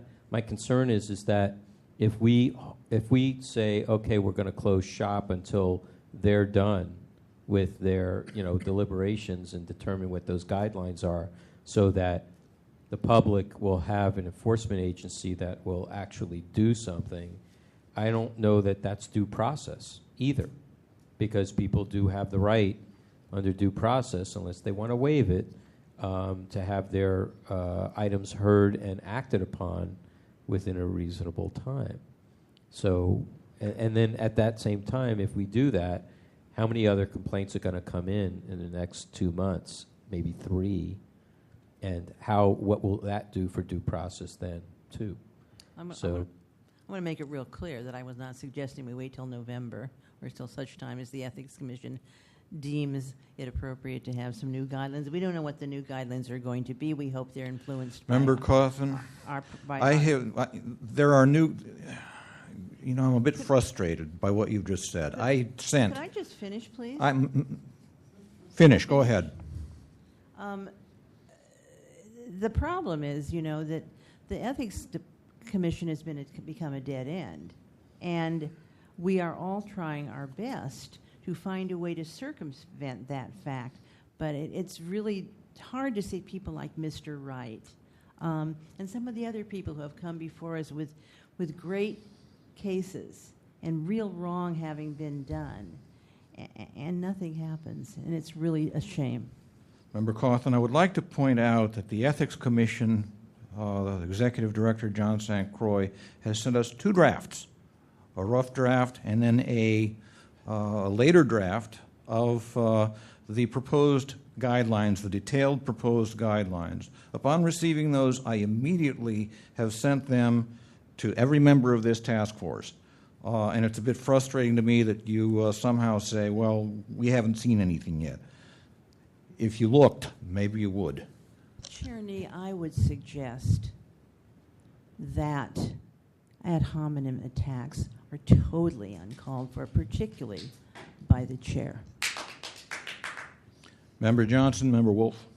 I just want to point out to the public that the members of the Ethics Commission are appointed by very specific people. So rather than only complaining to the Sunshine Ordinance Task Force, who does not have the power to appoint those people, please, please complain to the appointing members so that you can say the people you are appointing are absolutely not doing their job. And some of those people are elected who appoint them. I'm sure you've done that, but I just want to point it out again because it's just part of the process of saying we're not going away, we're going to keep at it. Before I recognize Member Wolf, I just want to apologize to Member Cawthon for my intemperate remarks. Member Wolf? Rick, not a problem. Yeah. One of the things that we're trying to do here with this particular item is that despite what we're sending over to ethics and whatever happens at ethics, I believe that the rest of it will provide ample adjudication for Mr. Wright. I think that the next meeting, when we have the CAC, after Ms. Tebow gets her ruling of what has happened, that she or somebody will show up at the CNC meeting and we'll have it there. We'll have some process going. This is not over just because something gets sent to the Ethics Commission. The added factor that we're going to try and see about getting them to comply with this particular body and the way it's supposed to carry on its meetings, continues this in a way that will hopefully bring some justice. So let's not just look at the one place that we don't get satisfaction from. We're trying something innovative here to try and see if we can do something. For the discussion, Member Washburn. I'd like to call the question. Me too. Question's been called. Roll call, please. On the motion, Member Snyder. Aye. Snyder, aye. Member Cawthon. Aye. Cawthon, aye. Member Manny. Aye. Manny, aye. Member Washburn. Aye. Washburn, aye. Member Wolf. Wolf, aye. Member Chan. Chan, aye. Member Johnson. Aye. Johnson, aye. Member Nee. Aye. Nee, aye. Mr. Chair, we have 8 ayes. In terms of where to refer this, I believe education, outreach, and training might be more appropriate in this case than, than compliance amendments, because there is no, there's no public record that's being asked for here. This is just a matter of how this directors group is going to perform henceforth, and I think it's a good idea if compliance and amendments contacts them and says, here's our concerns at the task force. We'd like to get together with you, talk to you, let you know what the task force's thinking is on this particular matter. Agreed? I disagree. Mr. Chair, respectfully, I believe that that they need to comply, and they need to show us that they've complied. They're being told that they are a passive meeting body, that they have violated the Sunshine Ordinance, and that they are now to hold their meetings. You can send them to education and outreach. The question is then what? Then Mr. Wright has to file another complaint because they didn't follow the Sunshine Ordinance? Well, but what can the Compliance and Amendments Committee do here? Well, it's the job of compliance and amendments to ensure that the order is being complied with. But suppose, there is no meeting of that particular group between now and the Compliance and Amendments Committee. I understand that, but I don't think that the Compliance and Amendments Committee should be not in the loop of this at some point in the future. And how is the Compliance and Amendments Committee to ensure going forward that that 67.4A will be complied with. Well, how We about could if ask- how about if they attend one of their meetings? No, we could ask them to demonstrate through a written policy that they are going to allow members of the public to attend these meetings, that they're going to, well, they could even have a policy that says we're just going to follow 67.4A. But more preferable would be a specific policy enunciation that they're not going to prohibit members of the public from coming because of whatever it is. Well, wait, let me start over. That they enunciate or articulate a basis on which they will have this buzz-in procedure that they apparently have. Because I think there are reasons that they can have such a procedure under the Sunshine Ordinance, but it doesn't appear that they've been applying it equally across the board. Actually, I believe the buzz-in procedure itself is questionably legal. Yeah. I have in a previous case, when Member Wolf and I have been required to sign in at meetings of the Committee on Information Technology. Yeah. Mr. Wolf protested both at the front door of the building and at the in the office of the Department of Technology. And just to clarify matters, I sent an email out to a number of FOI specialist attorneys on this and First Amendment and so forth.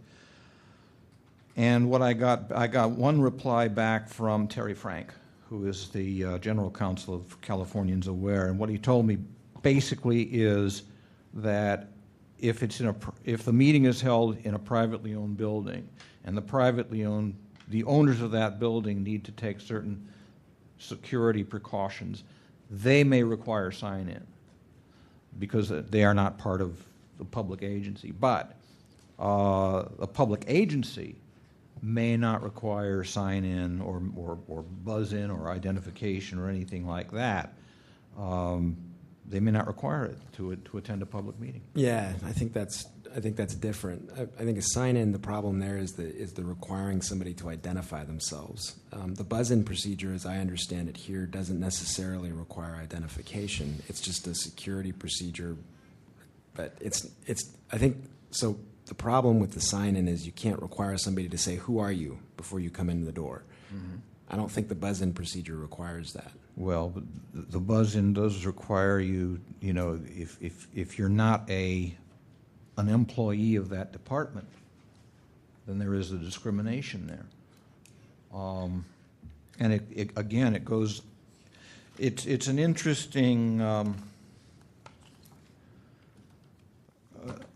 little conundrum under 67.13, which says barriers to attendance are prohibited, and yet the buzz-in procedure is not mentioned as a barrier to attendance in 67.13.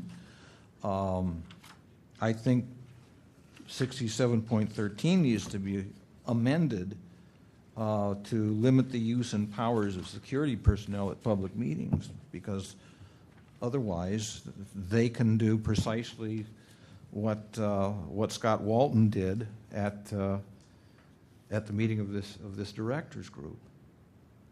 Mr. Chair, Member just Wolf. as a little sidebar, last Thursday I attempted to go to the COIT meeting, and they did try to get me to sign in again and made me wait. They barred me from entering. This was downstairs or in the department office? In the department office. Okay. Point of order. Member Washburn. It seems like we're discussing an issue that's relevant to the next item on the agenda. Yeah, I just realized. Yeah, Agreed. And so we need to move along because we're going to lose quorum. Agreed. Soon. It's getting late. In any event, I got us off on a wrong track. All I was Okay. trying to say is that you could refer to the CAC by saying, demonstrate to us that you have a written policy that complies with the Sunshine Ordinance. Fine. Yeah. Okay. Do So we this have matter, that so power? this, I'm sorry? Do we have that authority? Yes. We can ask them to give to us, to provide a written policy.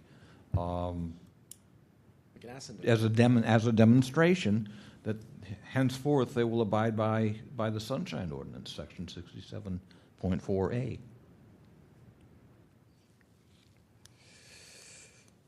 The chair will declare a 5-minute recess. I do think it's a good you made about 67.21E really only explicitly applies to records. Apparently, Erica before said, but in practice we've applied it to meetings. And that's probably the right But answer. the problem with that is that That's in my butt the hurts. Ethics Commission doesn't have to abide by it. Not that they will anyway. I It's know, just- but it's we- amazing The, to- the way that they've always done it, we have to try to come up with different ways of doing that. It's just I want to go back through this if I can find the time.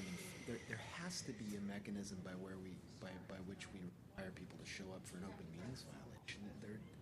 Why would there be only a mechanism to require appearance for One of the a things records that I brought up violation? at the education and outreach constant follow-up. For the Barrie Toronto one with the MTA, Secretary Boomer said, "Oh well, we're going to have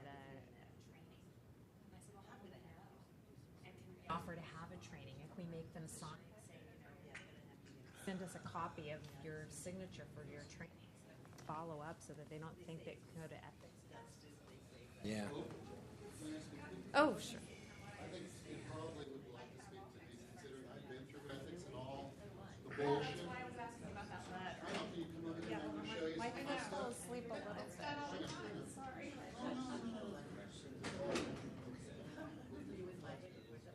Okay, let me show you a few things that are going to probably interest you considerably. You know what, people are so nice to me.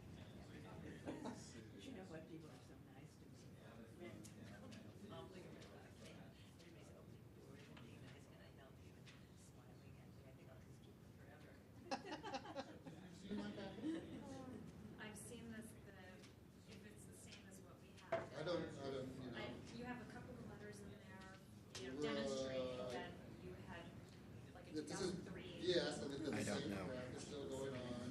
But what is interesting is that, the medical records were ruled under sunshine by Doug Comstock, which is what you saw, right? And did you see who was, oh, I know what I was. It's just that I have so much, I'm not trying to be abrasive. Civic Center. Well, no, Yes. no, and that I've been going through it for 10 years and it's still the same bullshit. That's beyond frustrating. That's evil. Okay, so. Toward these. Yeah, well, I've been around.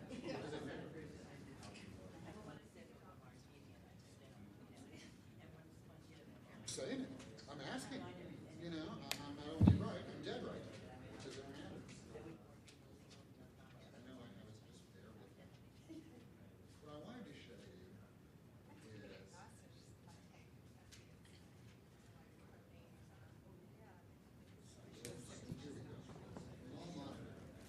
In 2002, I requested my medical records when I got elected. Very frustrating. So what else what were you doing before this? Meaning for the city attorney? No, before. What were you doing for the city attorney's office before this? Oh, I haven't been in the city attorney that long. Oh. I do, I've just started doing code enforcement. Oh. So, and Harry Tree, who was doing this, took a couple months off, so I just back it up. And so part of my hesitation of answering questions is, you all have like a pattern of practice that Jerry's familiar with. Like, for example, the question that came up that Hope brought up about, but doesn't that just apply to public records? Does it also apply to public? But if you have a pattern of practice of applying it in the context of public meetings, then this is something that if I'm just reading the statute, I'm not finding that power. So that's why it makes me a little uncomfortable to answer. Because I always like to run these things by Jerry in this context, because I have a feeling some of the observers are going to hold me to whatever I say. So to be, I feel like I have to be cautious. Yeah. Anyway. I understand that 100%. But when you were talking about before, in the absence of evidence from the other side, I think what you're trying to say is, what's your standard? Is preponderance of the evidence, I guess? It's not beyond reasonable doubt that you find something, but it must be by a preponderance of the evidence is usually the standard in the civil context. Well, what I would say is based on how the agenda reads, I would, finding based on how the agenda, that's your evidence, is how they've set up the agenda. So I guess there's not we don't have any sort of a default judgment. Yeah, exactly. I mean, if somebody doesn't show up, in the civil context, you get a default judgment. Right, and normally, basically, if somebody alleges that and they've presented evidence, that agenda seems to me, pretty compelling evidence, then, yeah, I don't see why you can't come up with a finding based on that. But anyway, it's... I asked Jerry what I think. Asked about the burden, what the standard of proof is, and who has the burden. Oh yeah. I don't remember what he said. Well, I do think that there has to be, in order for what you decide to hold up in front of an adjudicatory body like the Ethics Commission, I do think that moving parties, party alleged the violation, has to at least make a finding. Right? And then, if it's not, rebutted by compelling evidence, then I'm gathering that's kind of how it's operating. Then, if based on a preponderance of the evidence, you find something, whether or not the report responds, it doesn't really matter. But I do think, I would guess, it would be the party complaining. I shouldn't say guess. The way these things usually work is the complainant has at least carried the initial burden of establishing a violation and putting out evidence. And then, if there's a prima facie case, then the other side, absence of response from the other side, then you have a violation. Yeah. That's how I would interpret it. Yeah, that sounds good. She's talking to Mr. Wright, and he said that the statement that Ms. Tebow sent, that a restraining order was held against him, he went before the judge. The judge refused to have a restraining order. He said that he has every right to be in City Hall, to speak his All more mind. reason to have him come show us the restraining order. Well, Well, if there is one, supposed show it send to a us. knowledgeable party. They don't have to send. Those But it two can't be people, only I two understand people. that, Yeah. but to make an assertion that they're not going to show up because they have a strict restraining order, If that's and not there true, is no restraining order in effect, that essentially is a lie. Yeah, they're And not that's under not oath right here, either. but That taints and colors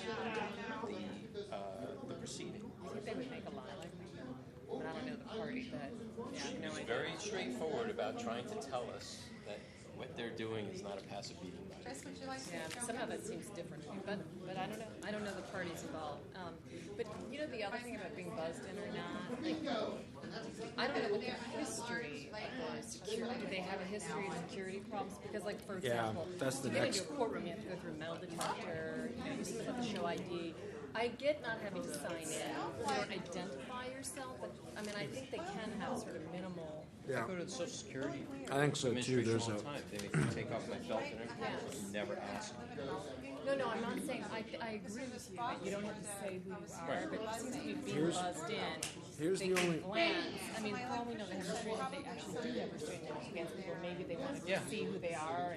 And so, anyway, I get if the policy is being applied non-uniformly, selectively, based on the political views, that's completely different. But I think just having a buzzing policy in and of itself isn't necessarily right. So, because we all went through a metal detector to get in here, right? Because they have a history of violence. So we don't know what the history is. No, I understand that, but once you're in, they don't know. When you go through metal detector, they don't know who you are. So, but once you're in, everything it's open and public to you, no matter where you go. It's not like every office that you walk into, you have to show ID. Right. No, but like for example, the city attorney, you have to be buzzed in.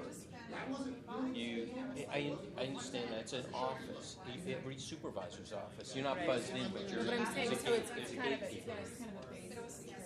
But that's different. Well, the last time it wasn't. City attorney's office.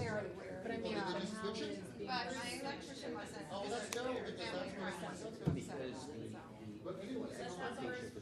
It's one thing if you walk in and you go to the door and you don't show your face and they buzz you in and the door opens. That's one thing.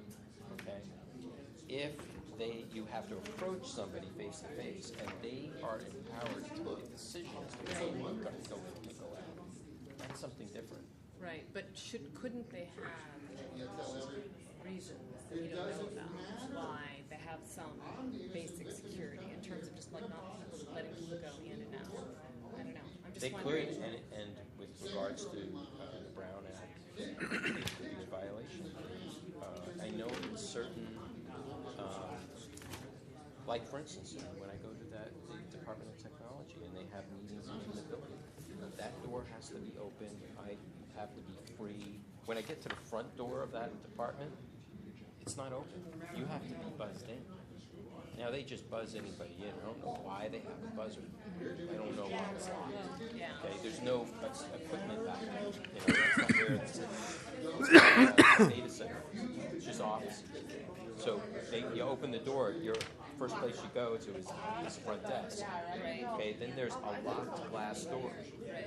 That's there. And if they're having a public meeting, that door has to be open and free for anybody just to walk right in. If they have a sign-up sheet, but that's up to you whether you want to put your name on it. Okay, it's not required for you to enter.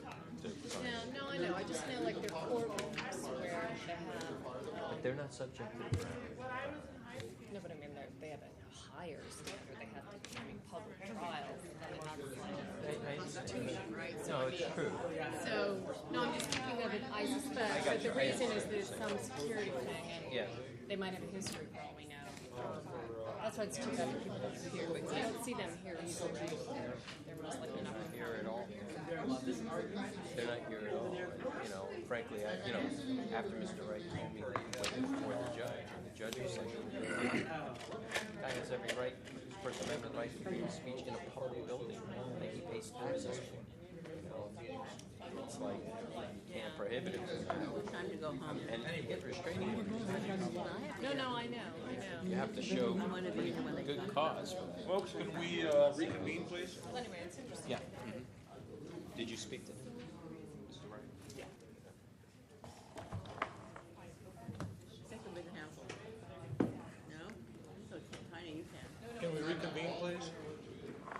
Inclusive of my last call.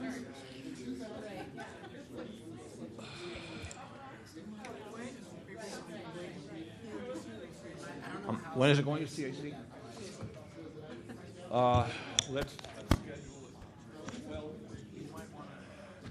I would say it should go for the next CAC, whatever that is.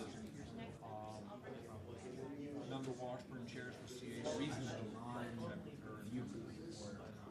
It really should go.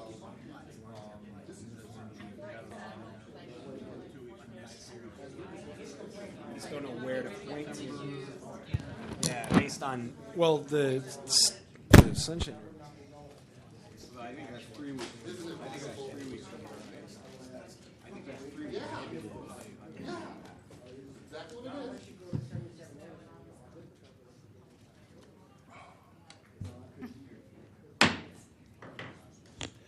We're back in session. Mr. Clerk, could you read the next item, please? Yes, Mr. Chair. Item number 13 is determination of jurisdiction on complaint filed by Charles Pitts against the Local Homeless Coordinating Board for allegedly denying him access to a local homeless coordinating board meeting. Okay, Mr. Pitts, please approach the microphone. Thank you for coming, sir. You have 5 minutes. I needed to show you the picture that I had displayed. It was, if you can, like, Okay, is the computer set up there? Yeah. Bruce, your password came on. Is that yours? Oh. Okay, computer setup time. Computer setup time should not be. Computer setup time should not be included in the 5 minutes that the complainant has to make his presentation. Yeah, I'll just start talking when he gets finished.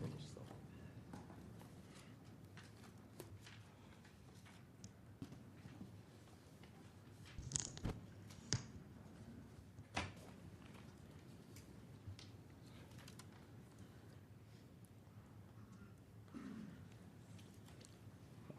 Okay. I think my thing about it is that how much aggression or force or whatever should I have to use to attend a public meeting?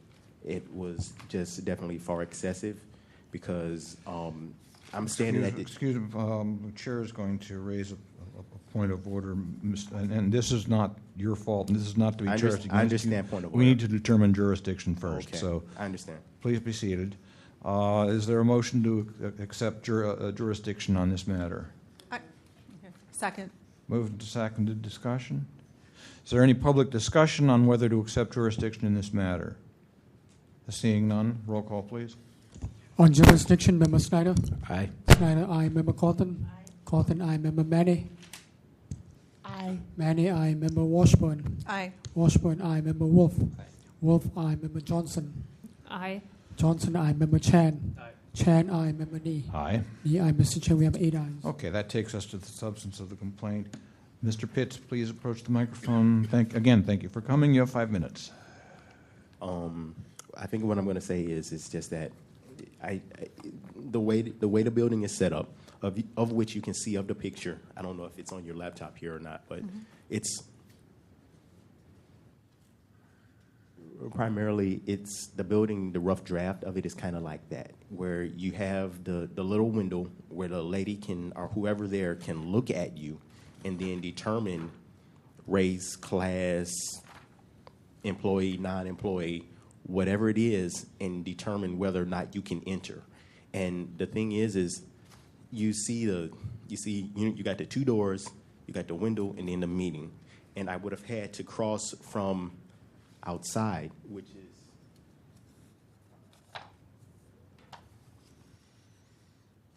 I don't know. It's kind of like over here. I would have had to cross from over here to come in here, past the lady in the window, through that door, and into the meeting. So to me, I'm just figuring like she looked me over. She didn't like something. I don't know if it was my class, my race, or the fact that I didn't have a badge, and she wouldn't allow me into the meeting. The thing is like a lot of other people were there. Thomas Piccarello was there. There was many of the service providers, but for whatever reason, she wouldn't allow me in. The other thing too is so when somebody came out, I started to go in because I do know I have a right to go to the meeting.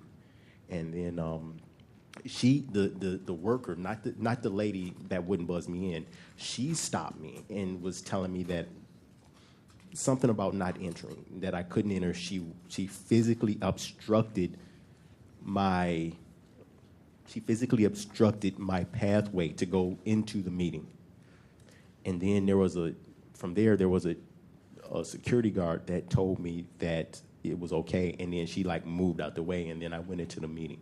And I definitely feel that this excessive amount of barriers is not according to the letter or the spirit of the Sunshine Ordinance. So to me, that's primarily my thing. I think the other thing too is I just don't think they should have meetings in a building with this amount of barriers to attend. Michael Wright's having a problem. I'm having a problem. It's just an excessive amount of barriers. The city is huge. We have plenty of other locations. So that's a lot of what I'm saying. And I'm also concerned with the whole idea of having these meetings and they're not being, just the rules and regulations of how they're posted. So that's definitely separate, but primarily got this barrier, got this lady to look you over by whatever determination to see if you can attend or not. I had to force my way in. Thank you. Is there anyone here to present facts and evidence in support of the complainant? Good evening again, Thomas Piccarello. I think what Mr. Pitts is trying to say is that the building in question, 77 Otis, is not public friendly. You see, the first door is unlocked, but the second door is always locked. So you have to wait for somebody to open that second door before the public can enter into the discussion with the local homeless coordinating board's funding committee, which is the most important committee that the local homeless coordinating board has. They determine who gets the $20 million every year of McKinney-Vendo funding.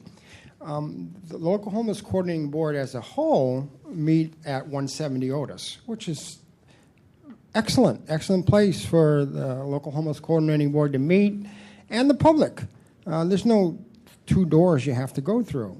But the funding committee, which is very important, who gets $20 million a year, sometimes you have to wait 5 or 10 minutes before somebody opens door number 2 so that the public can get into the discussion about how to disperse the $20 million. Thank you. Thank you. Is there anybody else to present facts and evidence in support of the complainant? Seeing none, is the respondent present? Sir, no, the respondent. Is there anybody here to present facts and evidence in support of the respondent? Seeing none, the matter is with the task force. Member Wolf, and then Member Snyder. Looking on page 113, first of all, what bothers me is that departments feel like they can send letters to us explaining what's going on with the case, thinking that this is just some administrative process. And so I'm a little disturbed by that. But within the context of this letter, in the second sentence, it says, consistent with Human Services Agency security policy. Did they submit one? Did they submit that policy so we can see it? Because obviously they have one, and some of the questions that we're advised to ask is about that. So I'm a little, that leaves me with a little bit of an issue as to whether they actually have that in writing or not. And I'd like to know that first. Maybe I can find it online. Member Snyder? Mr. Pitts, can I ask you a couple questions?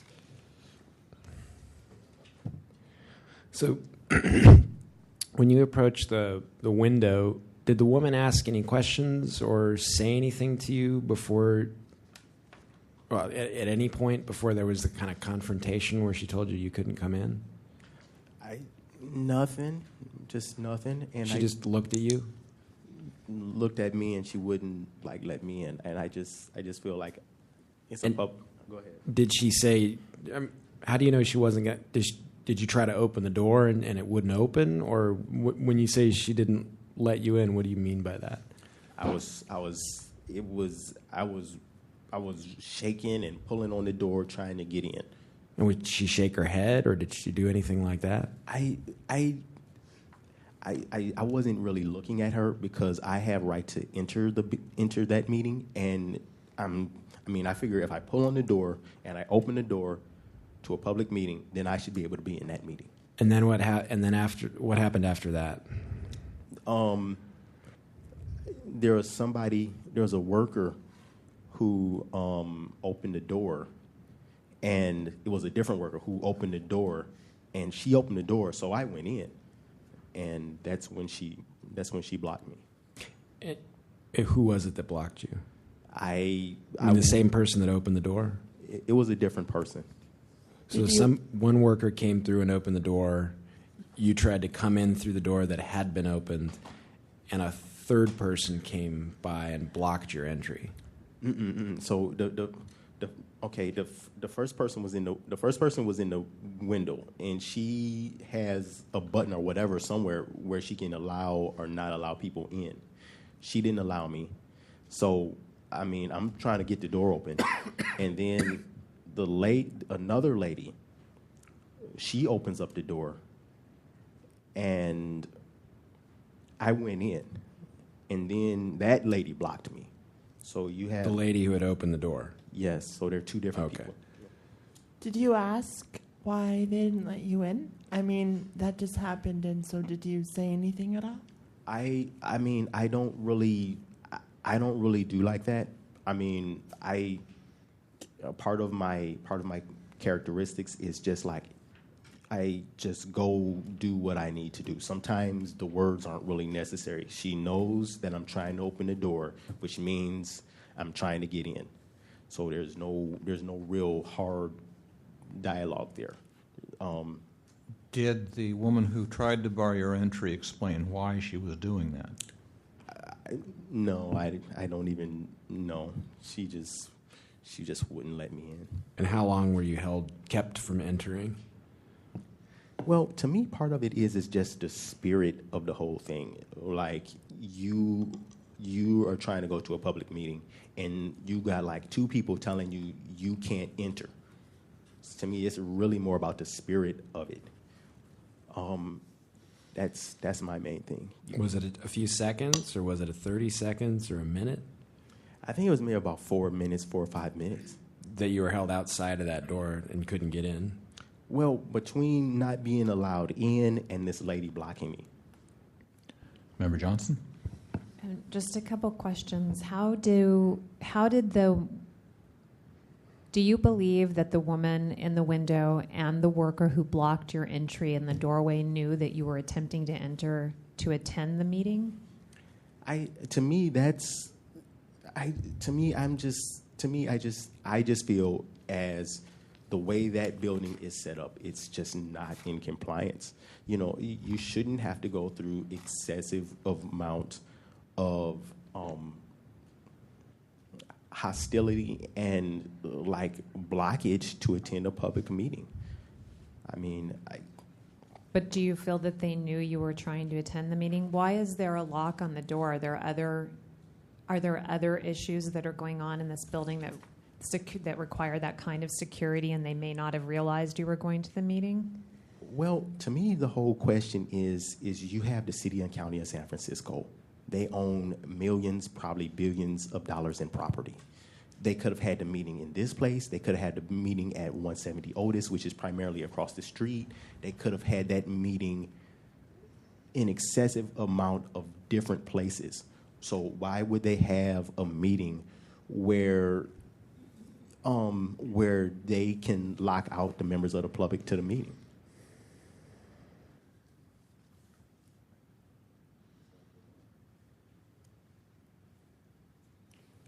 Okay. Member Chen? Is this a microphone? Is this a private facility? I believe. I think one of the things about it too is it's run by I believe many of the city and county of San Francisco's, well, the middle level workers of the city and county of San Francisco work there. So if anything, it's a building that's, they probably either they own it or they have a lease with somebody.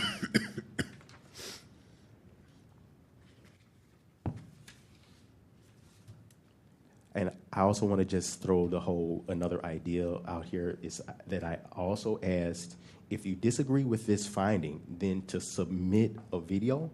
I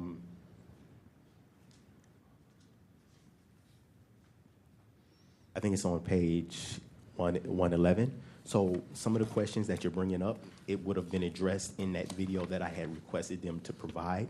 And, you know, not only did they not show up, they did not even answer the information request that I requested. So I think, and it's in the little squiggly lines here. So I just. Okay. At this time, the complainant will have 3 minutes to make any concluding remarks. I just think I think having meetings at this location it's just highly inappropriate, where, you know, you can just look everybody over and determine whether or not they can enter or not. And I also just think that, you know, I guess I'm just having issues with receiving public information regarding these meetings. But I'm also just thinking, this is just too excessive. You know, so you got the security guard, you got the lady with the buzz gate, You know, then you got all these other people that are going to tell you you can't enter. I mean, this is just, to me, it's just bad. It's just a bad faith there. You know, it's if anything, it's a violation of the spirit of the Sunshine Ordinance and the letter, because I was just hindered. You know, I think other people who aren't as determined or driven as I am, they probably would have like just turned away and just went home. You know, it was clear that I wasn't allowed entry into this meeting. And then even after the complaint that I filed, they still had that same meeting, the finance meeting at that building. So it's kind of like they realize it might be a problem with people attending that building, but they still keep doing it. So. Thank you. Matter is back with the task force. Is there a motion? Question. I'm sorry, I didn't ask it earlier, Mr. Pitts. When you got into the meeting, were there any other non-staff there? I guess it depends on what you mean by staff, but the thing is you had like the chair of the local homeless coordinating board. You had a lot of contractors with the city and county of San Francisco. You had Thomas Piccarello, who was there. He's a citizen. He's here in the audience now. So you have like, it's the other thing too about the location here. You have some of the city officials, and then you have like clients of. You have like clients. So a client can come in. So I'm going to assume there was clients somewhere in that back area. So you had me, Thomas Piccarello, contractors with the city and county of San Francisco. Do you know if Mr. Piccarello had any problems getting in? Did you, Mr. Piccarello? On that particular day, no, but on other occasions, yes. The funding committee meets once a month. On that day, I didn't have any problems getting in. The month before, I did. You just walk right in and no one stopped No. You don't walk in. Again, the second door is always locked. So you have to get somebody's attention to open the door before you're allowed into a public meeting that's already going on. They start promptly. And if you're 5 minutes late, then you may wait 5 or 10 minutes to get inside that building. Does the member Snyder? I had just a third Mr. question. Piccarello? I had a third and final question. And Allison Schlager, I guess she's one of the executives. Can you speak into the mic? I can't hear you. I got hearing loss. Allison Schlager said it's a requirement that non-staff check in with security guard. How do you check in with a security guard? Well, if one's there, he'll ask you if you're going into the meeting. Are you going into the funding committee meeting? And you say yes, and then he buzzes the door open. He doesn't ask If you he's your not name. there, then you wait 5 or 10 minutes for somebody to He doesn't open make the you door sign and up or ask you. anything. Sorry? Does he ask you your name or make you sign up or show No. ID? No. He asks you, are you attending the funding committee of the local homeless coordinating board? I see. Okay. Again, though, the building is not public friendly for public meetings. I mean, they can go across the street at 170 Otis and have these funding committee meetings. There wouldn't be the problems that Mr. Pitts has had last month. Mr. Member Snyder. Piccarello, another question. Have you Excuse ever me. been sorry. Member Snyder was recognized, Oh, I'm and then the member I'm Money. so sorry. So there's an intercom for the person, Mr. Piccarello. There's an intercom that the person behind the window can speak to you through, or how do they ask the question? Well, sometimes behind the window there's a security guard, and other times there's just probably HSA staff. So there's no structure to it. It's sometimes you get lucky and you go right in and then listen to the discussion about homeless $20 million. Other times you wait 10 minutes Sorry, go ahead. before somebody will let you into a public meeting where the public should be available.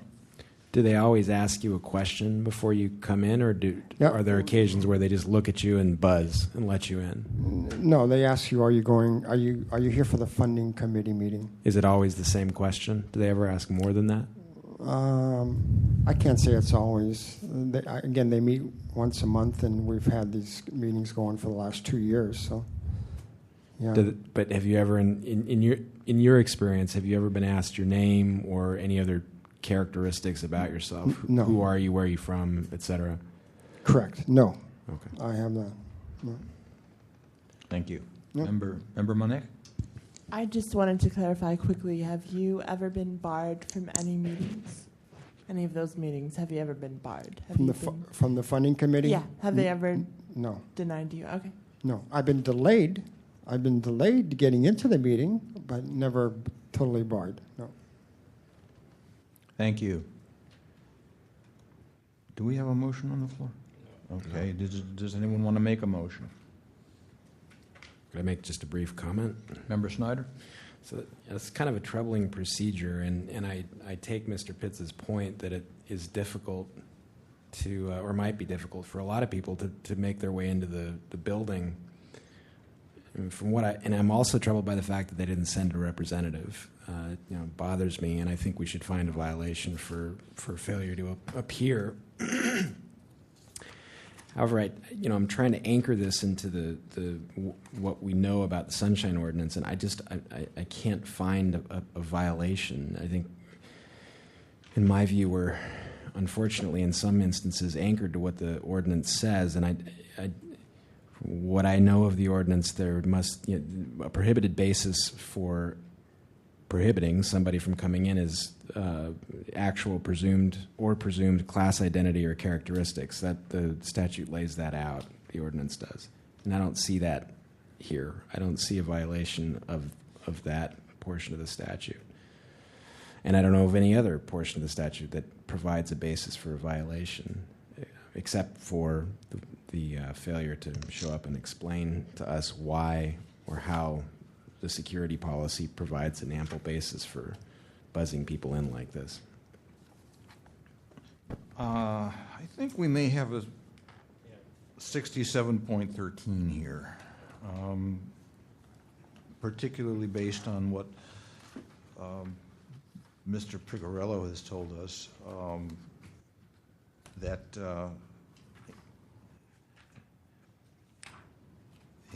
sometimes there's not a security guard there to let him in, and so he's got to wait 10 minutes and sometimes longer. I'm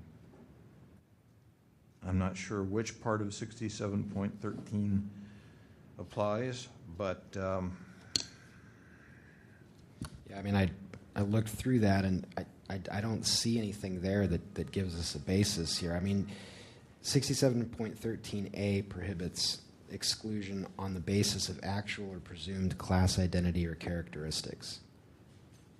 That's one basis, and then you can't require people to pay to enter. That's another basis, a prohibited basis for barring entry.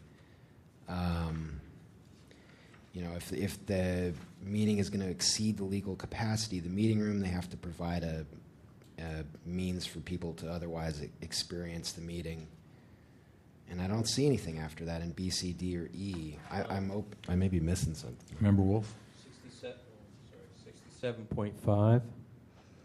All meetings of any policy body should be open and public and governed by the provisions of the Ralph M. Brown Act, Government Code Sections 54 and 950 et sequitur, and of this article. In case of inconsistent requirements under the Brown Act and this article requirement, which would result in greater or more expedited public access shall apply. And as I read that, it kind of incorporates the Brown Act. And The Sunshine's based on it. So, state law is our foundation. we could interpret that 67.5 applies here, because the electronic entry system has obviously barred public entry on certain occasions. Yeah, but I mean, I don't think the Brown Act says that you can't, under any circumstances, keep somebody out. For example, and this is extreme, but just as an example, if you were carrying a pocket knife in your pocket and you tried to get into this building, you wouldn't make it through. But that's different. That has nothing to do with the meeting. That's entrance to the building. We're talking about entrance to a meeting. But you can't get to any meetings if you can't get in this building. That's not where the That's not where the barrier to entry occurred, though, in this particular case. In this particular case, they were through one set of doors, okay? They got in to the building, they got into, I guess, a lobby of sorts, or a foyer, and it was at that second door where I guess there's a window there where somebody, an attendant, is there to release the electronic lock to let somebody in. And when somebody is not there,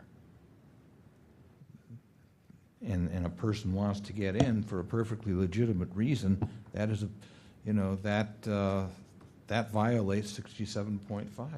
Well, but we don't have that in front of us. That's not the case we have in front of us. I mean, we can't decide a hypothetical.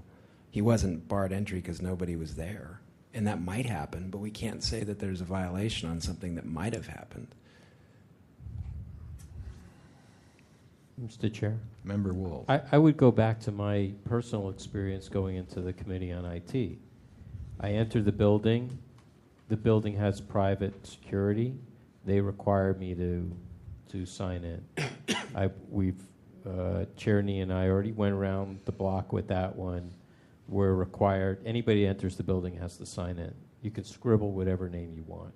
It's of no consequence. You go upstairs, you come to the door.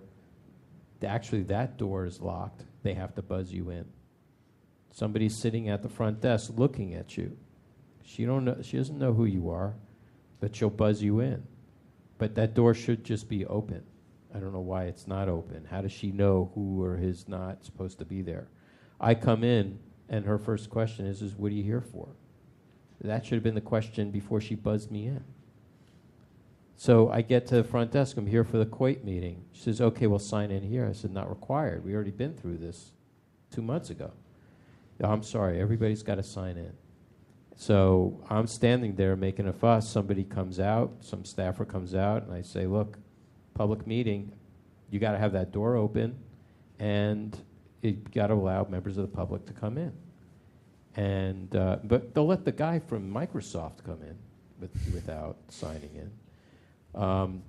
And so I'm basically saying, we've already been through this, and so that staffer went to Director Chris Veen, and he said, oh yeah, whoever comes in through this door and says they're coming for the meeting, just let them right in and leave that front glass door open.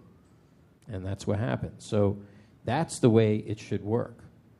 Okay? I mean, if there is some reason, there's some security, private security, or what have you, from getting into the building, that's one thing. But there's no barrier for me to get into the meeting itself. Getting into the building, see, that was the issue that we had with the private security of this private building. We could not enter the building. They wouldn't allow us to pass unless we signed in at the front desk, at the front doors. And so there is question about that, but I think we were finally told that because it's a private building and that is not, the building isn't the place of the meeting, it's a room in the building. That the room in the building, it was open for access, but not the entire building itself. So, and it's the same thing here in this building. It's the same difference, only we don't have to sign in. The only point the one point I'm trying to make is that I don't think there's an inherent problem with uniformly applied security procedures as long as they don't bar entry to everybody and as long as they don't bar entry based on certain characteristics. But that's not for us to interpret. But it's not in the code. It's not in the code. Well, where is there in the code that it's a violation to have a buzzer? Well, more expedited public access. More expedited public more. That's the burden. The burden is to provide more sunshine, as much sunshine as possible. So it's not a matter of interpreting whether this was appropriate or not. Is this more? Is this to the extent Well, I mean, just to go back to the analogy of this building, I mean, it would be more expedited if they had no security guards and no metal detectors. That's right. But they do. That's right. And they're So allowed this to is do as that. expedited as it can get, without having it more barred. Member Johnson? I think one of the problems that you're having here is also defining that in the first sentence it says that they shall be open and public. So there is an interpretation of what does open mean. And since they didn't show up to provide us with reasons for their security, and the two people who are here have indicated that they don't feel those meetings are very open. It's pretty intimidating, I guess, for 3 people to block your entry. It's not just a buzzer. He had a person, a buzzer, another worker, and then a security guard. So we could interpret that as not being as open as maybe they should make it. And in finding them in violation of 67.5, maybe they would be prompted to make it a little more expedited to get in, even if there is a buzzer. Member Wolf? So, based upon Member Johnson's description of how many people or how many barriers a person would have to go through just to get to this meeting, what is the purpose of the security guard? What is that person been charged with to look for? Are they looking for somebody, some unruly or unsavory person? How do they determine what unsavory is? What guidelines are there for that kind of thing?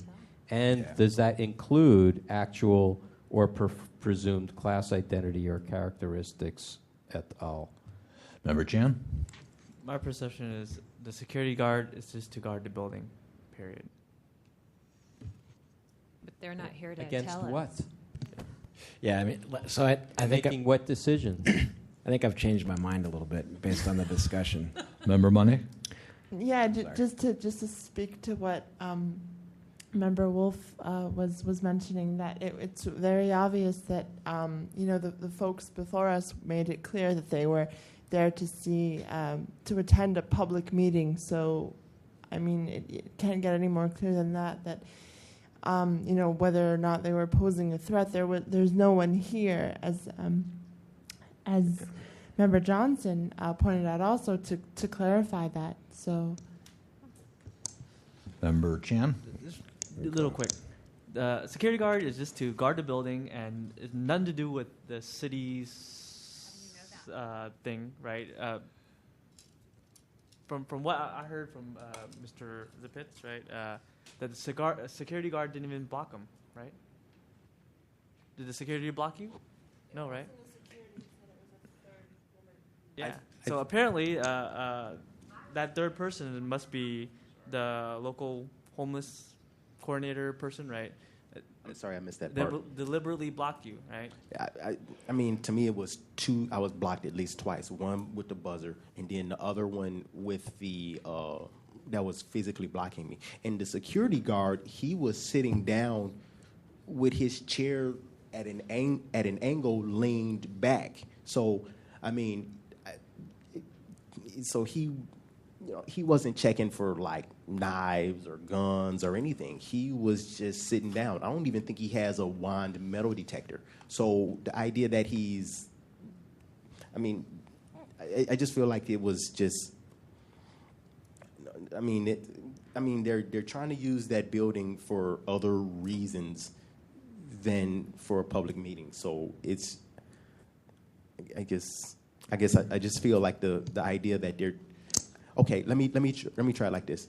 The metal detectors here at City Hall, everybody has to go through that metal detector. Gavin Newsom, the Board of Supervisors, everybody has to go through that metal detector. I don't think Gavin Newsom does. Yes, he does. You really think so? I know so. You've seen it? Okay. All right. Well, I mean, Miss Coney. Miss Coney. Presidential candidates get to go past airport security. I know that for a fact. Well, anyway. Okay, folks, can we steer on topic here? It is getting late. That's why we're steering. I don't think the security guard blocked his entrance, but it was another barrier making it less open. He still had to say, okay, you can go through. But I don't like the idea of making an assumption of why he was there. I think they should be required to tell us, and they're not here. Member Snyder and then Member Cawthon. Yeah, I mean, I think, again, we're hamstrung by the fact that we don't know what the policy is other than this one-sentence description in an email that we've gotten from the agency. I don't think there's anything inherently problematic with a uniformly applied security procedure. I don't think if they have a basis for the security policy, and it may be that there are certain people that they don't let in because they have restraining orders issued. There are employees in the building who have gotten restraining orders against certain individuals. They therefore have a reason to have someone look at every person that comes through and to bar people, certain individuals. I think that would be a perfectly reasonable basis for this kind of a restriction on entry. But we don't know that that's the case. We don't know what the policy is. We don't know what the basis of the policy is. So, in the absence of their appearance here, in the absence of their articulation of why they're doing this, I think it's a close case, but I guess I'll amend what I said earlier. I think that we have enough evidence, in my opinion, now to say that they are barring people for an inappropriate reason, and then that therefore is a violation of 67.13. I wish we could add a caveat and say, provided that that the agency can't provide us with some adequate policy basis, because I think if they could, there wouldn't be a violation, but they're not here to do that, so we can't make their argument for them. Well, I think Member Cawthon. I'm going to pick up on what Member Schneider said, that, I'm very troubled they didn't show, or I guess this was Member Johnson said it. It is arrogant, and it is uncalled for to interpret the Sunshine Ordinance themselves. We don't know if they've discussed it with the city attorney, but it is not their place to say if it's a violation. And we have two issues involving access to homeless-related meetings. And in both instances, the person who could give us the information did not appear. And I'm not quite sure what we can do except find them in violation. Chris Rustum, did you hear from Ms. Schlageter at all? Or did you hear from anybody in that department? Through the chair, I did not hear from anybody. Heard nothing? Yeah. See, so when we get blown off like this, it's extremely difficult because we're not permitted to find out what their thinking is and why and the reason for their rules. So it's very, very unfortunate. Chair Nee, may I make a suggestion? I don't know if it Member Money? Yes. Is there any way that we, as a policy body, can reach out to them again and really reinforce the fact that they need to be present and maybe continue this to the next meeting? Well, I think that was the question we dealt with during the previous item involving Mr. Wright. I certainly think we can. I think it is crucial that they come and clarify this, but... Member Chan and Member Wolf. Okay, Microphone. Microphone, please. I would like to make a motion, violation of 67.13 and violation of 67.21E. Is there a second? Second. Okay, moved and seconded. Member Wolf. Well, 67.21E, I would guess Ms. Schlageter, and 67.13, the Local Homeless Coordinating Board. Could I ask a question? Member Snyder?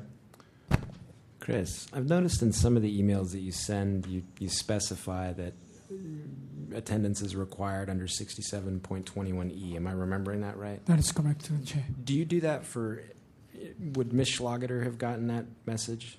Through the chair, yes. So you all reminders, all whatever notices I send them regarding the meeting, that line is in every email. Okay, so you don't select out some participants in these proceedings and not put that message on everyone that is supposed to be here, or every respondent receives It's uniformly the message. sent to everybody. Okay, great. So she had notice under 68. Same with the last person.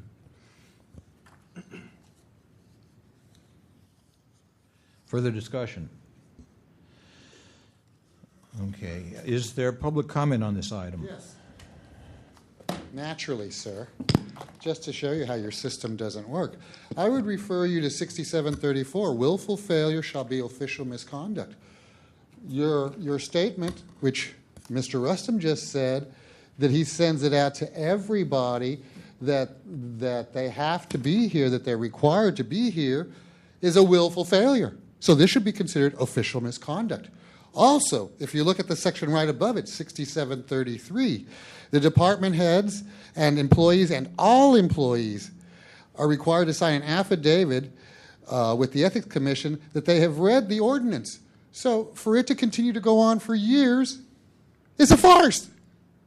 So once again, in addition to the 6721, we have to include 6734, willful failure shall be considered official misconduct, and of course naturally push it up to the Ethics Commission, which will overrule you naturally because you're here to fail.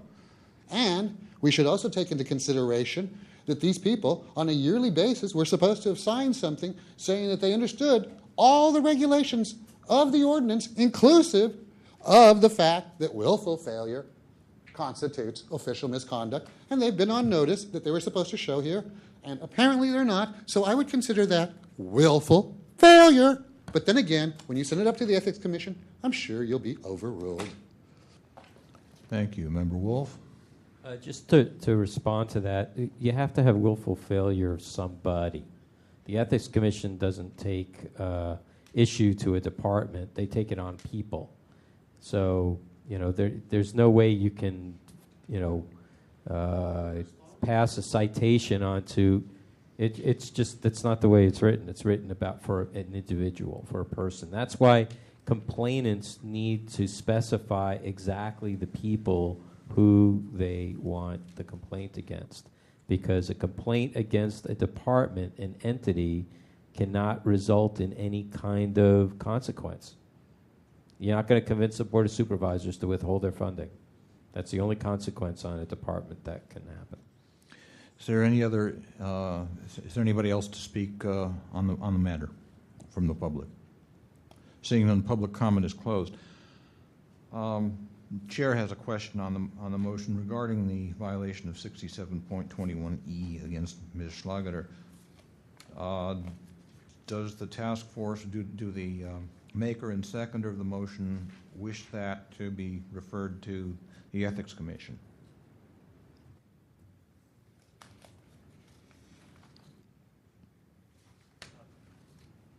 Yeah, send it to ethics. Member, Mr. Rustum? Are you making? I'm requesting the chair to ask him to speak into the microphone. Would you speak into the microphone, please? Are you requesting to add? It's not a request. It's just a point of information. You might recall that in the previous matter, where we found violation of 67.21E, we voted to refer that particular violation directly to the Ethics Commission. Do the maker and seconder of the current motion wish to do the same here? It is not currently in the motion. I just that. Just the finding of violation. Yeah. Okay. Further discussion. Roll call, please. On the motion, Member Snyder? Aye. Snyder, aye. Member Cawthon? Aye. Cawthon, aye. Member Manny? Aye. Manny, aye. Member Washburn? Aye. Washburn, aye. Member Wolf? Aye. Wolf, aye. Member Chan? Aye. Chan, aye. Member Johnson? Aye. Johnson, aye. Member Nee? Aye. Nee, aye. Mr. Chair, we have 8 ayes. Okay. Again, do we want to refer this to compliance and amendments or to education, outreach, and training? My own preference would be EO&T, but I'm willing to. Sure. Okay. This matter is referred to education, outreach, and training.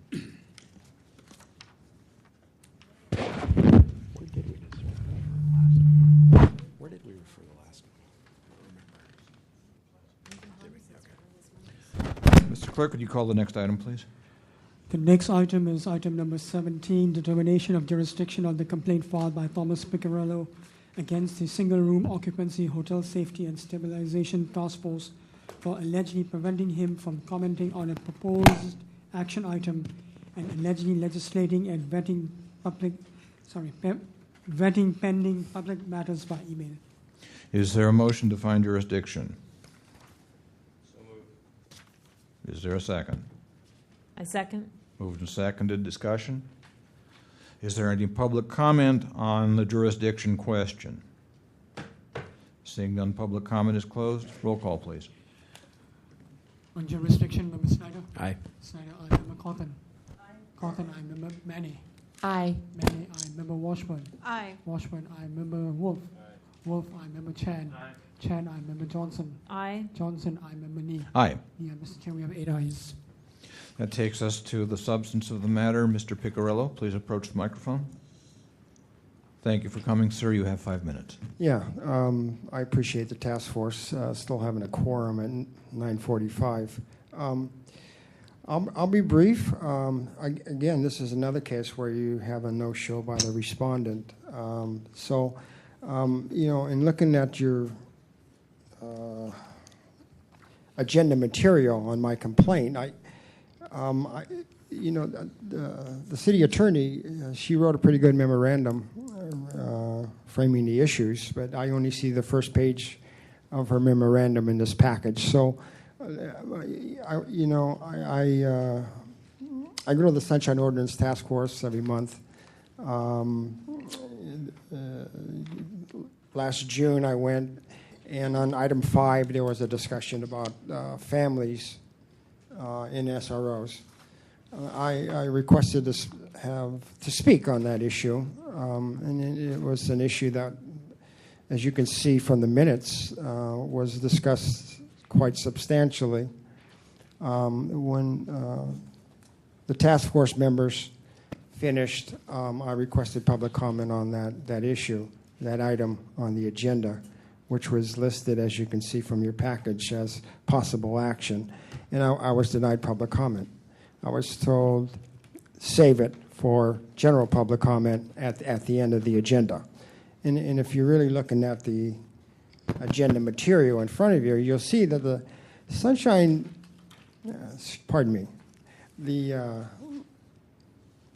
SRO task force on their agenda limits public comment to 5 minutes. They meet from 9 o'clock in the morning till 10:30. Public comments from 10:25 to 10:30, regardless of how many people, members of the public, show up. I did speak on items 1 and 2, and the other items, they did allow me to speak, but on item 5, which was very important in my mind, families and SROs are an important matter. I was denied. I requested and I was denied. I was told to speak at public comment. Well, both the Sunshine Ordinance and the Brown Act allows me to speak on every item on the agenda where there's possible action. If that wasn't the case, then I guess every time I asked for public comment on any items on the agenda, they could defer me to public comment, and then I could speak in terms of that 5-minute window at the end of their task force. So that was one of my complaints. The other complaint, as you can see, I made an IDR to the Sunshine. I keep saying Sunshine, I'm sorry. To the SRO task force. You both start with the letter S's, I guess.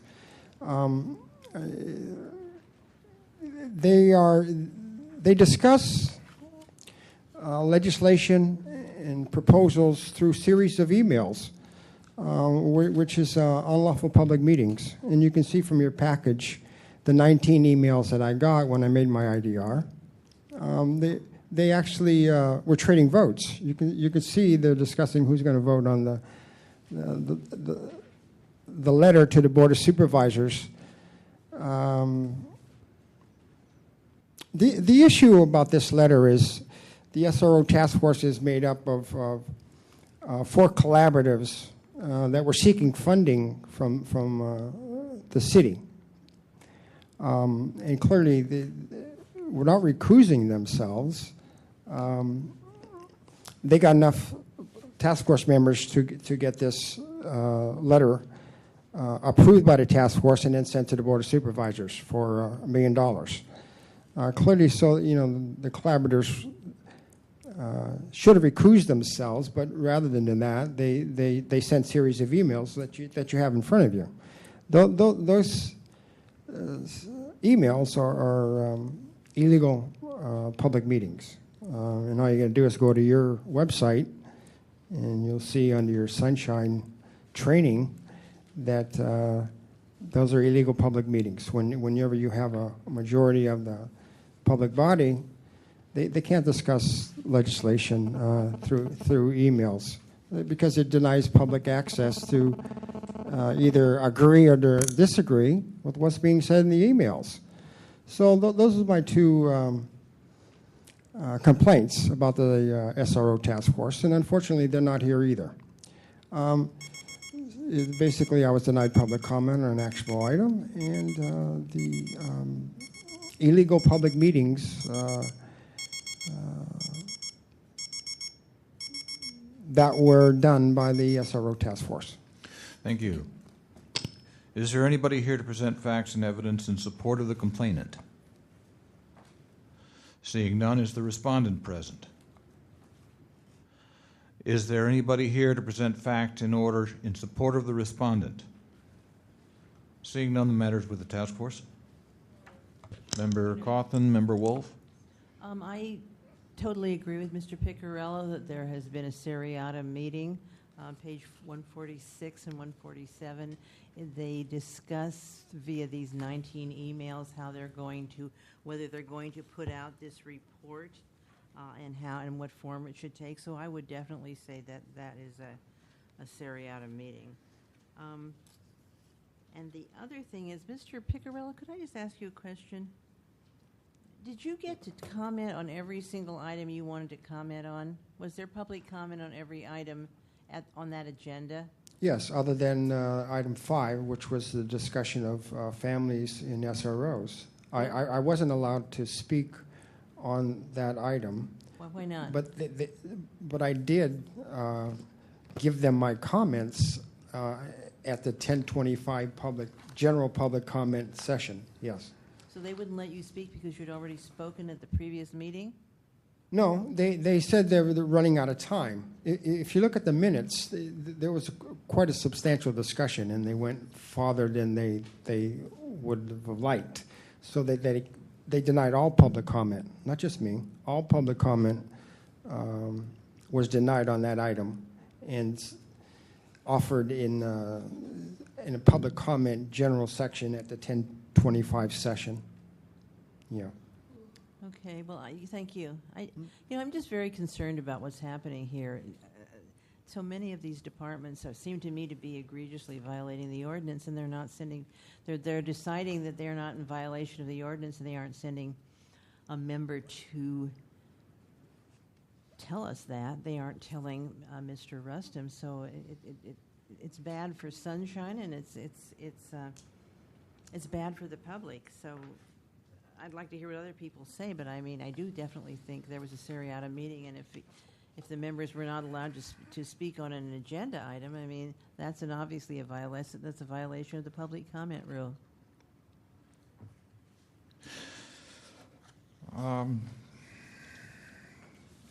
The emails on pages 146 and 147, those don't bother me too much, but there are other emails that do, I think, raise some red flags here.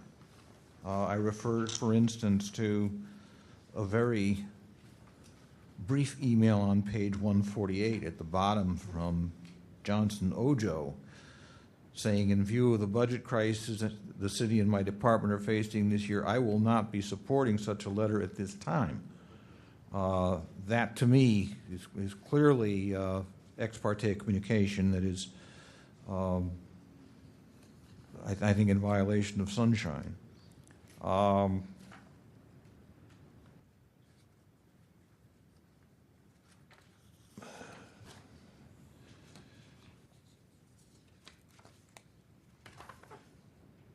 page 150, the note from the email from Margaret Antonetti, that's very unclear. First, she says, I will not be able to support a letter from the SRO task force given the DPH budget situation, et cetera. And then she said, should the task force approve a letter with the necessary majority, I would need a letter to specify that I excuse myself from the vote. So is she not supporting it, or is she abstaining? She makes it very unclear here. And again, there may be some kind of a cryptic signal there that she is sending to her colleagues on that task force. Again, page 151 from Johnson Ojo. Mr. Chair, did you read the top line of page 150? Yes. Well, that's the final straw. With Margot abstaining, the 4 collaboratives barred from voting, and Johnson and Sam voting no. There's no way to reach majority. Right. Sorry, where is that? Page 150 at the top. Very top of page 150. So yes, I think it's fairly clear that there is seriatim communication, ex parte seriatim communication going on there, and that we should very definitely find violation. And I also agree with Mr. Triccarello's complaint on being barred from commenting publicly on a matter that was on the agenda. I don't know if we got Dear Ann and Jim underneath the final straw part, signed by somebody named Margot. I will not be able to support a letter. I don't know if we said that, but I mean, Margot these Antonetti, things yes. occur throughout. So somebody needs to tell these people what a seriatim meeting is, and somebody needs to let them know that they have to have public comment on every item. I mean, it just is. It's late, but I mean, it's incredible to me that so many people do not understand the ordinance. Apparently, are not getting anything from their training if they get it, and they don't come here so we can tell them. And I would love to, at some point, talk about what we can do to change this situation. It's really bad for Sunshine. Exposed. So we need to find the applicable sections in here. What section covers seriatim? 67.21. I'm not quite sure how it's listed, but I know it's pretty sure it's 67.21. I think 67.21, though, is in the public records testimony. Oh, no. Yeah, no, that's, Excuse me. I believe, okay. So it would be. Wait a minute.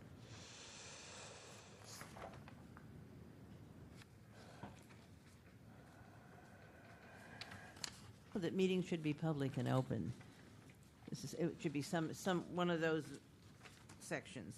That meeting should be public. The seriatim meeting obviously is not an open meeting. It's a meeting that takes place behind closed doors when A talks to B and so on and so forth. Yeah, but isn't that actually specified in the ordinance? I thought it was. I don't think the word seriatim meeting No. occurs in the ordinance. But what says that meetings should be open to the public. When you have a seriatim meeting, you have a meeting that is closed to the public. I think DCA Clark has something to say. Ms. Clark? My understanding is that 67.3B3 defines meeting to include the type of meeting at issue here. Meeting by serial email. Right, that's And then right. 67.5, as far as I understand it, requires meetings to be open to the public. So I think those are the two applicable sections. And just to clarify, 67.3 is just the definitions, right? And 67.5 would be the one under which we find the violation. We could probably also, assuming there is a seriatim meeting here, find a violation of the Sunshine Ordinance section that incorporates the Brown Act, because the Brown Act also... 67.5. Yeah, although that's probably redundant and unnecessary, now that I think about it. Never mind. Yeah, that covers both. Redundant. It's redundant for you. I'm sorry, 67.3 what? Well, that's what she said, 67.5. No, but It's 67.3B3, which defines Got it. meetings to include. any other use of personal intermediaries or communications media that could permit a majority of the members of a policy body to become aware of an item of business and of the views or positions of other members with respect thereto, and to negotiate consensus thereupon. So I haven't actually counted, but another question is, do these emails include a majority of the members of a policy body? I mean, it appears that they do.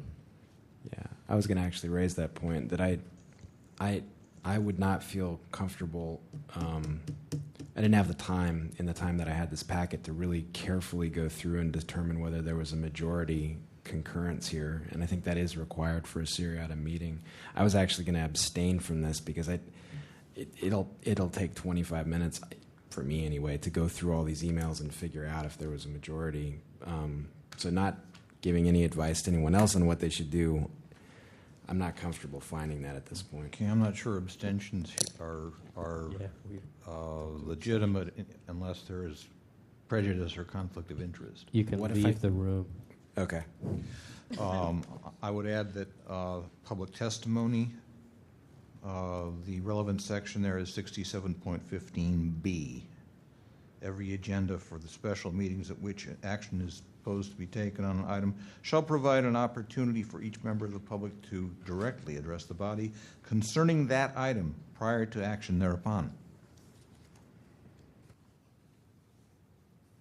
You know, Chair Nee, Member Coffin. I don't know how many members are on this committee and what constitutes a quorum for the purpose of a seriatim meeting, but the point is that these 19 emails were circulated among all the members so that everybody saw the opinions of those who expressed them. So that I think that certainly could be construed as a seriatim meeting. I believe if we look on page 176 of our packet, down the left-hand column of that page is a list of the members of the SRO task force. So we have 2, 4, 6, 8, 10, 12, 14, 15 members of that task force. So 8 are required for a majority. Member Wolf? I think the litmus for this is that these emails were sent to those people, whether they were in attendance or not of the meeting. No member of the public was made aware or available to participate, even to observe the meeting, even if it was a passive meeting, even just to observe it. So I think just by that alone, 67.5 is the way to go. I mean, the fact that whether a majority were in attendance or not, by virtue of sending them an email, which means that they are the ones that are privy to the information and that are being requested to participate, whether they do or not. They could be considered absence, and thus there isn't a quorum. Still happens, unagendized, not public.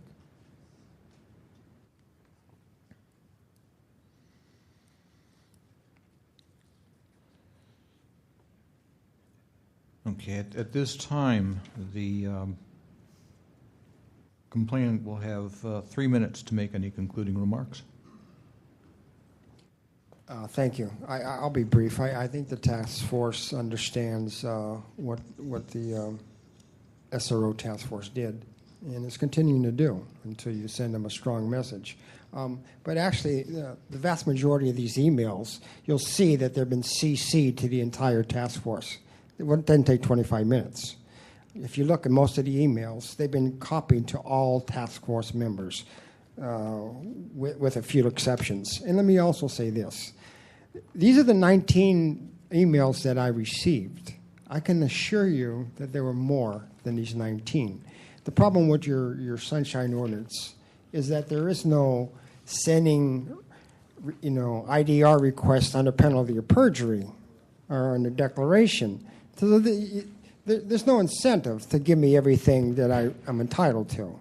These are the 19 least embarrassing emails by the SRO task force. So, you know, as a side note, when you want to make some constructive recommendations about your ordinance, you should have compliance with requests under penalty of perjury, sort of like a subpoena.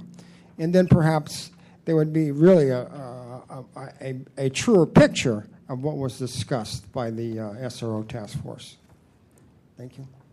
Thank you. Matter is back with the task force. Mr. Chair, we would love to be able to swear people in here. Well, that may happen if we once we get the reform package before the voters.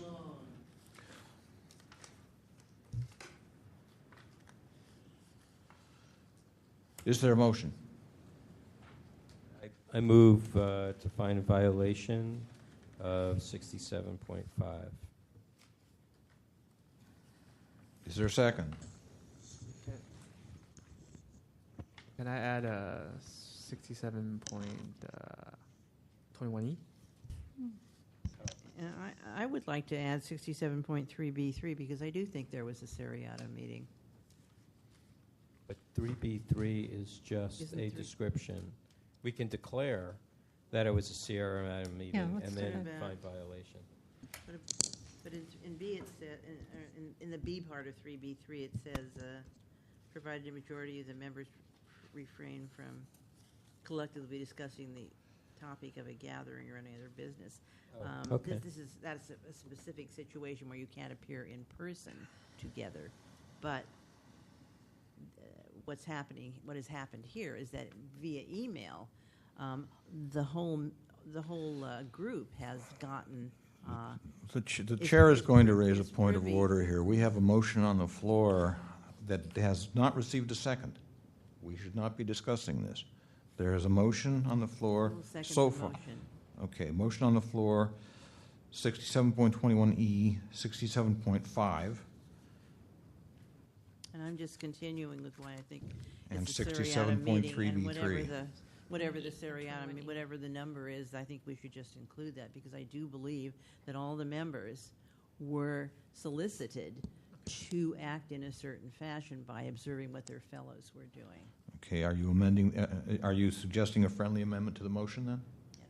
Okay, the chair will second the friendly amendment if they're acceptable to the. Well, I'm not following. Which section do you want to add? 3B? 3B3.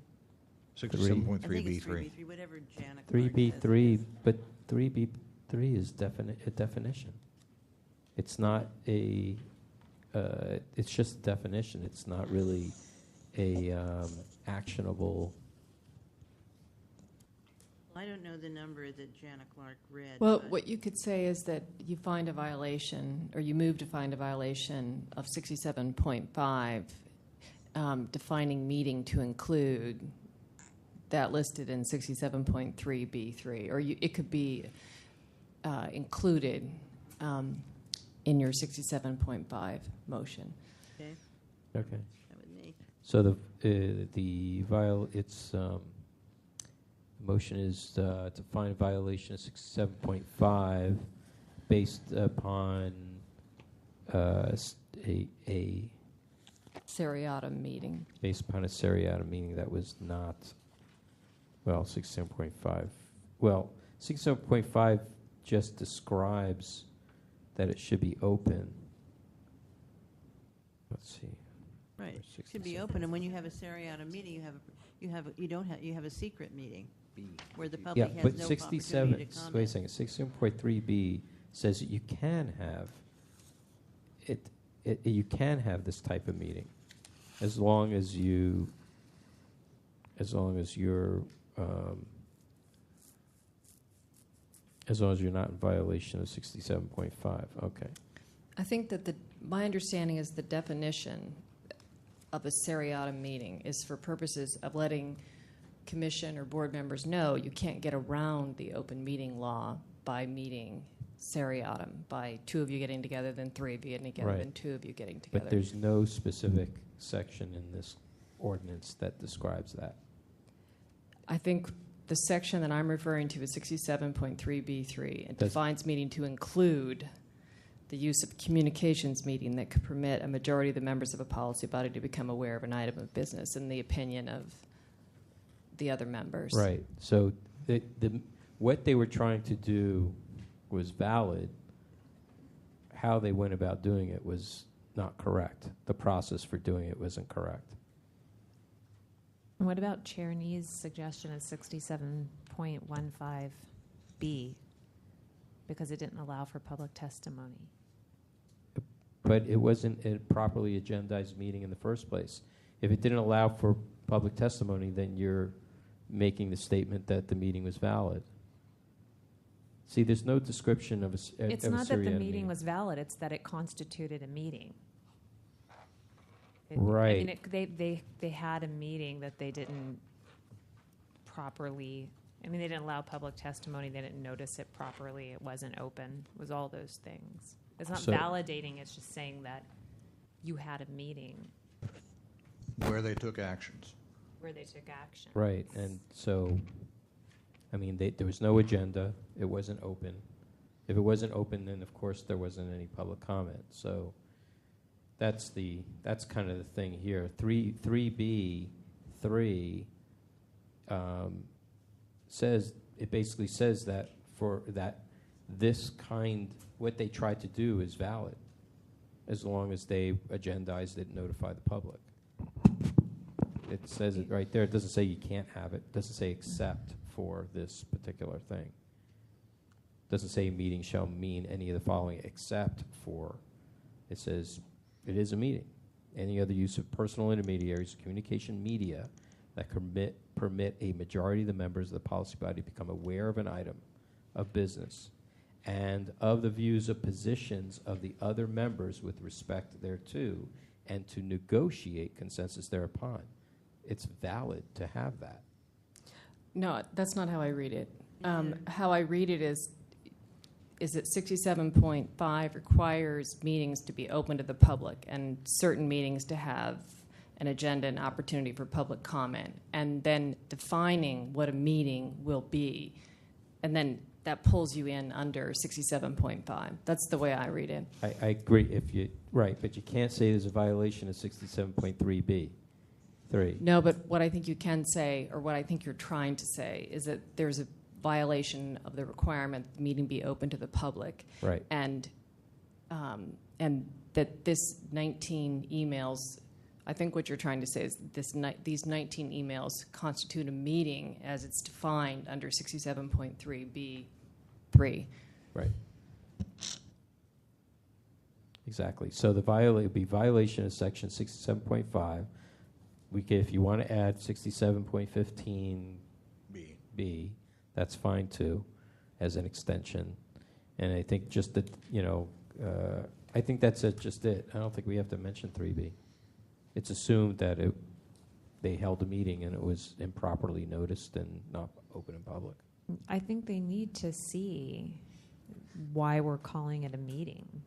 Okay. I mean, don't email. We're sending the message. Don't send emails to everybody. So so under the motion is to find violation of this by the SRO task force for holding a meeting under section 67.3B and in violation of 67.5 and 67.15B. How's that? Great. I just wanted to say one thing. Member Kaufman? Under 3, it says a meeting includes use of personal intermediaries to discuss an issue or negotiate consensus, so that what they did was a meeting, except that the public wasn't permitted to participate, so therefore it was a seriatim meeting, and therefore it was a violation of the Sunshine Ordinance. And we have to include, we don't have to, but Member Chan requested 67.21E because they failed to appear. Yes, I will. I can amend that. Does someone second it? myself. Right? Does someone second it? I'm going to include it. I believe so, and I think on the 67.21E, we wanted to specify a certain person? Who would that? Well, the complainant brought the complaint against the SRO task force, and not against any individual person. You know, if you want, I could really massage, you know, the Sunshine Ordinance to probably can find something that says that, you know, where there is no one person named, the department head is responsible. There is, I know there's something in there. We've been through that before. Well, or we could name Eileen Shields, since she provided the respondent's reply. What's page her, page 130? Yeah, what's her? Doesn't describe her position. I would like to know her position, because she's not of any of the members of the SRO task force. You know. But if you, I She's mean, just when communicating she's something. responding, it seems like she's taking responsibility for But there's the no necessary steps to address the Sunshine Ordinance She's complaint. with the Department of Public Health. Member Chan? Does someone second it? Because I'm going to call it a question. We haven't had a second? Well, before you would do, no, we had a second. Had a second. Member Cawthon. I believe we did. Member Cawthon, but I want to take Chair Nee's point, because I'm very disturbed that we make violation, we declare violation of 21E, and there's not a person to put it on. You can't. You can say that the department is a violation. It just becomes a resolution. It's just a declaration that they didn't show up. If you find willful violation of a department, it goes to the Ethics Commission, and if they actually were to do something, then what would they do? Who would they put it upon? There would have to be some section of the code that says who ultimately is the responsible party. Well, I'm sure, I don't know it offhand, there is something in the ordinance that describes that, but I don't know where it is. But if you don't find a violation, then every single time some member of the public, which could be fairly often, doesn't name a name, So they would just just as- not send someone. So just as a formality then? Well, I mean, it's in some instances until either the public gets educated, or we change the complaint form to include a name, or we change the Sunshine Ordinance. You can't just allow people to not send anyone, or that every time they would just not send anyone and there would be no mention. Mr. Chair, my concern about this, if we're doing it to Eileen Shields, my concern is she didn't sign the letter. I even put her, like, who she was and her title or anything. My concern is I don't know who sent this letter, this email. Well, Because normally it would, on page 137 is the end of the email. And there's no, thank you very much, yours truly, sincerely. You know, that's pretty regular. Page have a one, signature. page 130, the very top. Yeah, but it doesn't describe, it just says that it's from her. Anybody could have sat down in front of her computer at that point. But it's a little she unusual. should have showed up to let you know who was responsible. I mean, Well, it's a little, I understand that. It's a little unusual, though, to not see a sincerely yours truly. Well, if we're not going to name a violation, a person on 67.21E, then I would suggest that violation be withdrawn from the motion. I don't see why we can't name the SRO task force. The SRO task force, they're the ones who violate. They're an entity. They're the ones who didn't send somebody. If you don't want to do, Ali Schlageter is the only one we know who wrote us a letter and said she couldn't come. Eileen Shields what did Eileen Shields say? She just said. Oh, did Ms. Schlager write a letter? I mean, Ms. Schlageter has been here before us previously. Ms. Schlageter wrote the email saying. What page is that, please? Oh, where is it? You're talking about the past case, the previous case? That's not in this particular matter, Member Cawthon. I think so. You know what? Maybe it's the I have a previous solution. one. I have a solution. We go to page 136, just as an example. Let's look at the members. Okay, the members here. Who's the chair of the task force? Ann Cronenberg. Then that's who it goes to. That's a good idea. Okay. Violation of 6721E on Ann Cronenberg, chair of the San Francisco SRO task force. Okay. Is there public comment on this motion? Yeah, I think I'm agreeing with, I'm definitely agreeing with the notion of a violation and the fact that it goes to the chair and possibly the staff of the SRO task force. I was at that meeting also, and the thing about it is the person who told me I couldn't speak and told Thomas Piccarello that he couldn't speak was he was a lawyer. He was a lawyer that told us that we couldn't have public comment at a meeting. And then the other thing about it too is it was a possible action agenda item. So I don't understand. I mean, they were just trying to pencil whip that meeting and get a letter out to fund the SROs. So it was, they just totally turned their back on the people. But then this is still another problem with them just not really caring about, policy and procedure. And I don't even think they are going to take the time to learn about the sunshine ordinances and laws. Thank you. Is there further public comment? Seeing none, public comment is closed. Further discussion? Roll call, please. On the motion, Member Snyder. Snyder excused. Member Cawthon. Aye. Cawthon, aye. Member Manny. Manny excused.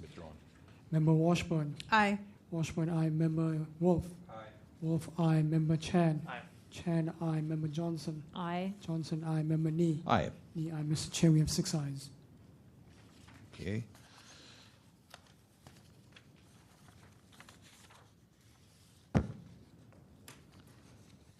Items 19 and 20 have been withdrawn. Next item, please.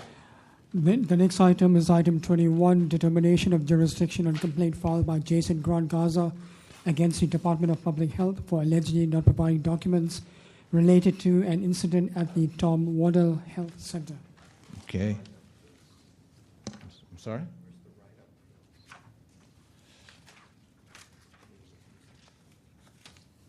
I'm asking where the write-up is for this. We got 2 of them, one by email and one with the packet. You have one? This should be pages 193 through 210 of the packet. Yeah, so usually we get, the first page shows what the cover it's page. our standard first page. It's not here. Okay. Some of us have it, some of us don't. Is there a motion to find jurisdiction on this item? Is there a second? The chair will second. Discussion. Yeah, Mr. Chair, I have no information as to advice from legal counsel. I don't have anything for response from, I don't know what this case is about. Nothing in mine either. Mine either. There was an email that Chris sent out, but I did get something in my packet also, beginning on page 193. Yeah, look on page 194.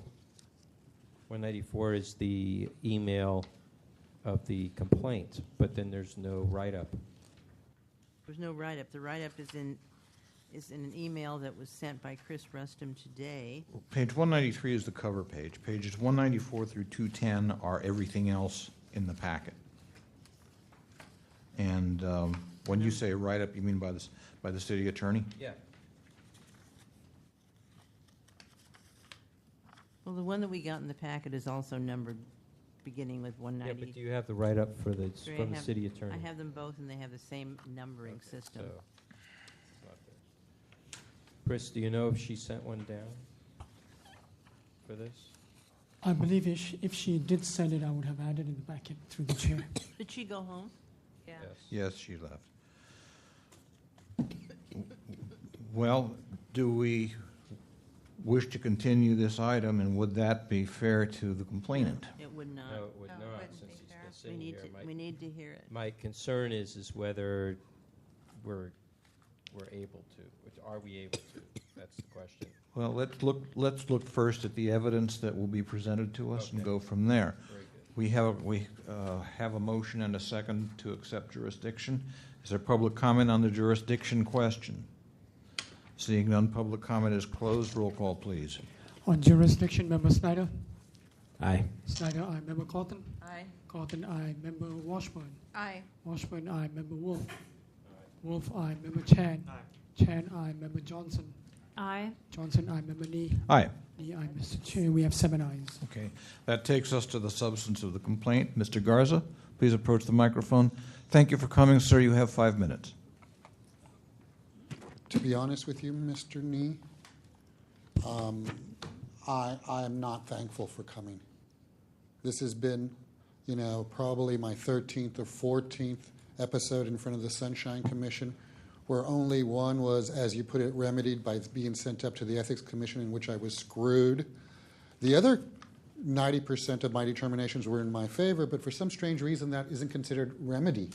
I don't understand that, so I'd like an explanation of that later on from you. Also, where is the representative? I would like to know what the substantial penalties are for the representative not showing up. I would like to have an answer to that, as opposed to, more deferral, non-response. Eileen Shields is the person who's involved in this. I have a long history of Eileen Shields breaking the Sunshine Law, because I have prior rulings of determination where medical records are under Sunshine. That was submitted in my packet. I have her breaking it in 2007. I have other proof to that effect. So when do people at the Department of Public Health get trained in Sunshine? I thought that they were supposed to sign something every year saying that they understood. So, the simple fact that this happened in 2007 with Eileen Shields, who is the person in charge of Sunshine for DPH, would lead me to believe that it's bullshit. Sorry, can't think of any more appropriate word. Okay, so let's proceed. I would like to have it under Section 6721 pushed up to ethics for bad faith on Eileen Shields' part for not responding. But before you push it up, I would like to know what the guidelines are going to be, so that I won't be screwed over again, because it's false hope, which is what this is all boiling down to. On my IDR, this is very important. I went to the Tom Waddell Clinic for medical urgent care. I've already been denied medical care by the city. I already have a signed confession from where the city broke the law. So I went to go seek medical care through this city, because I'd even been denied Healthy San Francisco with no appeal, because naturally the law doesn't have to be followed. So when I went to Tom Waddell, and asked for medical care, not only was I denied, there was, of course, a security officer there to intimidate me and for people to tell me that they couldn't help me and to leave. And when I asked for a referral, or, why they were violating the law where indigent care had to be provided, I received no answer. When I wrote and asked for the medical records, well, you saw what Eileen Shields said, that they don't fall under Sunshine, which has been her parroted response since day one, but obviously false, obviously wrong, but, with moral hazard rearing its ugly head, because she'll never have to pay the price. With you guys and your moral hazard, because you offer all this, but yet it doesn't amount to anything, you'll never have to pay the price. It's disingenuous, it's unethical, and it's immoral. But what else is new? Correct? I have 10 years of going through this with Sunshine. As a matter of fact, I even have a record in 2003 where the Sunshine ruled that medical records were under Sunshine and that it was going to be pushed, the Compliance and Rules Committee was going to deal with it. And as a matter of fact, I believe Richard Nee was mentioned in there 6 years ago, and we're still here. What a lovely dream. However, not reality. Okay, I'd like to have all the cases regarding sunshine and medical records reopened. Apparently, DPH doesn't know what the law is and hasn't known it for 10 years. And you guys, when you pushed it up to Ethics Commission, got mooned, got played, got abused, and just passed it on to the people you were supposed to be taking care of. Me, the victim, the vindicated victim, the person who went to court, who had his case thrown out in court by the DPH, only to get a signed confession years later saying that they had broken the law when I'd come to you guys for those records, and you got played then also. Oh, geez. I mean, it just goes on and on and on. So, also in my summary to you guys, I showed you where, I had been arrested. Actually, I'd been illegally 5150'd in my deposition, and I had submitted for my medical records to crisis management through DPH again, and was denied those records, and wrote them and said, excuse me, but that's incorrect. And I'm sorry, that noise is... Please complete your thought. Can that finish? Yes, please finish. Go ahead. Yes, but I just want that noise to go away. It bothers me. I'm epileptic. Turn it off. Thank you. I'm sorry, where was I? So anyway, Mobile Crisis denied me, and then when I sent them the proof that they were wrong and asked them how come they hadn't been brought up to snuff through DPH, I never received an answer to that. Interestingly enough, DPH's information officer, Eileen Shields, did it to me again in 2007, after supposedly Mobile Crisis had known that, there wasn't, medical records were under sunshine in 2003. So 4 years later, I'm still being played with the same song and dance taps. Just being abused. Okay. Okay, thank you, Mr. Garza. Is there anybody here to present facts and evidence in support of the complainant? Seeing none, is the respondent present? Is there anybody here to present facts and evidence in support of the respondent? Seeing none, the matter is with the task force. Member Wolf. Well, from what I can gather here, Mr. Garza is asking for some records relating to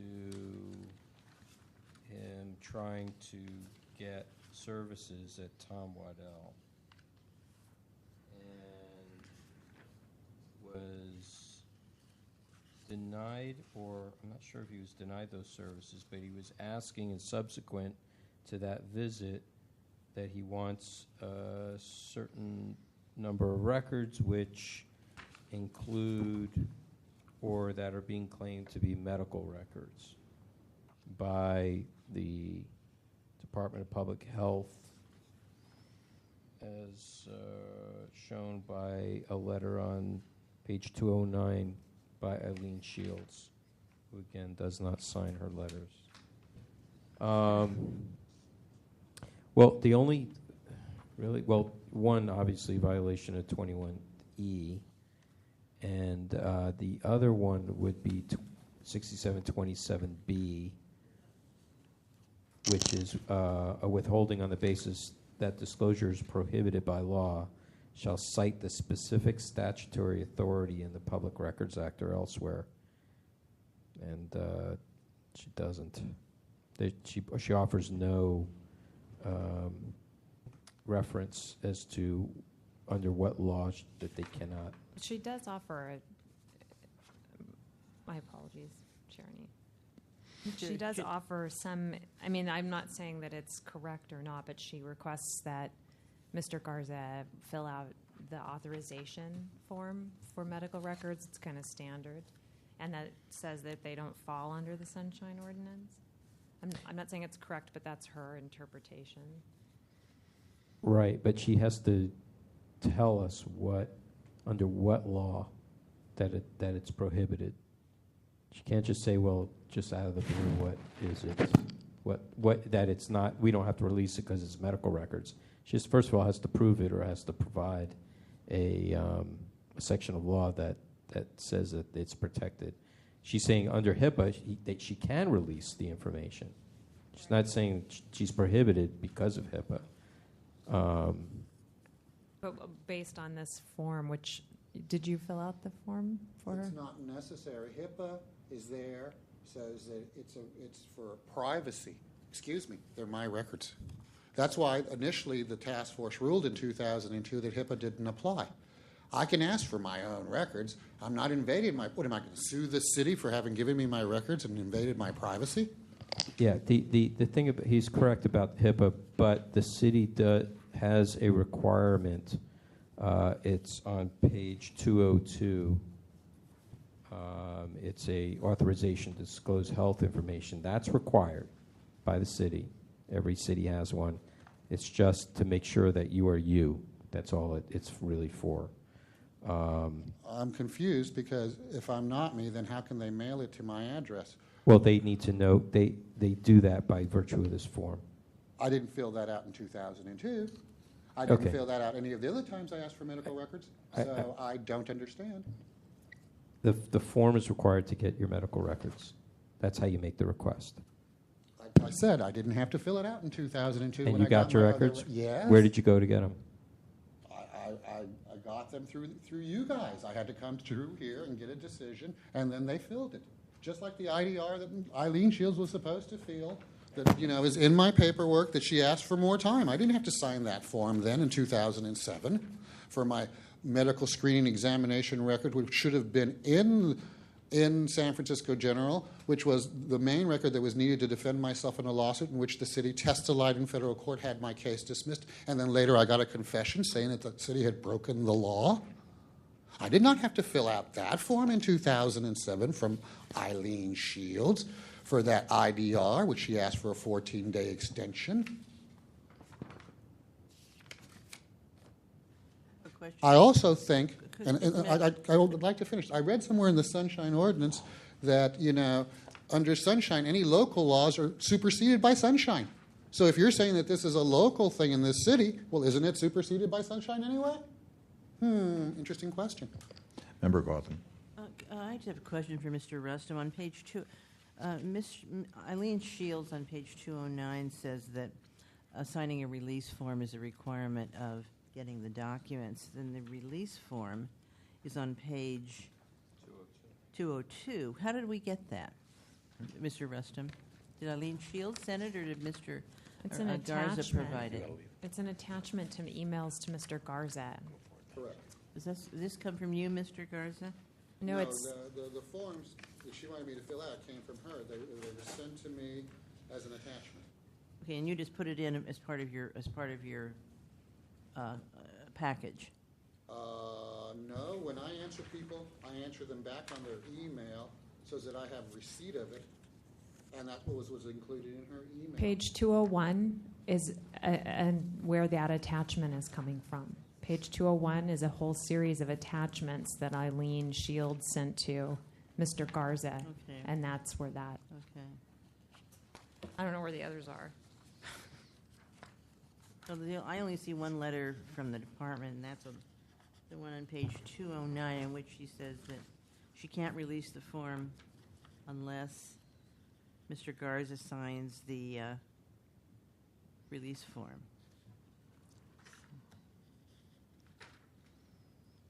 On 209, on paragraph page 2. 198, see attached file authorization to disclose health information. It's in the middle of the page.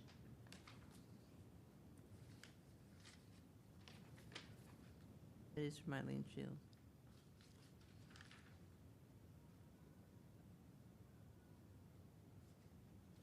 So what she's saying, Mr. Garza, is that if you would sign the form, she would give you the documents.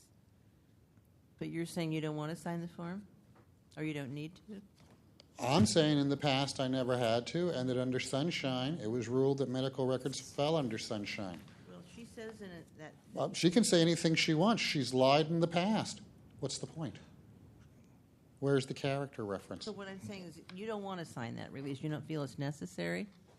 They are my records. Yeah, I understand They that. are under I understand Sunshine. that. She said You she'd know. give it to you if you sign the release. But the reason Yeah, no, I mean, people would probably give me $1 million if I robbed a bank. That doesn't make it right. Well, there has been, since 2002, this is not the first time this issue's come up.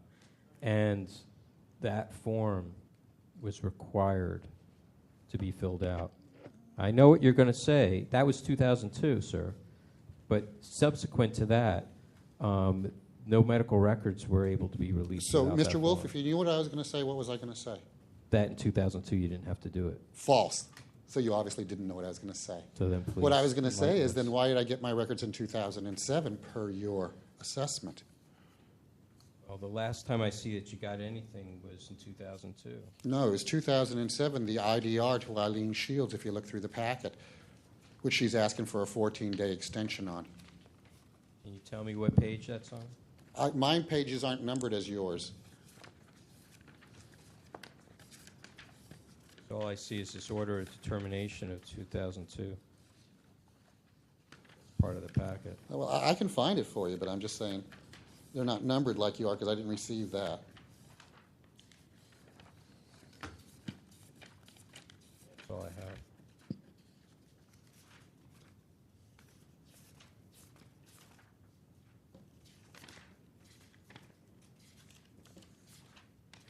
I have one dated. They're right here, sir. Hold on a second. I have them. They're at the very end, and it's Dear Eileen Shields, 12/27/2006. It was the packet that I sent them in rebuttal to their response that Mr. Rustum included. I can show it to you. Please don't come. I will come Sir? to you. Please remain behind the bar. Mr. Rustum? Mr. Chair, I think those documents were part of the packet that you asked me to add on to the already posted items on the internet. That's why they're not here. Obviously not my problem or my failure. Obviously. But thank you for your comment. The truth. I understand that, Mr. Garza, we're dealing with an internal issue right this moment, okay?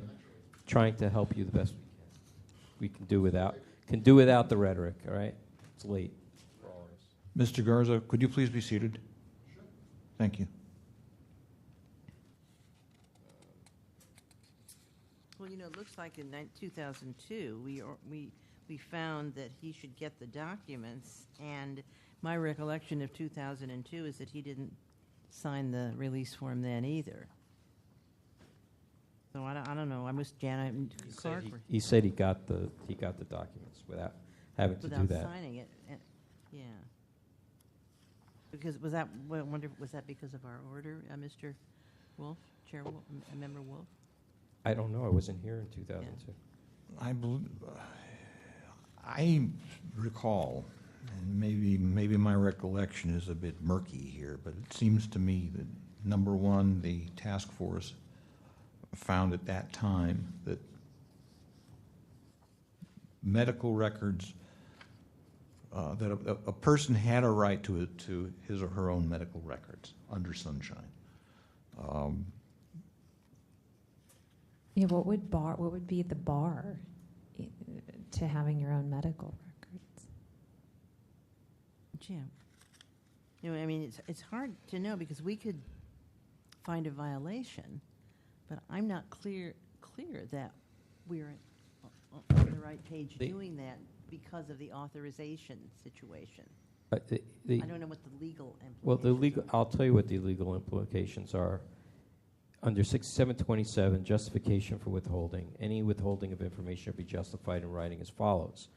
A withholding under specific permissive exemption in the California Public Records Act or elsewhere, which permissive exemption is not forbidden to be asserted by this ordinance, shall cite that authority. Okay, that's A. B, a withholding on the basis that disclosure is prohibited by law shall cite the specific statutory authority in the Public Records Act or elsewhere. C, a withholding on the basis that disclosure would incur civil or criminal liability shall cite any specific statutory or case law and any other public agency's litigation experience supporting that position.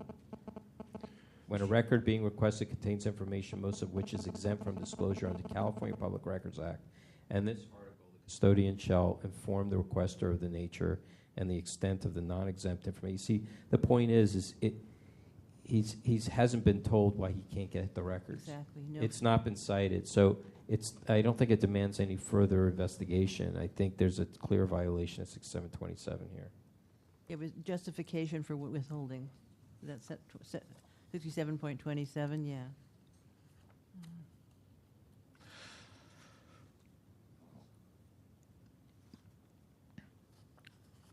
Well, do we also want to find violation of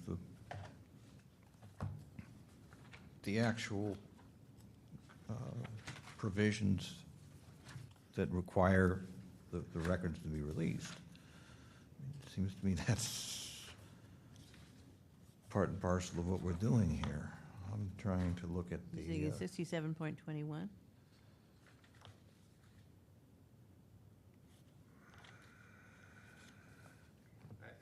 not understanding. You put this up here, it has nothing to do with your case. No, it just shows how we go. Okay, Mr. Garza, could you please be seated? Thank you.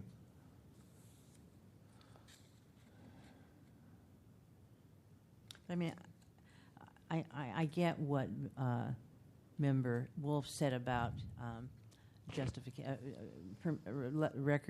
medical records are releasable, but not somebody else's. I think medical records are releasable to the person who created them, but not to me, for example. Right.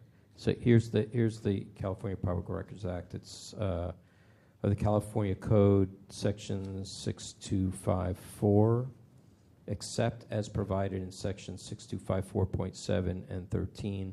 Nothing in this chapter shall be construed to require disclosure of records that are of any of the following.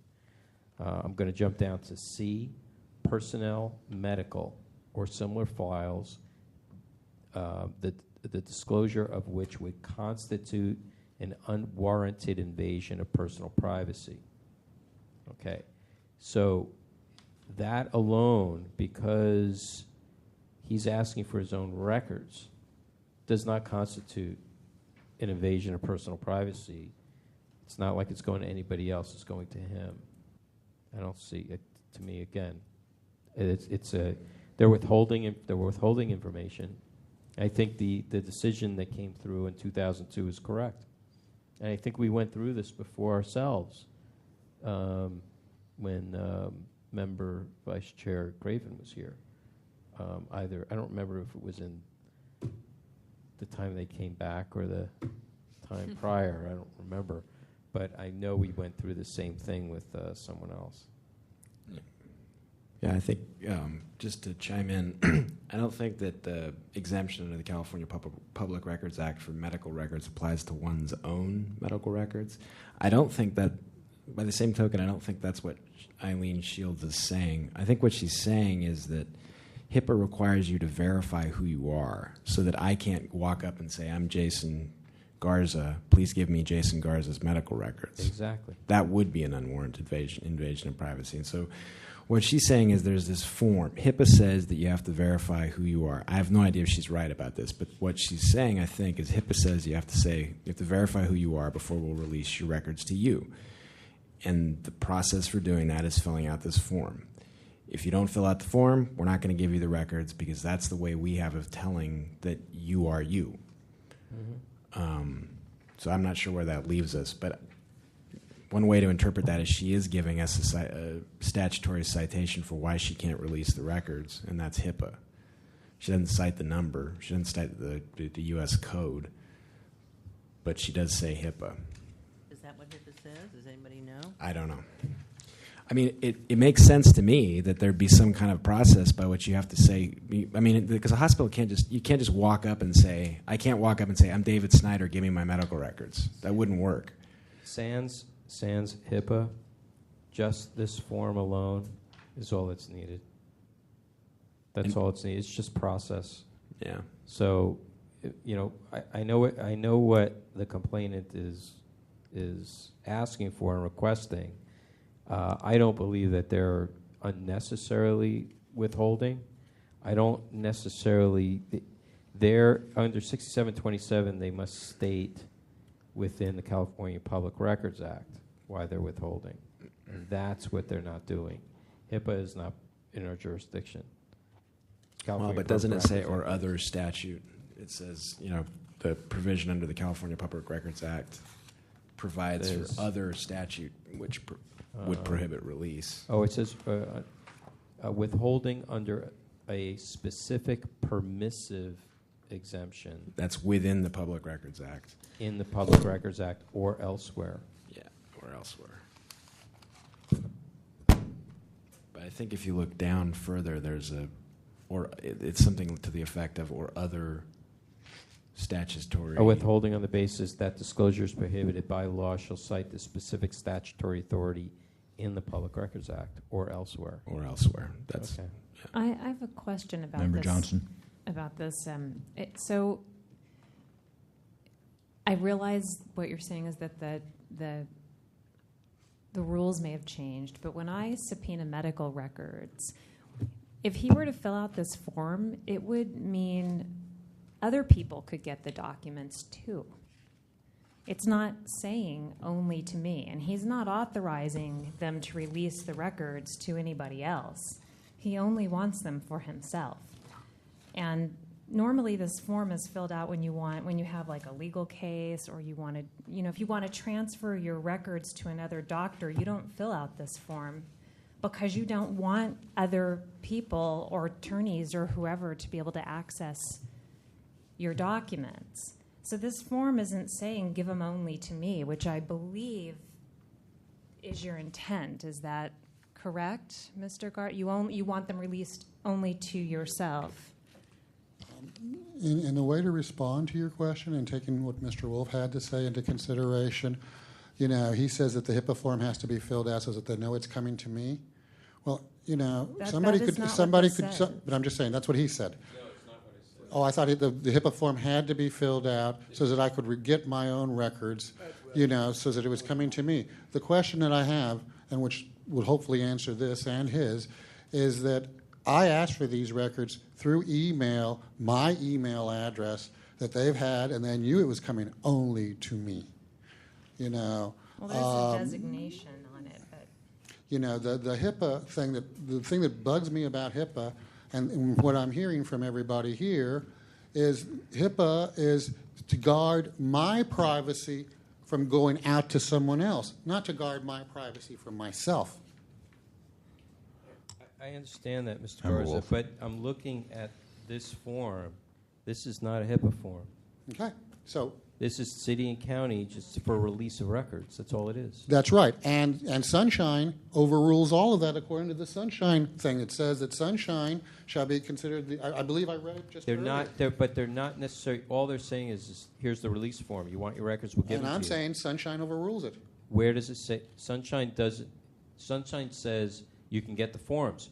You can No, get sir. your records. Just fill out the release No, form. sir. Sunshine Where does says. it? You showed me in the Sunshine Task Ordinance that says that you don't need to fill out a form. Well, but that's what we have to go on. The Sunshine Task Ordinance says that it is sacrosanct. It is over all local. Show me. You You got to know, that show it- me a that it code. carries I the can't. weight. I can't. We cannot rule unless it applies to the ordinance. So, show us where you think that the form does not. It does not apply. Because there's something I read somewhere in here about other local rules or whatnot, and that Sunshine overruled local rules. It would take me a while to find it because I was just scanning through it, and that's when I read it. I would think that you guys would know more about it than I do. I think, who was it, who a few minutes ago made a very telling point about the city-county release form. It is just that it is a form authorizing release of one's medical record. Now, it does not specify that that release is only to be to the person requesting the record. In other words, if Mr. Garza signed this form, then the Department of Public Health might, upon request and against Mr. Garza's wishes, send it to who knows who else? Well, look- An insurance company, looking on the- in the I did middle- find it. Perhaps. I did find it. I'm sorry. But Section looking in- Mr. Garza, please 6736. proceed. Go ahead, 67.36. Sunshine Ordinance supersedes all local laws. The provisions of this Sunshine Ordinance supersedes all local laws. Whenever there's a conflict of local laws identified, your form, the requirement would be result in greater and more expedited public service. I'm sorry. The requirement which would result in greater or more expedited public access to public information shall apply. So Sunshine supersedes. Yeah, but show us, the question is whether the medical records are not, whether they're protected under Ohio law. No, sir. Your argument was that it didn't fall under Sunshine. I said it did. You said that I had to fill out this form and that I would get these records, and I said that Sunshine supersedes that form by asking for Sunshine. Okay, time out. We are absent a quorum.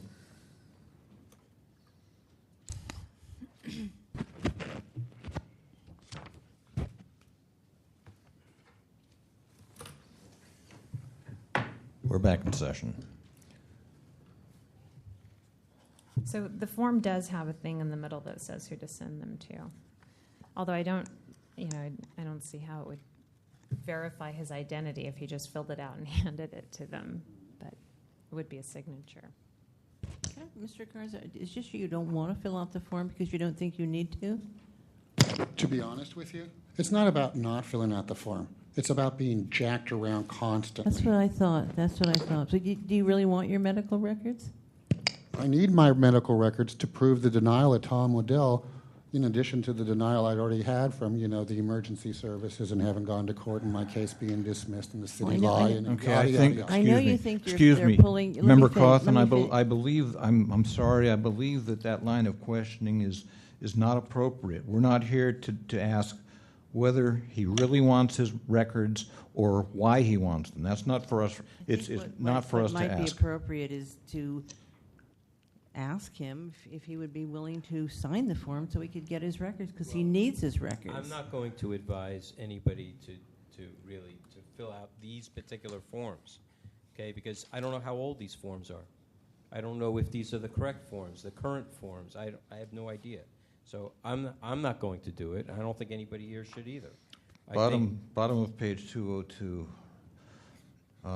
revised, very bottom, left-hand September side. 07. September 07. That's how old the form is. So it's an old form. So I'm not going to advise it. I'm just saying that I know when I went to get my records, I had to fill out a release form so I can get them for myself. That doesn't necessarily mean it was legal or right. Okay. Further discussion. At this time, Mr. Garza, you have 3 minutes to make any concluding remarks. Well, in conclusion, I think what I would have to say is what I've said all along. This is a farce. I've come before this body innumerable times. I've had innumerable orders of determination in my favor, and I still sit here victimized and re-victimized by the same inane process which you guys are powerless over, which you only offer false hope.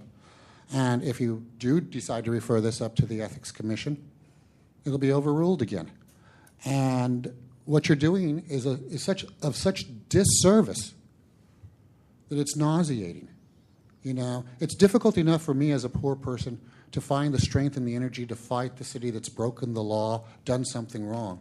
But then when I come to you guys, I expect you to be in my corner. And I don't get that. I get the exact opposite. Oh, well, we found in your favor, but we're going to push it up to the Ethics Commission. They're going to overrule us, and, we're going to wash our hands of it like Herod because we did all we could do. It's the same analogy that the guards said as they shoved the Jews into the ovens. We were just doing our job. It's unacceptable. It's immoral. The end result is there is no result. There is no accountability. There is no humanity. And the process just continues. Like I said, this happened in 2007 with Eileen Shields. You mean to tell me every year that she was supposed to sign saying that she understood what sunshine was, that she didn't? And that's not something that has to be brought up, as willful misconduct? It's an interesting question. A lot of the interesting questions are being brought up because the bottom line is this does not work. And you are killing me by wasting my time, my effort. My purpose is to show you where your faults are so that you can stand beside me and behind me and say, not only are you correct, we need to do this because we've been doing this to others and we don't want to continue to do this. But until you're willing to do that, stop offering false hope and, red herrings of, the Ethics Commission giving you guidelines that they're not going to enforce, or that the city attorney is going to interpret a particular word to mean something else. We're just going to get jacked and played around like you have for the last 10 years. And that, sir, is not only un-American, like I said, it's immoral, it's unethical, and it's inhumane. Thank you. Is there a motion?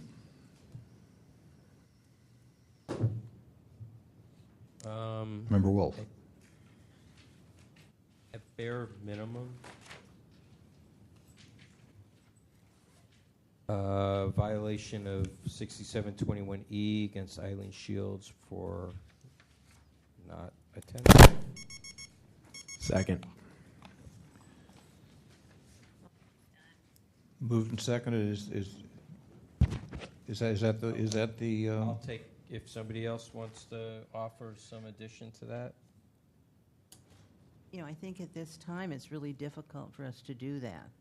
We could ask her to come next time. No, and go over no, it we again. just went through this through the past two. Well, here's the thing. I don't know what the law is, and there's no attorney here to tell us. And I just don't feel comfortable for the task force to go out on a limb when they could be so wrong. What limb? She didn't show up. That's all we're talking Well, no, about. 67.21E I'm fine with. That's all we said. Yeah, that's cool. Okay. That's fine. Anything call the else? Is there any other item? Okay. That's it.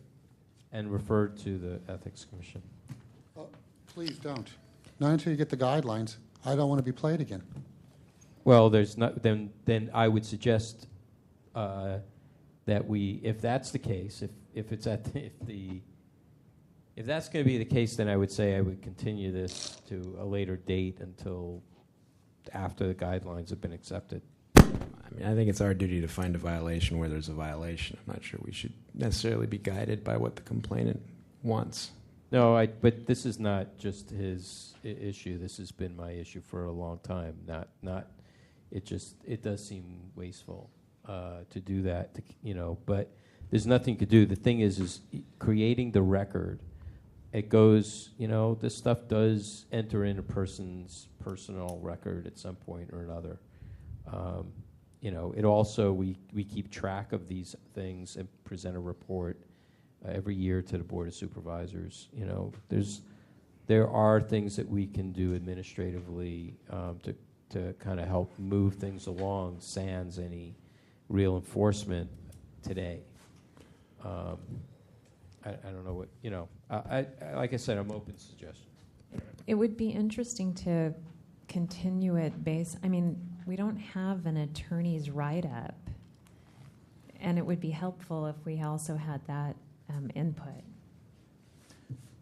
Is there a substitute motion to continue this? Seeing none? No, I move that we continue this, but I also believe that we should fine for 67.21E. Okay. Can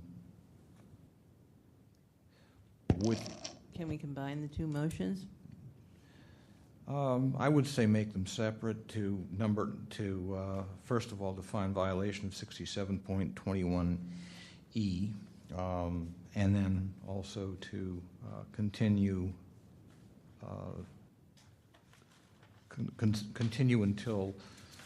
to our next regular meeting discussion of and possible action on the substance of the complaint. Does that mean I get my records?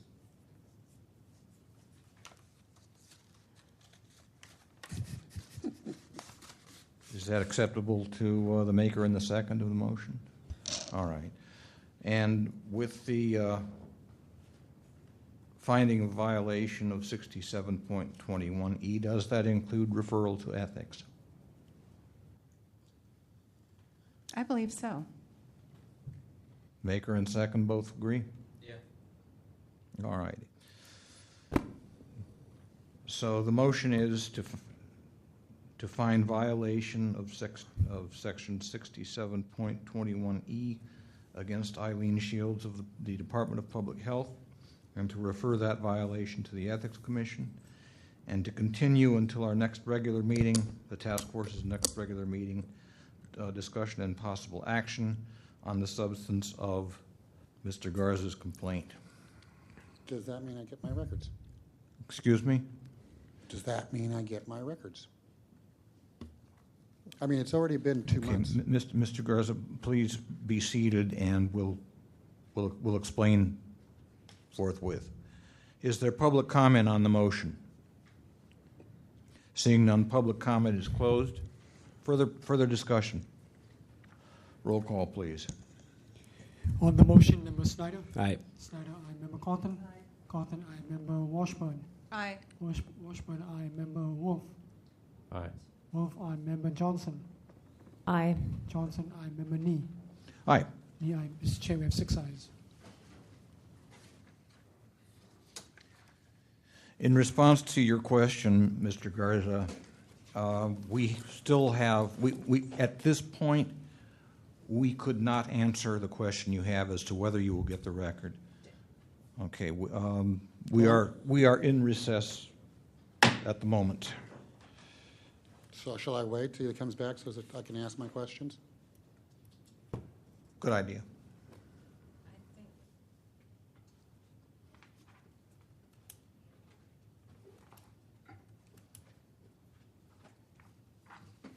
Did David take off?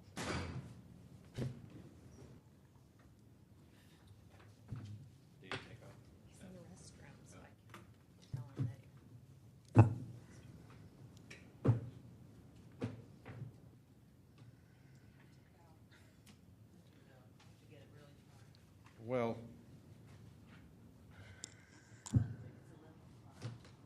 I'm well aware of the time.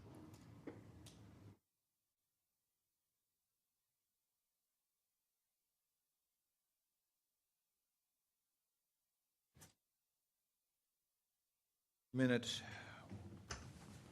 That would be much helpful and appreciated. We are back in session. Well, we're losing a quorum. This meeting is adjourned.